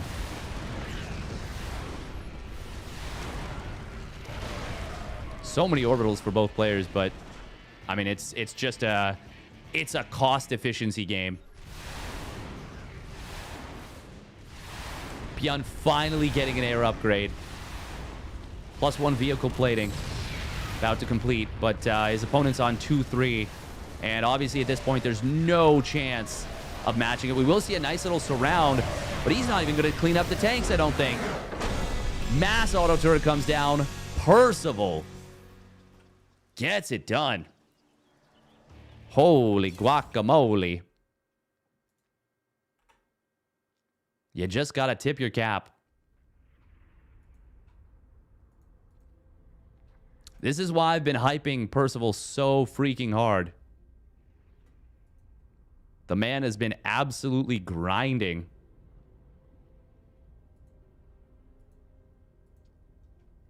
All right, minute and a half of ads. And we'll get into game number 4. Why ByuN never changes his army? It's a little bit of stubbornness. I'll say that. ByuN is definitely a player that sticks to his guns. No way around that.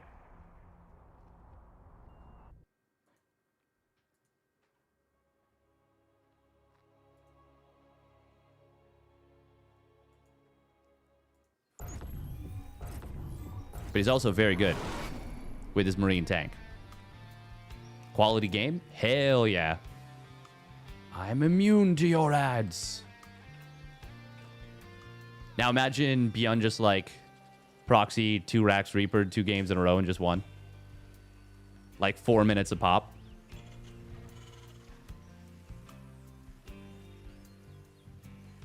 All right, here we go. Spawning down on the bottom left. It is Percival. In the red. And his opponent spawning up at the top right for the Shopify Rebellion. It's ByuN. In the blue. I do think that you just have to go like Viking Raven in a situation like that. Like, I don't think you can play... I don't think you can play Marine Tank, at least not on that map. Maybe on other maps. One, the Watchtower gives so much control of the middle.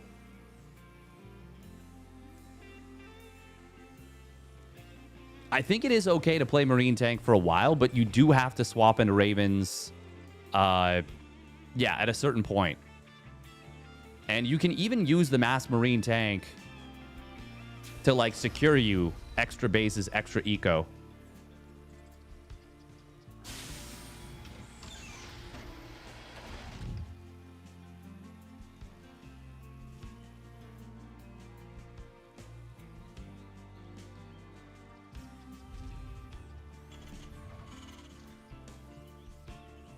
Once again, Percival going to scout. Going to see, hey, he started a factory. Cool.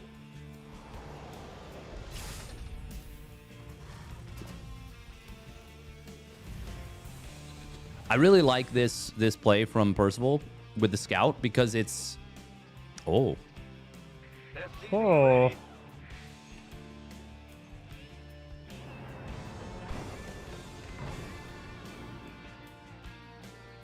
Oopsie poopsie. Oh, oh, ByuN. Oh, no. No, no, no, no, no. Oh, my God. Oh, that's so bad for ByuN because he went for the reactor here. Oh, no, no, no, no, no, no, no.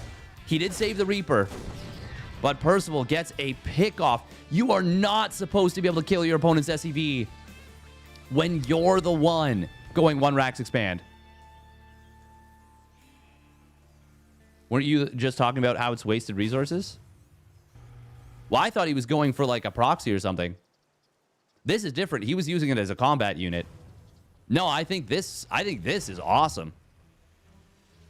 Personally, I don't think... No, I was talking about tagging the watchtower on the way back. It's technically wasted resources.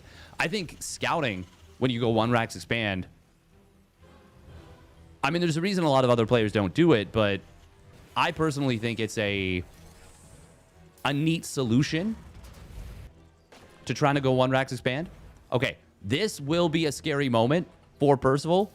ByuN needs to get some value with this. Otherwise, his opponent has gotten away with 1 racks expand, which is a big problem. Oh, well, he's going to get at least 1 SCV. Somehow it dropped the gas off, and he didn't get the other SCV that basically, like, donated itself to him. Oh, ooh, good grenade from ByuN, but Percival has ByuN a little bit trapped in the corner. However... oh, that Reaper micro. Oh, he gets into the bunker. Oh my God. The dance from Percival. Yo, Percival is feeling himself in this one. That was so sick. Oh my God, that Reaper. That Reaper is Loki. Hee hee, ha, ha, ha, look at me. That's not what Loki sounds like. Loki sounds British. Like how in Star Wars everyone is British. All Asgardians are British.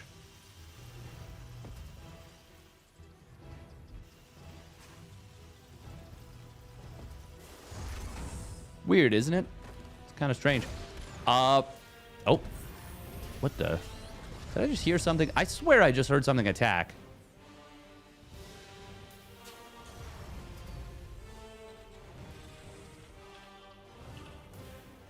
Did he just attack something of his own? Commit? Is that crazy? I don't know. Okay. 3rd CC. Very far ahead for Percival. Faster double engineering bay. But... actually, is there a bud at all? Oh, auto turret. He gets an SCV kill.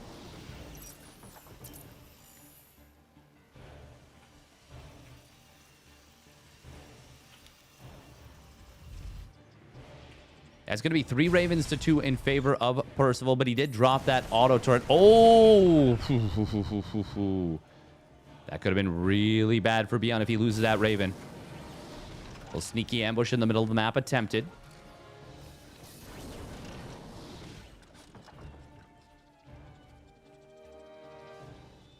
SCV ready.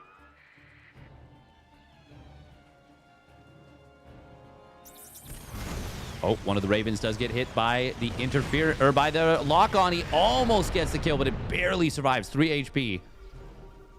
Percival. Oh, he's the one actually down a Raven. Cyclone does go down. Percival is gonna try and pull the boys to deal with this. Oh, that tank blast from ByuN and right out the gate. Massive shot. Finally a tank hitting the field here for Percival. But it sieges and is immediately switched off. I think ByuN's just going to even the series right here and now with this push.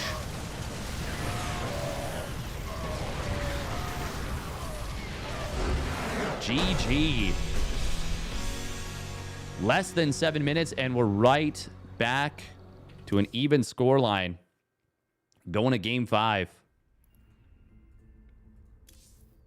Percival once again had cut tanks. But this is a much shorter, much more direct attack path across the map. And, well, Percival recognizing that it's getting late.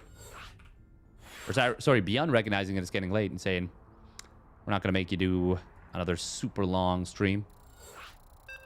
To which I say, maybe I want that. Maybe I do.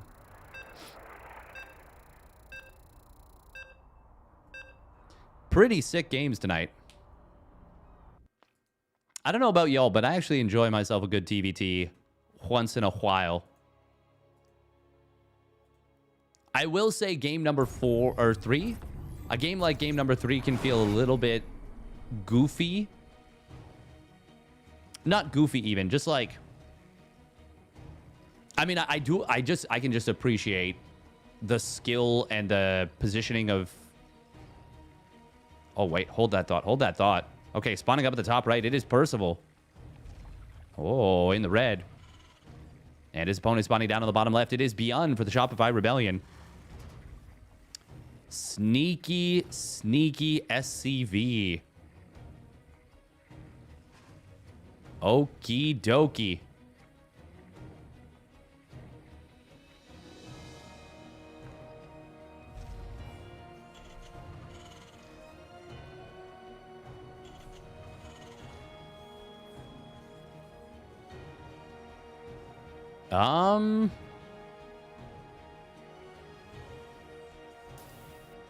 I can't believe he didn't proxy inside his opponent's main. Or natural. That would have been so sick. Well, it would have been pretty bad. Oh, no. He didn't check over here. Oh, wow. He could have done it. ByuN is SCV scouting, though. He never does this. He's actually SCV scouting the same way Percival does. Off of a 1-Rax expand. But I think his SCV is going to arrive before he would start the 1-Rax expand. Right? Yeah, just before. And ByuN going to know to start a bunker.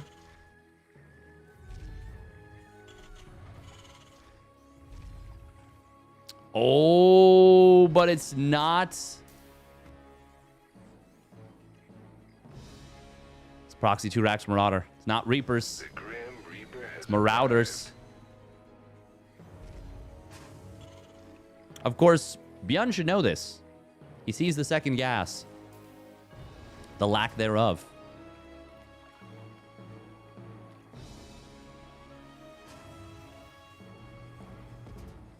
Ah, this is super awkward for Percival now. Percival metagaming, ByuN's metagaming. Well, ByuN, oh. Oh my god, okay, we're pulling the boys. SCV ready. This is dangerous right now with this Reaper. Yeah, that's why. Oh, but it manages to get away. Oh, nice little grenade. 15 extra damage. The wall is good, but this still seems very scary. The bunkers don't cover the natural. They cover Reaper jump points. They don't cover the natural. Percival's going to go for it. Grenade. Not able to connect on the other side. Target fire on the SCVs. Can he kill the bunker? Does he need to kill the bunker? I don't know. I don't think so. Marauders on the low ground are just shooting the bunker. The SCVs are also attacking the bunker. This feels like a total waste from Percival, unfortunately. Now the Marauders join up on the high ground, but two of them get popped immediately. ByuN still is so far outclassed in terms of army supply, but he is starting a siege tank. That is the big thing here. SCVs are just trying to keep these Marauders from getting into the main. That bunker will go down. That is what he needed. Finally kills one of the Marines. Other Marines popping back into the bunker. Scan for Percival will come through, but the tank is now out. SCVs just dancing back and forth. Nice little spread on the Marauders. It's now 12 SCVs to 9. Percival taps out with a supply lead. He could have played that out, but he said, I don't wanna. Oh, wow. Would it have been easy? Absolutely not. Could he have done it? Absolutely.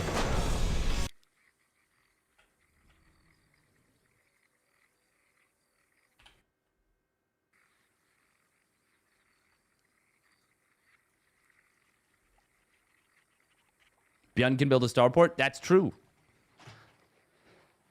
But can he build much out of it? with the eco he's on. I'm gonna try and get the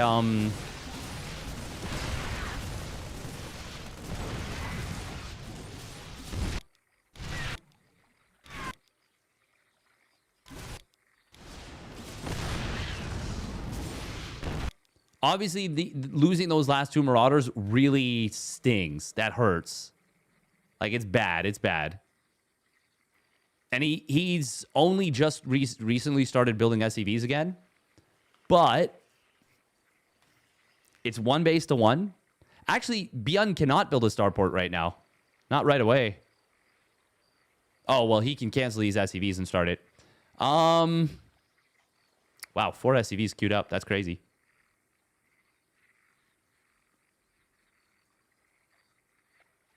Oh, wow. Look at those Marauder bodies. Jesus. What a series. What a series.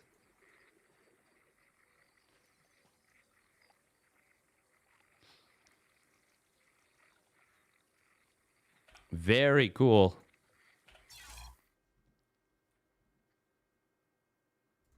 Wow, wee wah. Yeah, I don't blame him for tapping out there. But I do feel it's hard to say because 3 SCVs is not actually a crazy amount. But 3 SCVs when your opponent's on 9 SCVs is a crazy amount. But 3 SCVs when your opponent's on 9 SCVs and you're both on 1 mule, it's a little bit, the waters are a little bit more muddied. Wonder what it looks like if he stays. That's what I would have loved to have seen. You know, love to have figured out.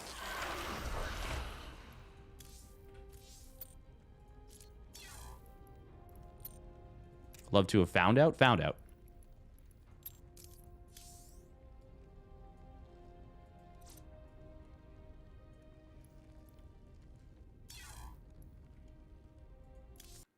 All right, we're gonna. Do we play one ladder game?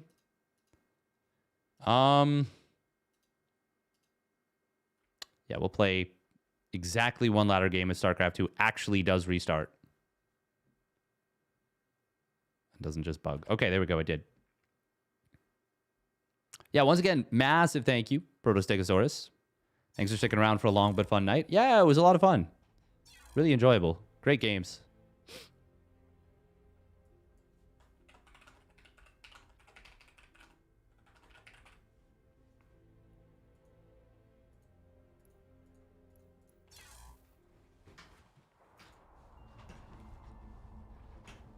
Why don't we go for the supply depot instead of the bunkers? I think it's one of those things. It's a long tournament, a long day. It's easy to make oopsies, you know? It's easy to not make the correct call.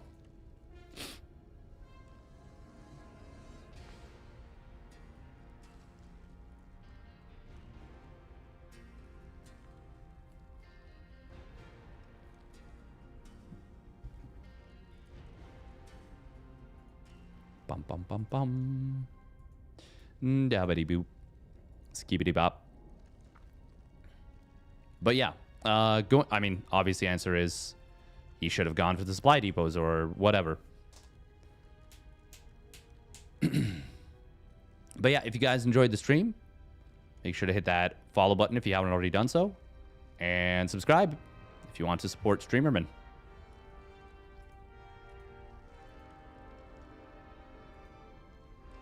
Obviously, if you got a free Twitch Prime, you haven't already used it, that's a real good one. Just costs you nothing.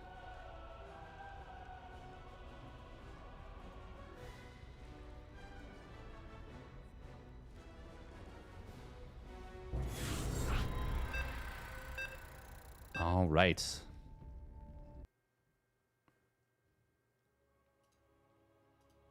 God, our MMR is low right now. Halcyon. Who is that? Minerals now. Good luck and have fun. That's not Nina, is it?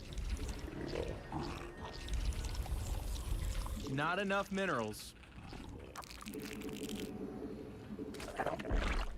Minerals now. Get them.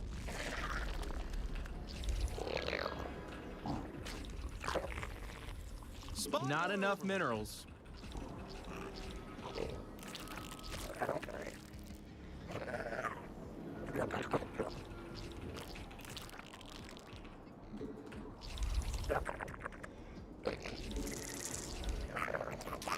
We need more sky. I mean overlords. Minerals now. Get them. Not enough minerals. Minerals now. Get them. Bum bum bum bum.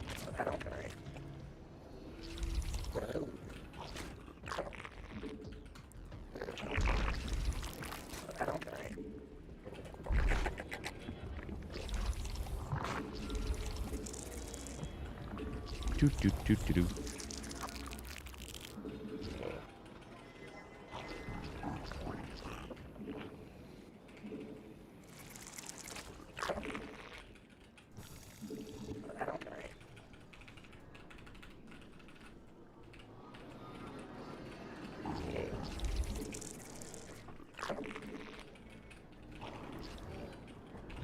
Yeah, did Nina change her name to Halcyon?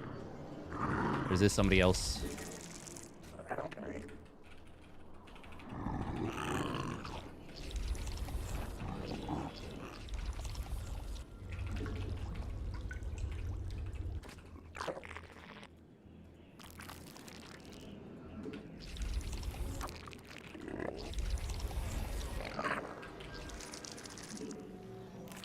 Why is Big away? That's a great question.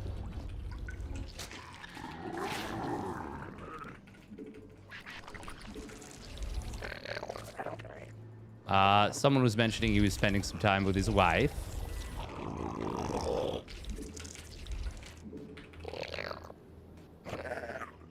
You made another queen. Nice.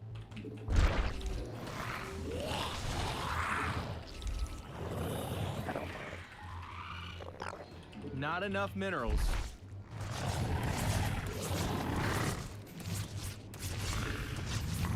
Your forces are under attack. Our army be scrapping.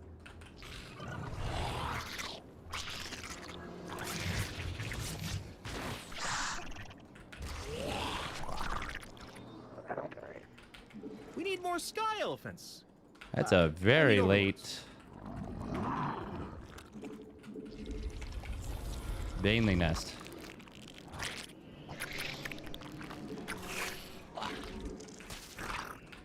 You're gonna need a tad bit more energy. Your forces are under attack. Evolution complete. Not enough energy.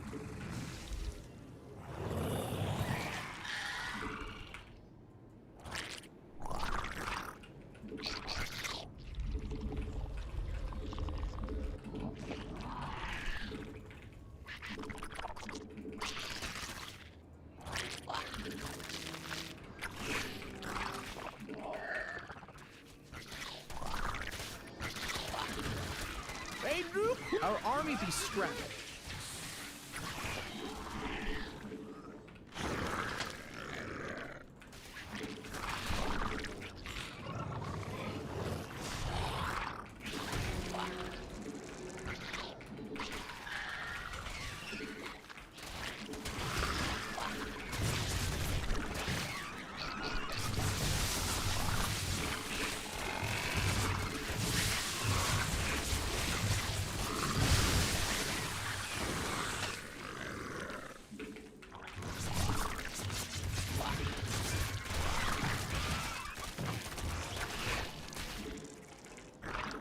What are we doing right here? We botched this so hard.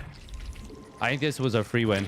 Our army be Well, scrapped. maybe not a free win, but I think we had won the game. Ah, fuck me. You're gonna need a tad bit more Oh, energy. I'm so bad at this shit. Not enough energy. You're gonna need a tad bit more energy. We're so fucking old. So slow. Your forces are under attack.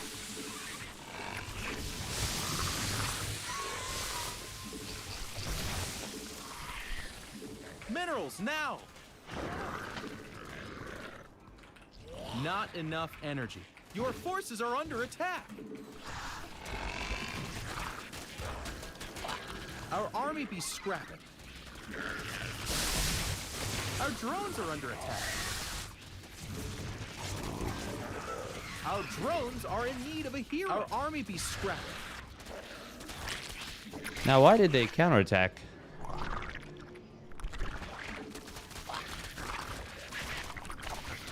Not enough minerals. Your forces are under attack.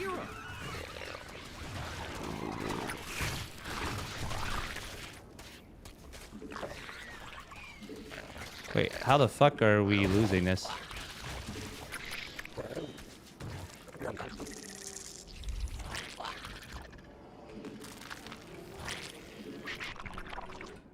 Minerals now. Our army be scrapping.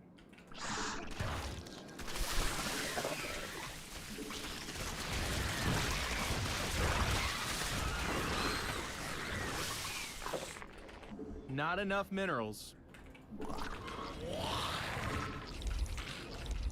Minerals now. Get them. I do believe we've thrown. Not enough minerals.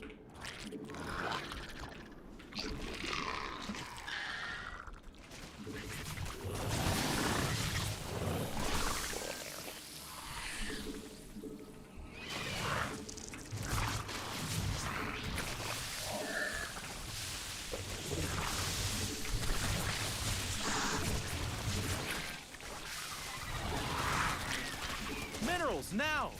Get them.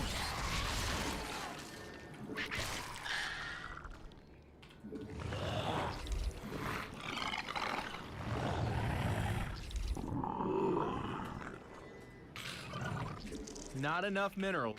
Minerals now. Get them.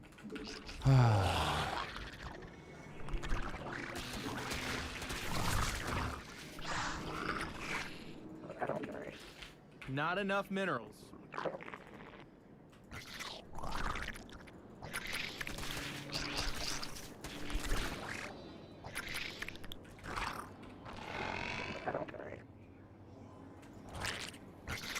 Your forces are under attack.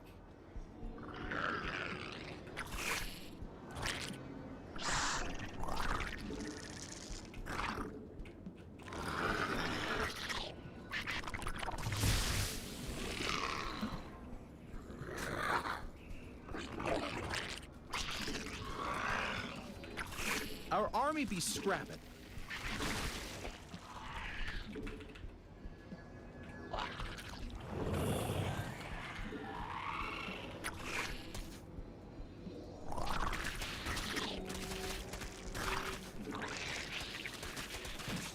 Oi, peace off. Your forces are under attack.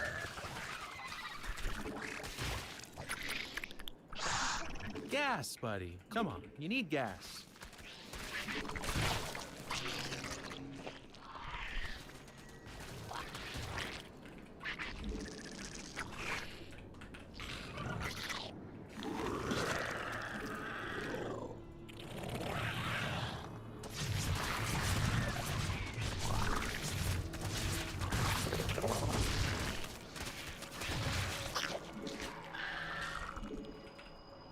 The minerals have up and gone. Our army be scrapping.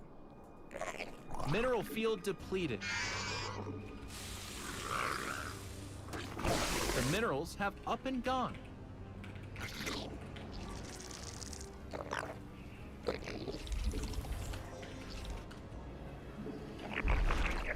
Your forces are under attack. Not enough minerals. Oh my fucking god. Ah, this is so Minerals frustrating. now. Get them. We're gonna get blasted by Banes again.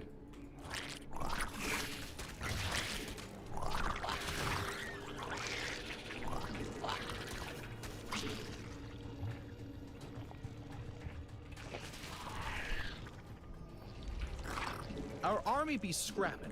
You made another queen. Nice.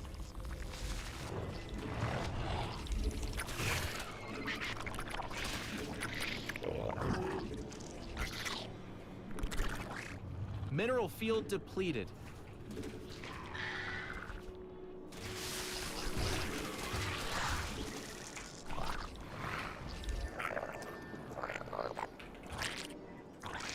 Once upon a time, I used to be good at this game.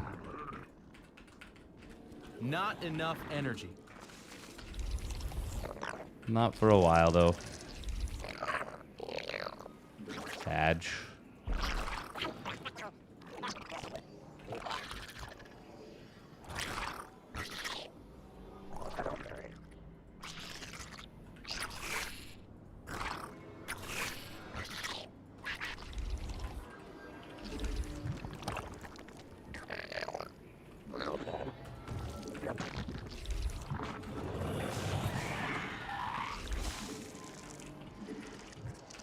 Minerals now! Get them!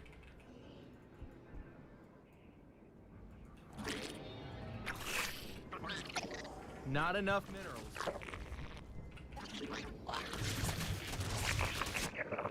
Your forces are under attack.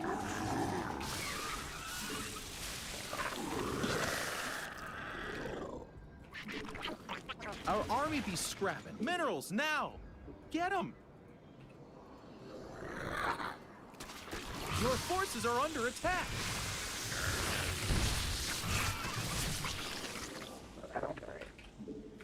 Not enough minerals.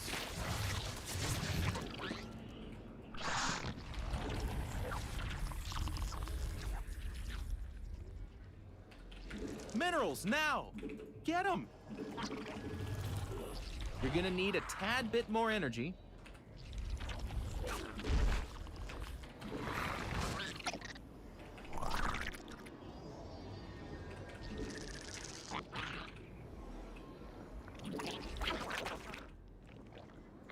Our army be scrapping. Not enough energy.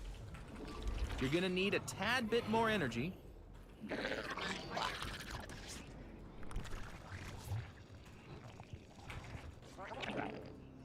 Spawn more overlords.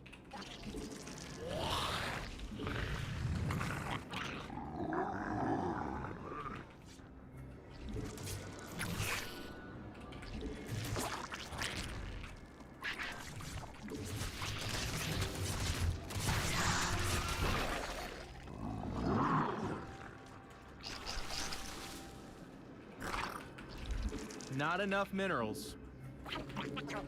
Not enough energy. Minerals now! Get them! Not enough minerals.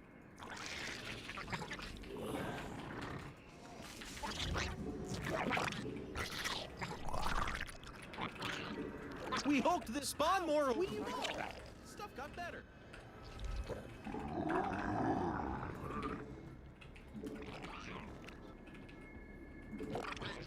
Minerals now! Get them!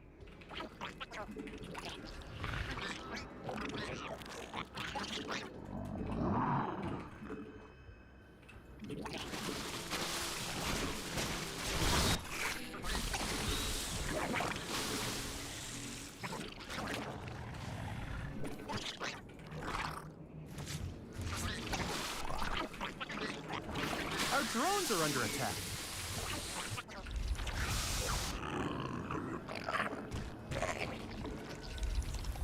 Your forces are under attack.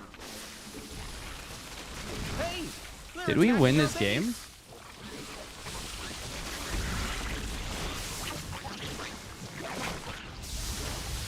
Our drones are in need of a hero. Your forces are under attack.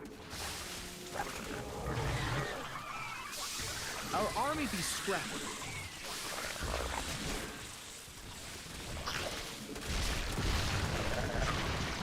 Not enough minerals. Our army be scrapped. Your forces are under attack.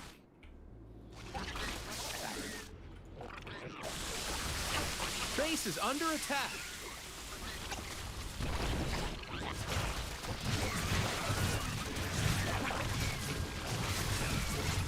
Our army If they can't build a base somewhere.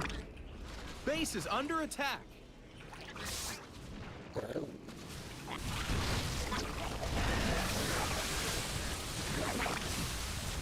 Your forces are under attack. And they're out of here. Oh, got him with the base trade. Oh, wow.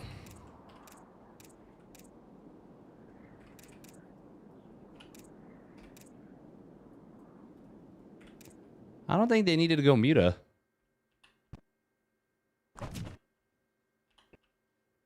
Was I actually just in a really good spot?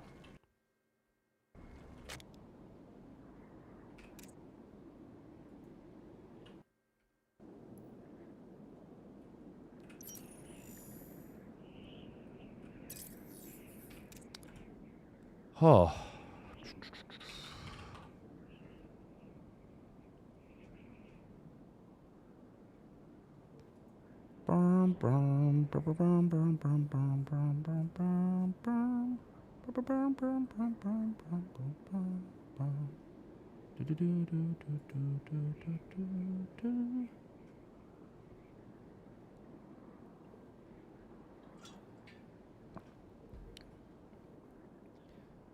Oh.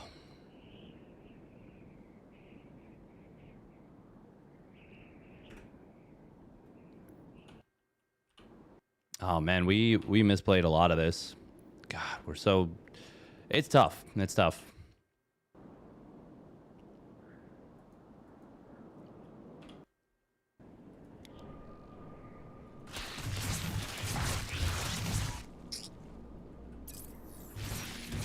At this point, we'd killed so many workers. I still can't believe we didn't just outright win it.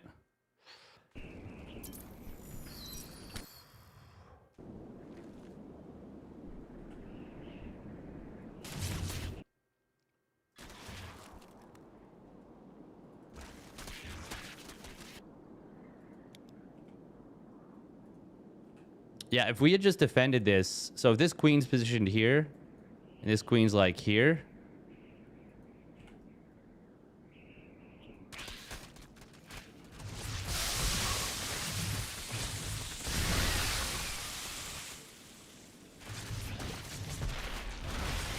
Oh, that one Bane could have gotten an even bigger detonation. Obviously, at this point, we're very...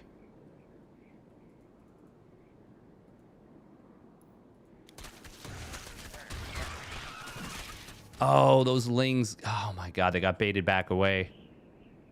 Or they just de-aggroed. They just de-aggroed.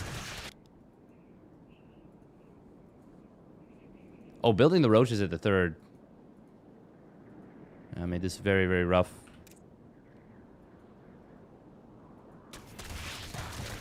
Ah, this was so bad for me.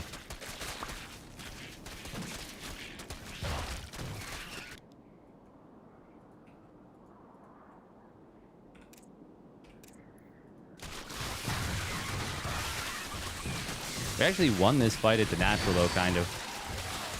Ah, that one roach, though, is in a really good position. Oh, brother. Ah, so slow. So slow these days.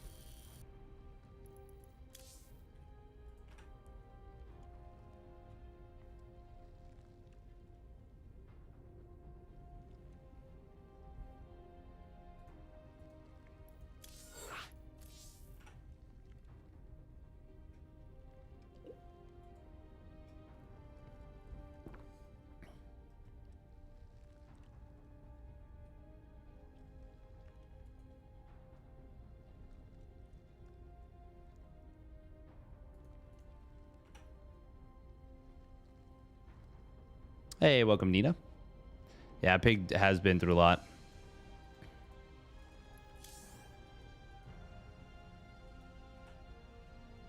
Obviously, Patch is joking, but I get it. I get it. Hey, thank you for the raid, Nina. Hope you had a great stream.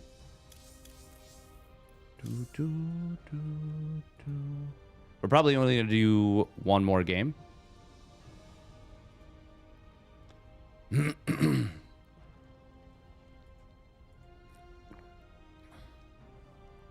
Oh, man.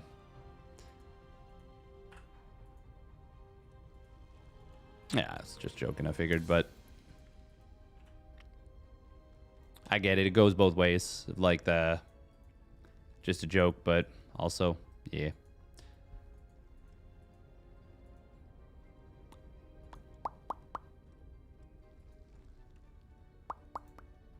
I know you didn't mean anything by it.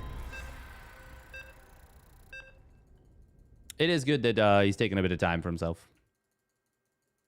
Oh, wow. Snake's down at 4.9k. Damn. We're all hard up here. Minerals now. Good luck, have fun, and beat them, probably. Not enough minerals.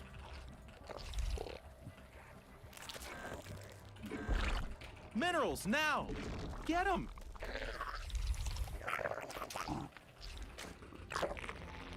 We need not enough minerals. I mean overlords. What do you think the odds are that he does like a 12 pool? I would say not 0. Spawn more overlords.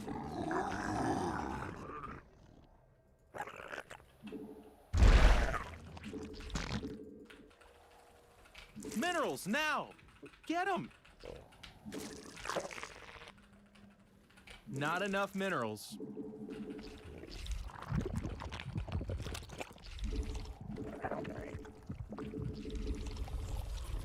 I really like the coloring and textures of 10,000 feet. Minerals now. It's an aesthetically pleasing map, for sure. Not enough minerals.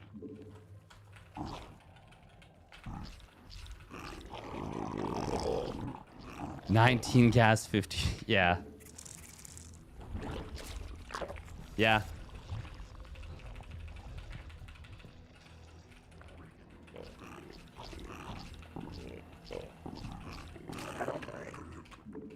Thank you, Snizda. Appreciate it. Once again, this is going to be my last game, no doubt. Wouldn't have minded not playing as EVZ as the last game, but that's feels a little late.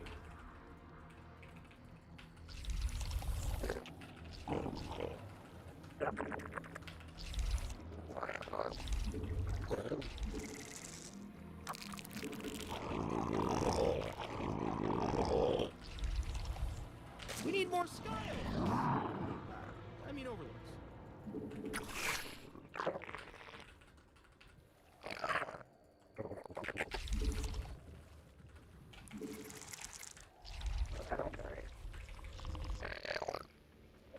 Hey, Luke!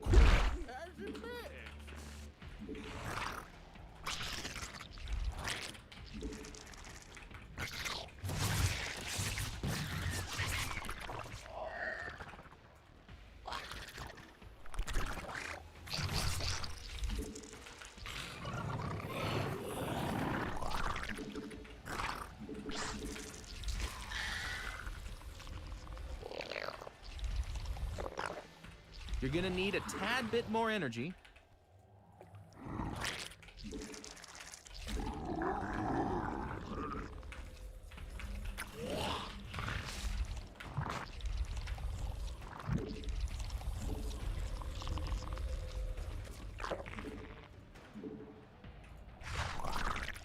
Evolution complete. Not enough energy.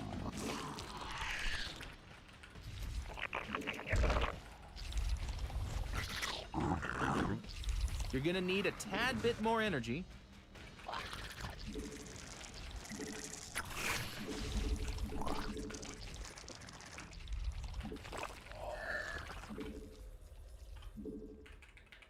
Not enough minerals.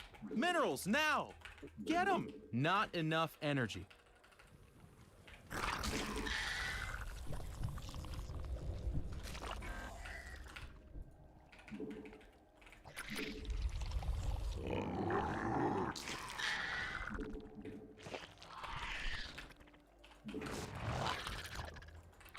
Is this a good idea what we're doing? Probably not.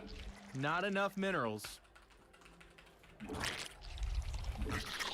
You made another queen. Minerals now. Does he have a Get wall? him. No? All right, he's Our dead. army be scrapping.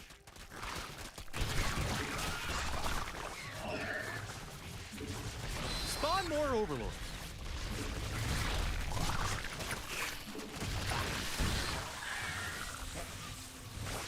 Your forces are under attack. You're gonna need a tad bit more energy. Not enough minerals.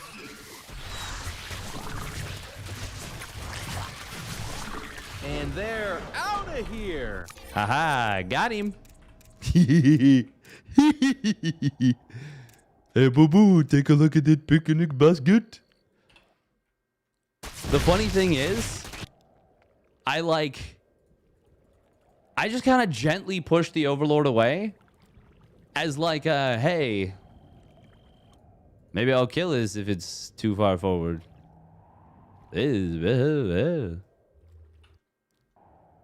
But just no wall. He microed this well. We microed it very poorly.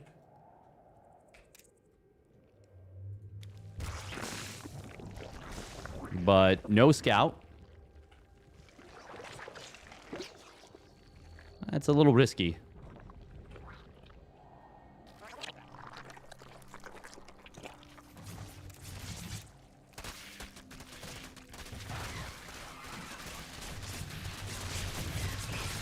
Yeah, obviously we could have microed a lot better.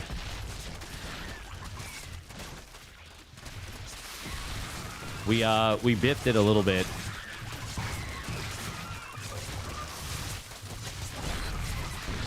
But it's fine because we're still killing the roaches.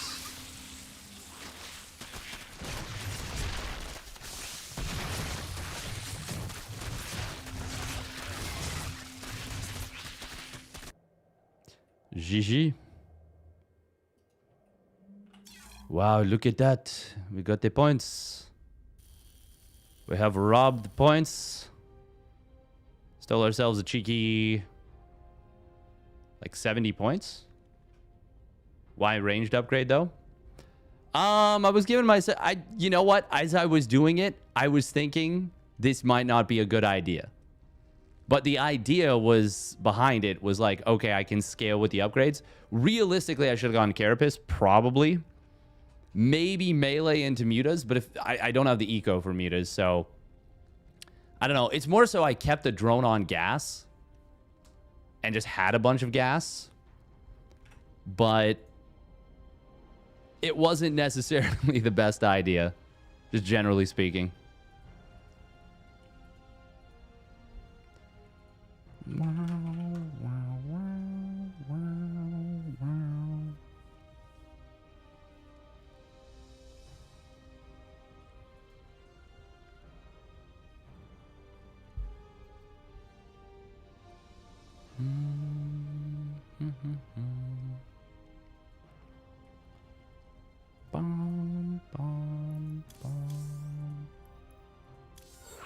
All right, let's see if we can find one more decent game. That was a shorty. Yeah, also, in the past, I've played him, and he's done that, like, Roach Warren in the main. And it feels like building a ton of Lings is pretty good against it regardless, because either they go for a good number of roaches. Arium. Wow, that's a name that I haven't heard in a long time.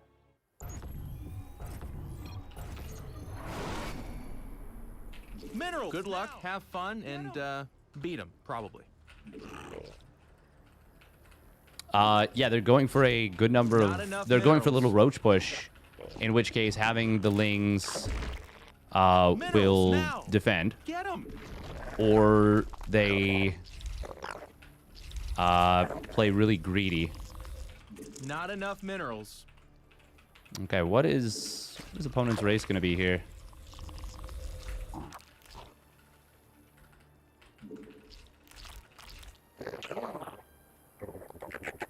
This was originally a Protoss player. We need more Sky. Minerals now! Get them! Not enough minerals. Once upon a time, Minerals he now. was Get kind of 'em. known as like Not enough minerals. potentially Minerals the now. North American hope. Get 'em. In terms of, I'll just play. I believe he 2-1'd Symbol Not in enough like a minerals. super weird Minerals game, now. Get 'em. but Not ultimately, enough minerals. Minerals now. Get 'em. I feel like it put a lot of pressure on him. Nepo gamer.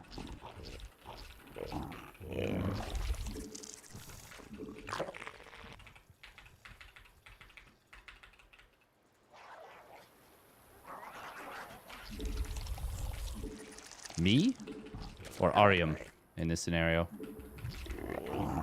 I wonder what opponent's race is. He is random. There's always a chance of like a 12 pool or Proxy Racks or Cannon Rush.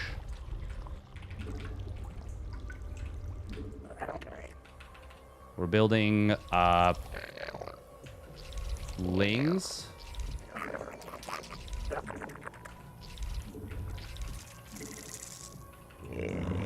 Okay, well, this works out well for us because we kind of prepared our builds We need more skewed sky elephants. the most. I mean, over. Minerals now. Get 'em. Not enough. A new queen has emerged.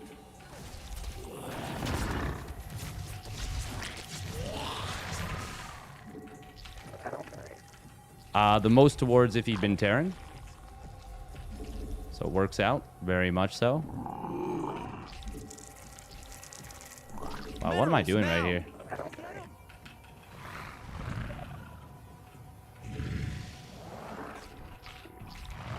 I don't know why, but it feels like some of my inputs are stuttering.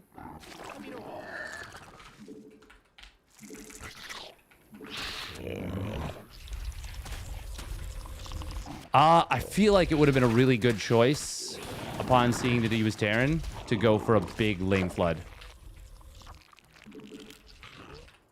We evolved. Stuff got better. A new queen has emerged.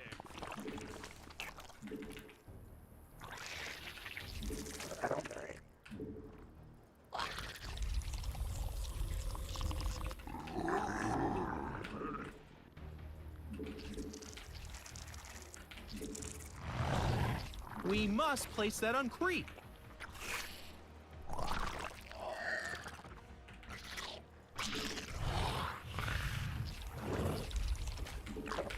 Our army be scrapping. You made another queen. Nice. Not enough minerals. Minerals now. Get 'em.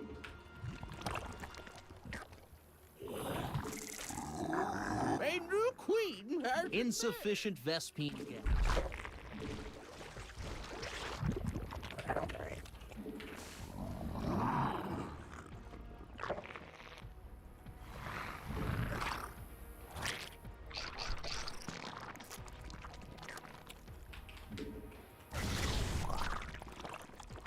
You made another queen. Nice.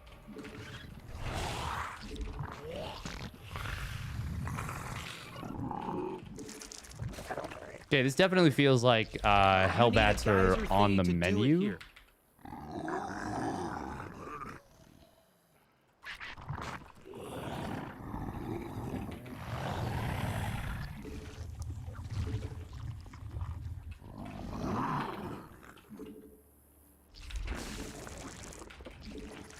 But we have to respect the fact that it could be Banshee. Unacceptable. A new queen has emerged. But it is in fact Mech.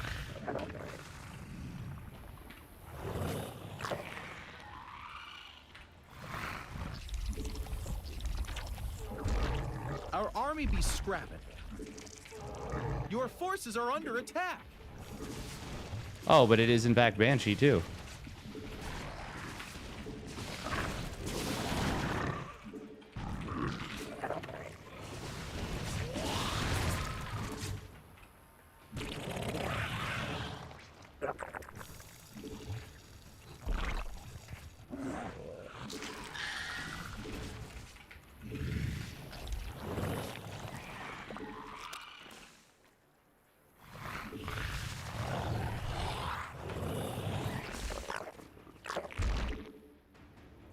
Jeez, we're floating so much cash. It can't do that.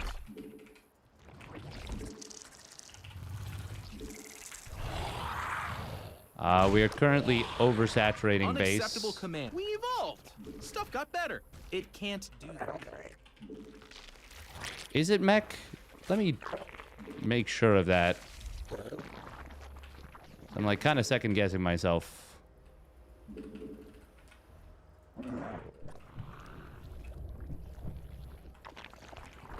Our army be scrapping. Okay, it is.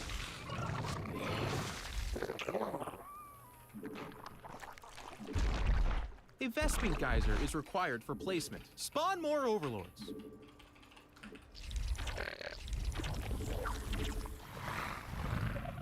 Yeah, you need to put that on the unacceptable command. You're gonna need a tad bit more energy. Insufficient Vespene gas. Not enough energy. Gas, buddy. Come on, you need gas. Insufficient Vespene gas. It can't do that. Unacceptable. Evolution complete.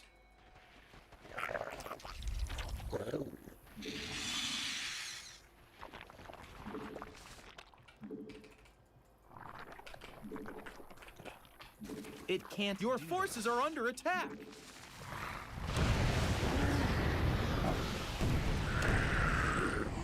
Wow, my guy is going crazy with it. You're gonna need a tad bit more. Not enough energy.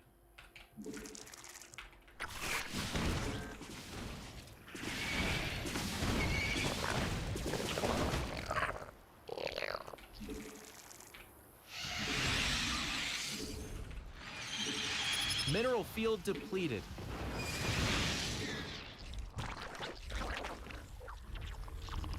The minerals have up and gone.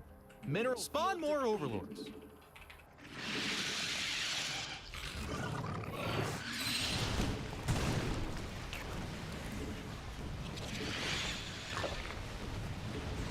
We're just turtling like a madman, huh? That doesn't do damage anymore.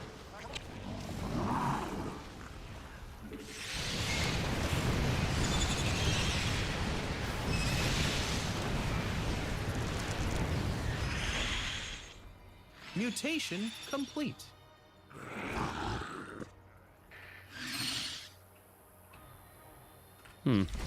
Unacceptable command. We are at maximum supply.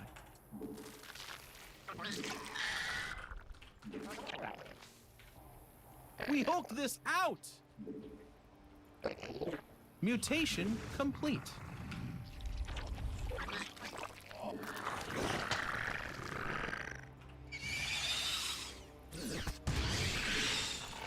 You're max, buddy.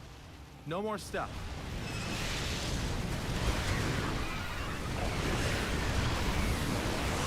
Our army. You're gonna need a tad bit more energy.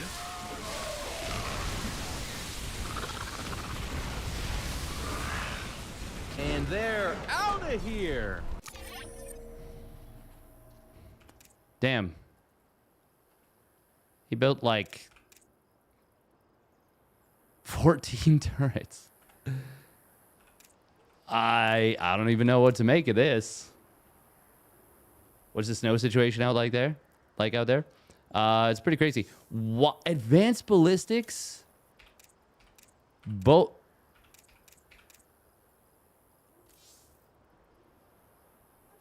Okay. I think it's fair to say that Arium probably hasn't played a whole lot of mech.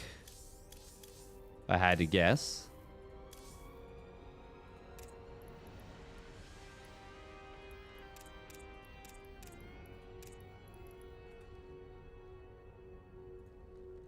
Am I doing OnlyFans? Is it happening again? Has it been confirmed?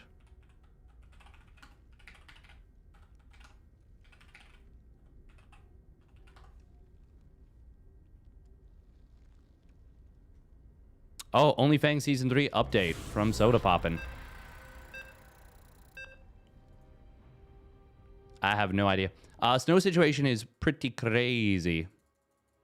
Pretty crazy. I feel like I still haven't gotten like a satisfying game yet. Not enough. Good luck and have fun. You're gonna need it. Minerals now. Get them. Not enough minerals.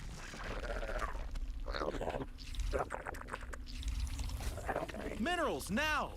Get them.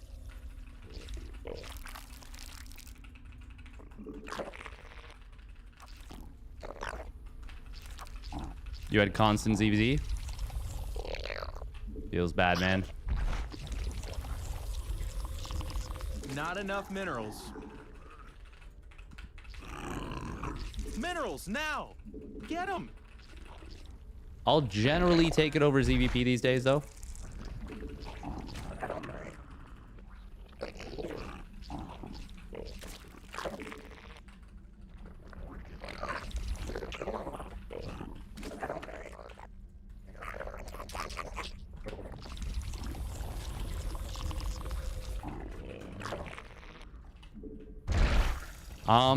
It would be really fun to do OnlyFans.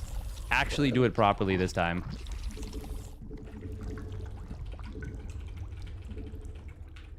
I'll have to look up what the situation is with it, though. Not enough minerals. Oh, that is super late. My gas mining. Minerals now. I should already have like 100 gas. Oops.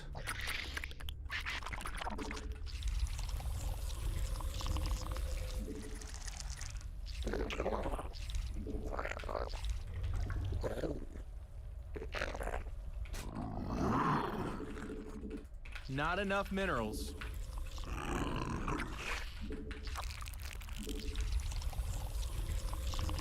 You made another queen.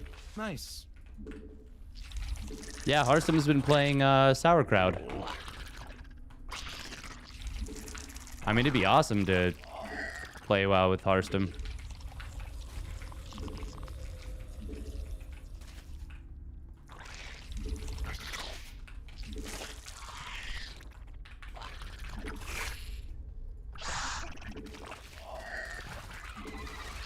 Cool.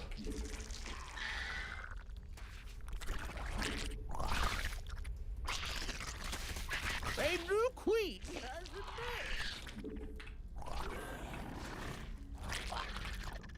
Your forces are under attack.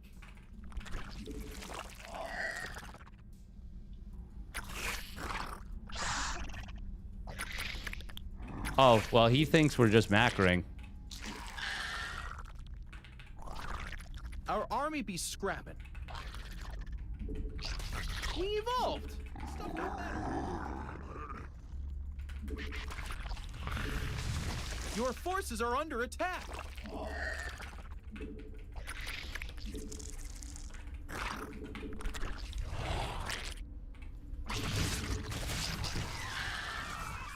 Wait, why is this Baneling nest in his main?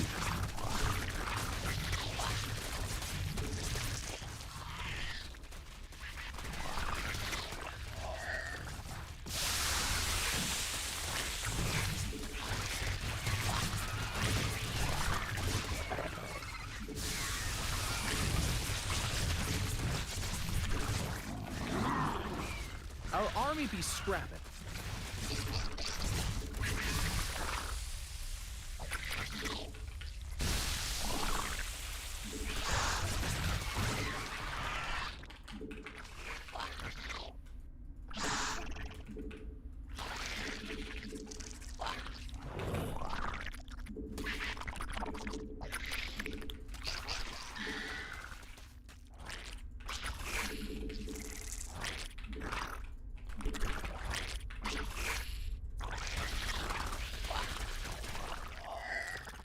Your forces are under attack.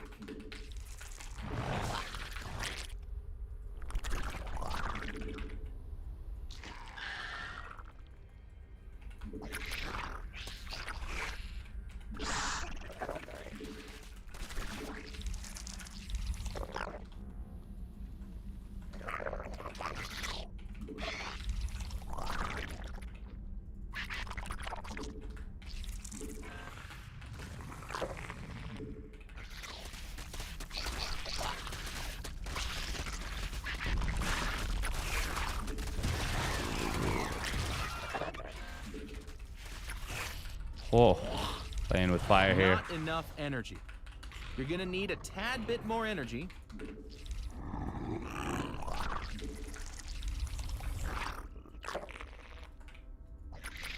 Our drones are under attack.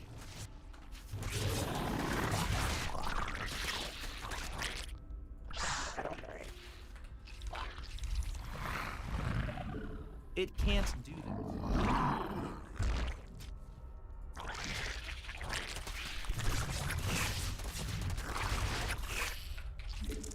Minerals, now! Get them!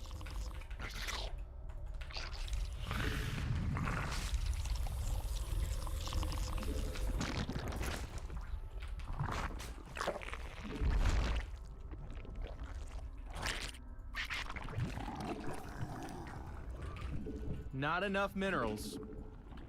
Minerals, now! Get them!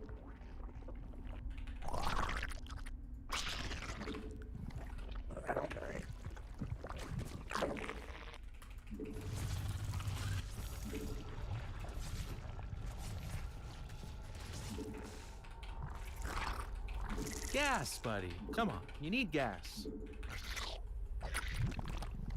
Wow, we're actually just getting away with straight up murder here.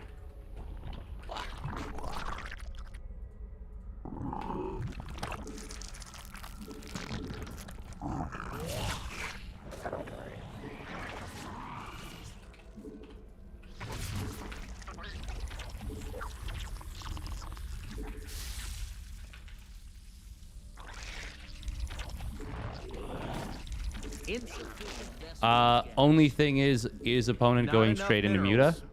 Muta? Minerals, now!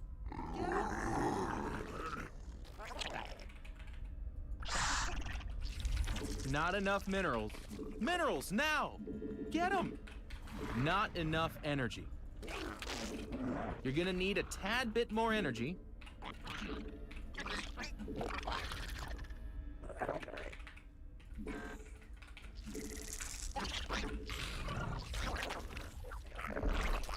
Not enough minerals. Minerals! Our drones are in need of a hero. Our army be scrapping. You made another queen. Nice. Not enough energy. Your forces are under attack. Oh, they are not.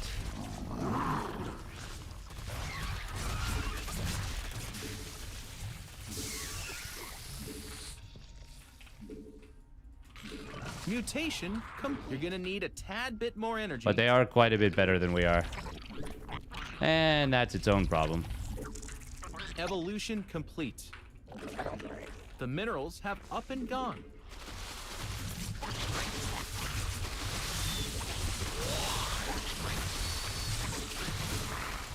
Mineral field depleted. Our drones have up and our drones are in need of a hero.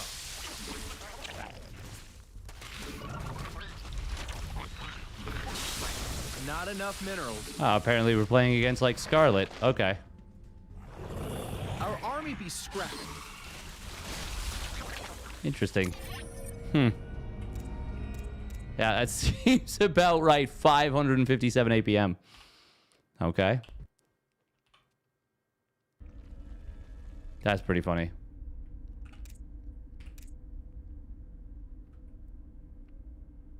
No chill here.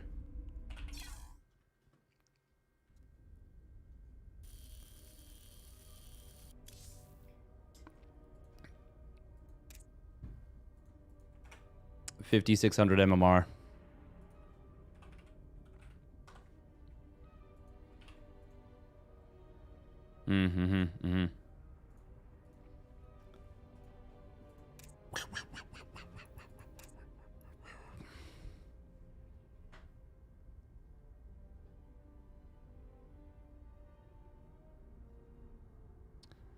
Bum, bum, bum, bum, bum. I wonder who this would be.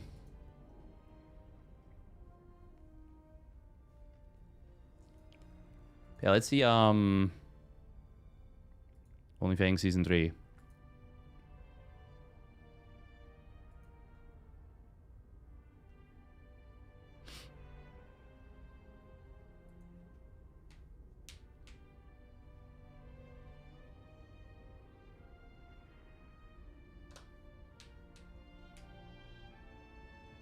Oh.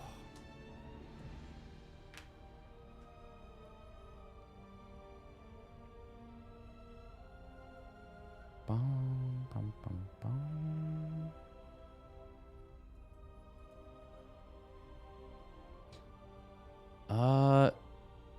Yeah, I don't know if... Ooh.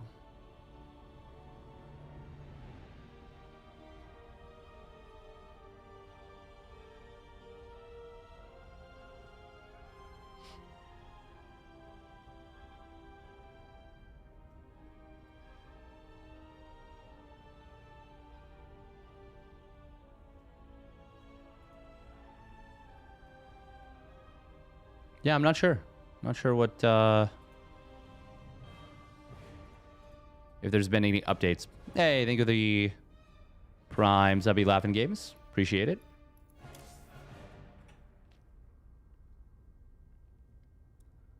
Close to getting promoted to Diamond 2. Nice. Nice, nice, nice.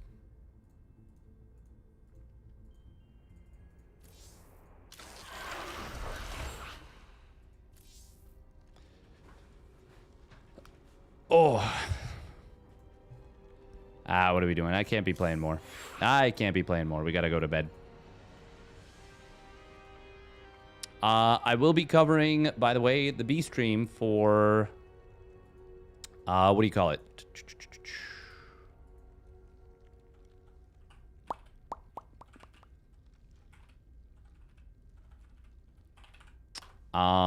Tournament. Home Story Cup. Yeah. Thank you, Ragna. Oh, my brain is mush. My brain is mush.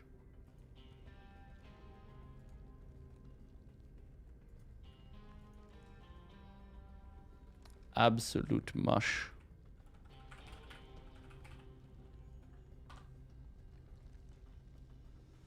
All right, let's rate up Babylings.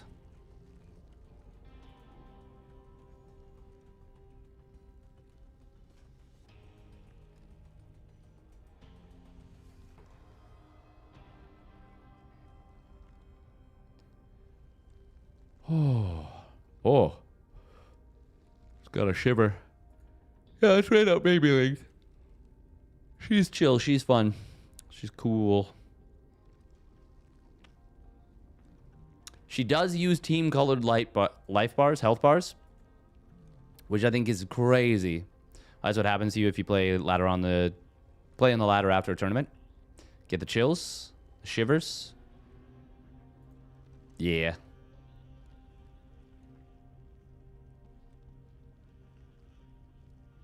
All right. Bye. Stay safe, everybody. Oh, brain going into mush. Yeah. 100%. 100%. I mean, that'll happen anyways. But also, it's just, it's like 2 a.m. Okay. Stay safe, everybody. Thanks for tuning in. Oh, did we finish our daily... Oh, well, we couldn't because the day turned over. But that's okay. Yeah, we're not going to be streaming until Friday. And then Friday morning. I mean, we're probably not going to be streaming till Friday. I am a little bit under the weather, so I do have to rest up. Because Home Story Cup is going to be 2 early mornings that are very long days. Which I've done before, many times. But don't want to be sick for that. And yeah, I definitely need to rest up a little bit. Wordle, but what if your keys got stuck together? What? Mer? Double dabble?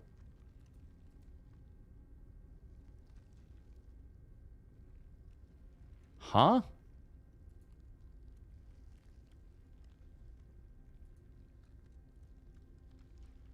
Okay.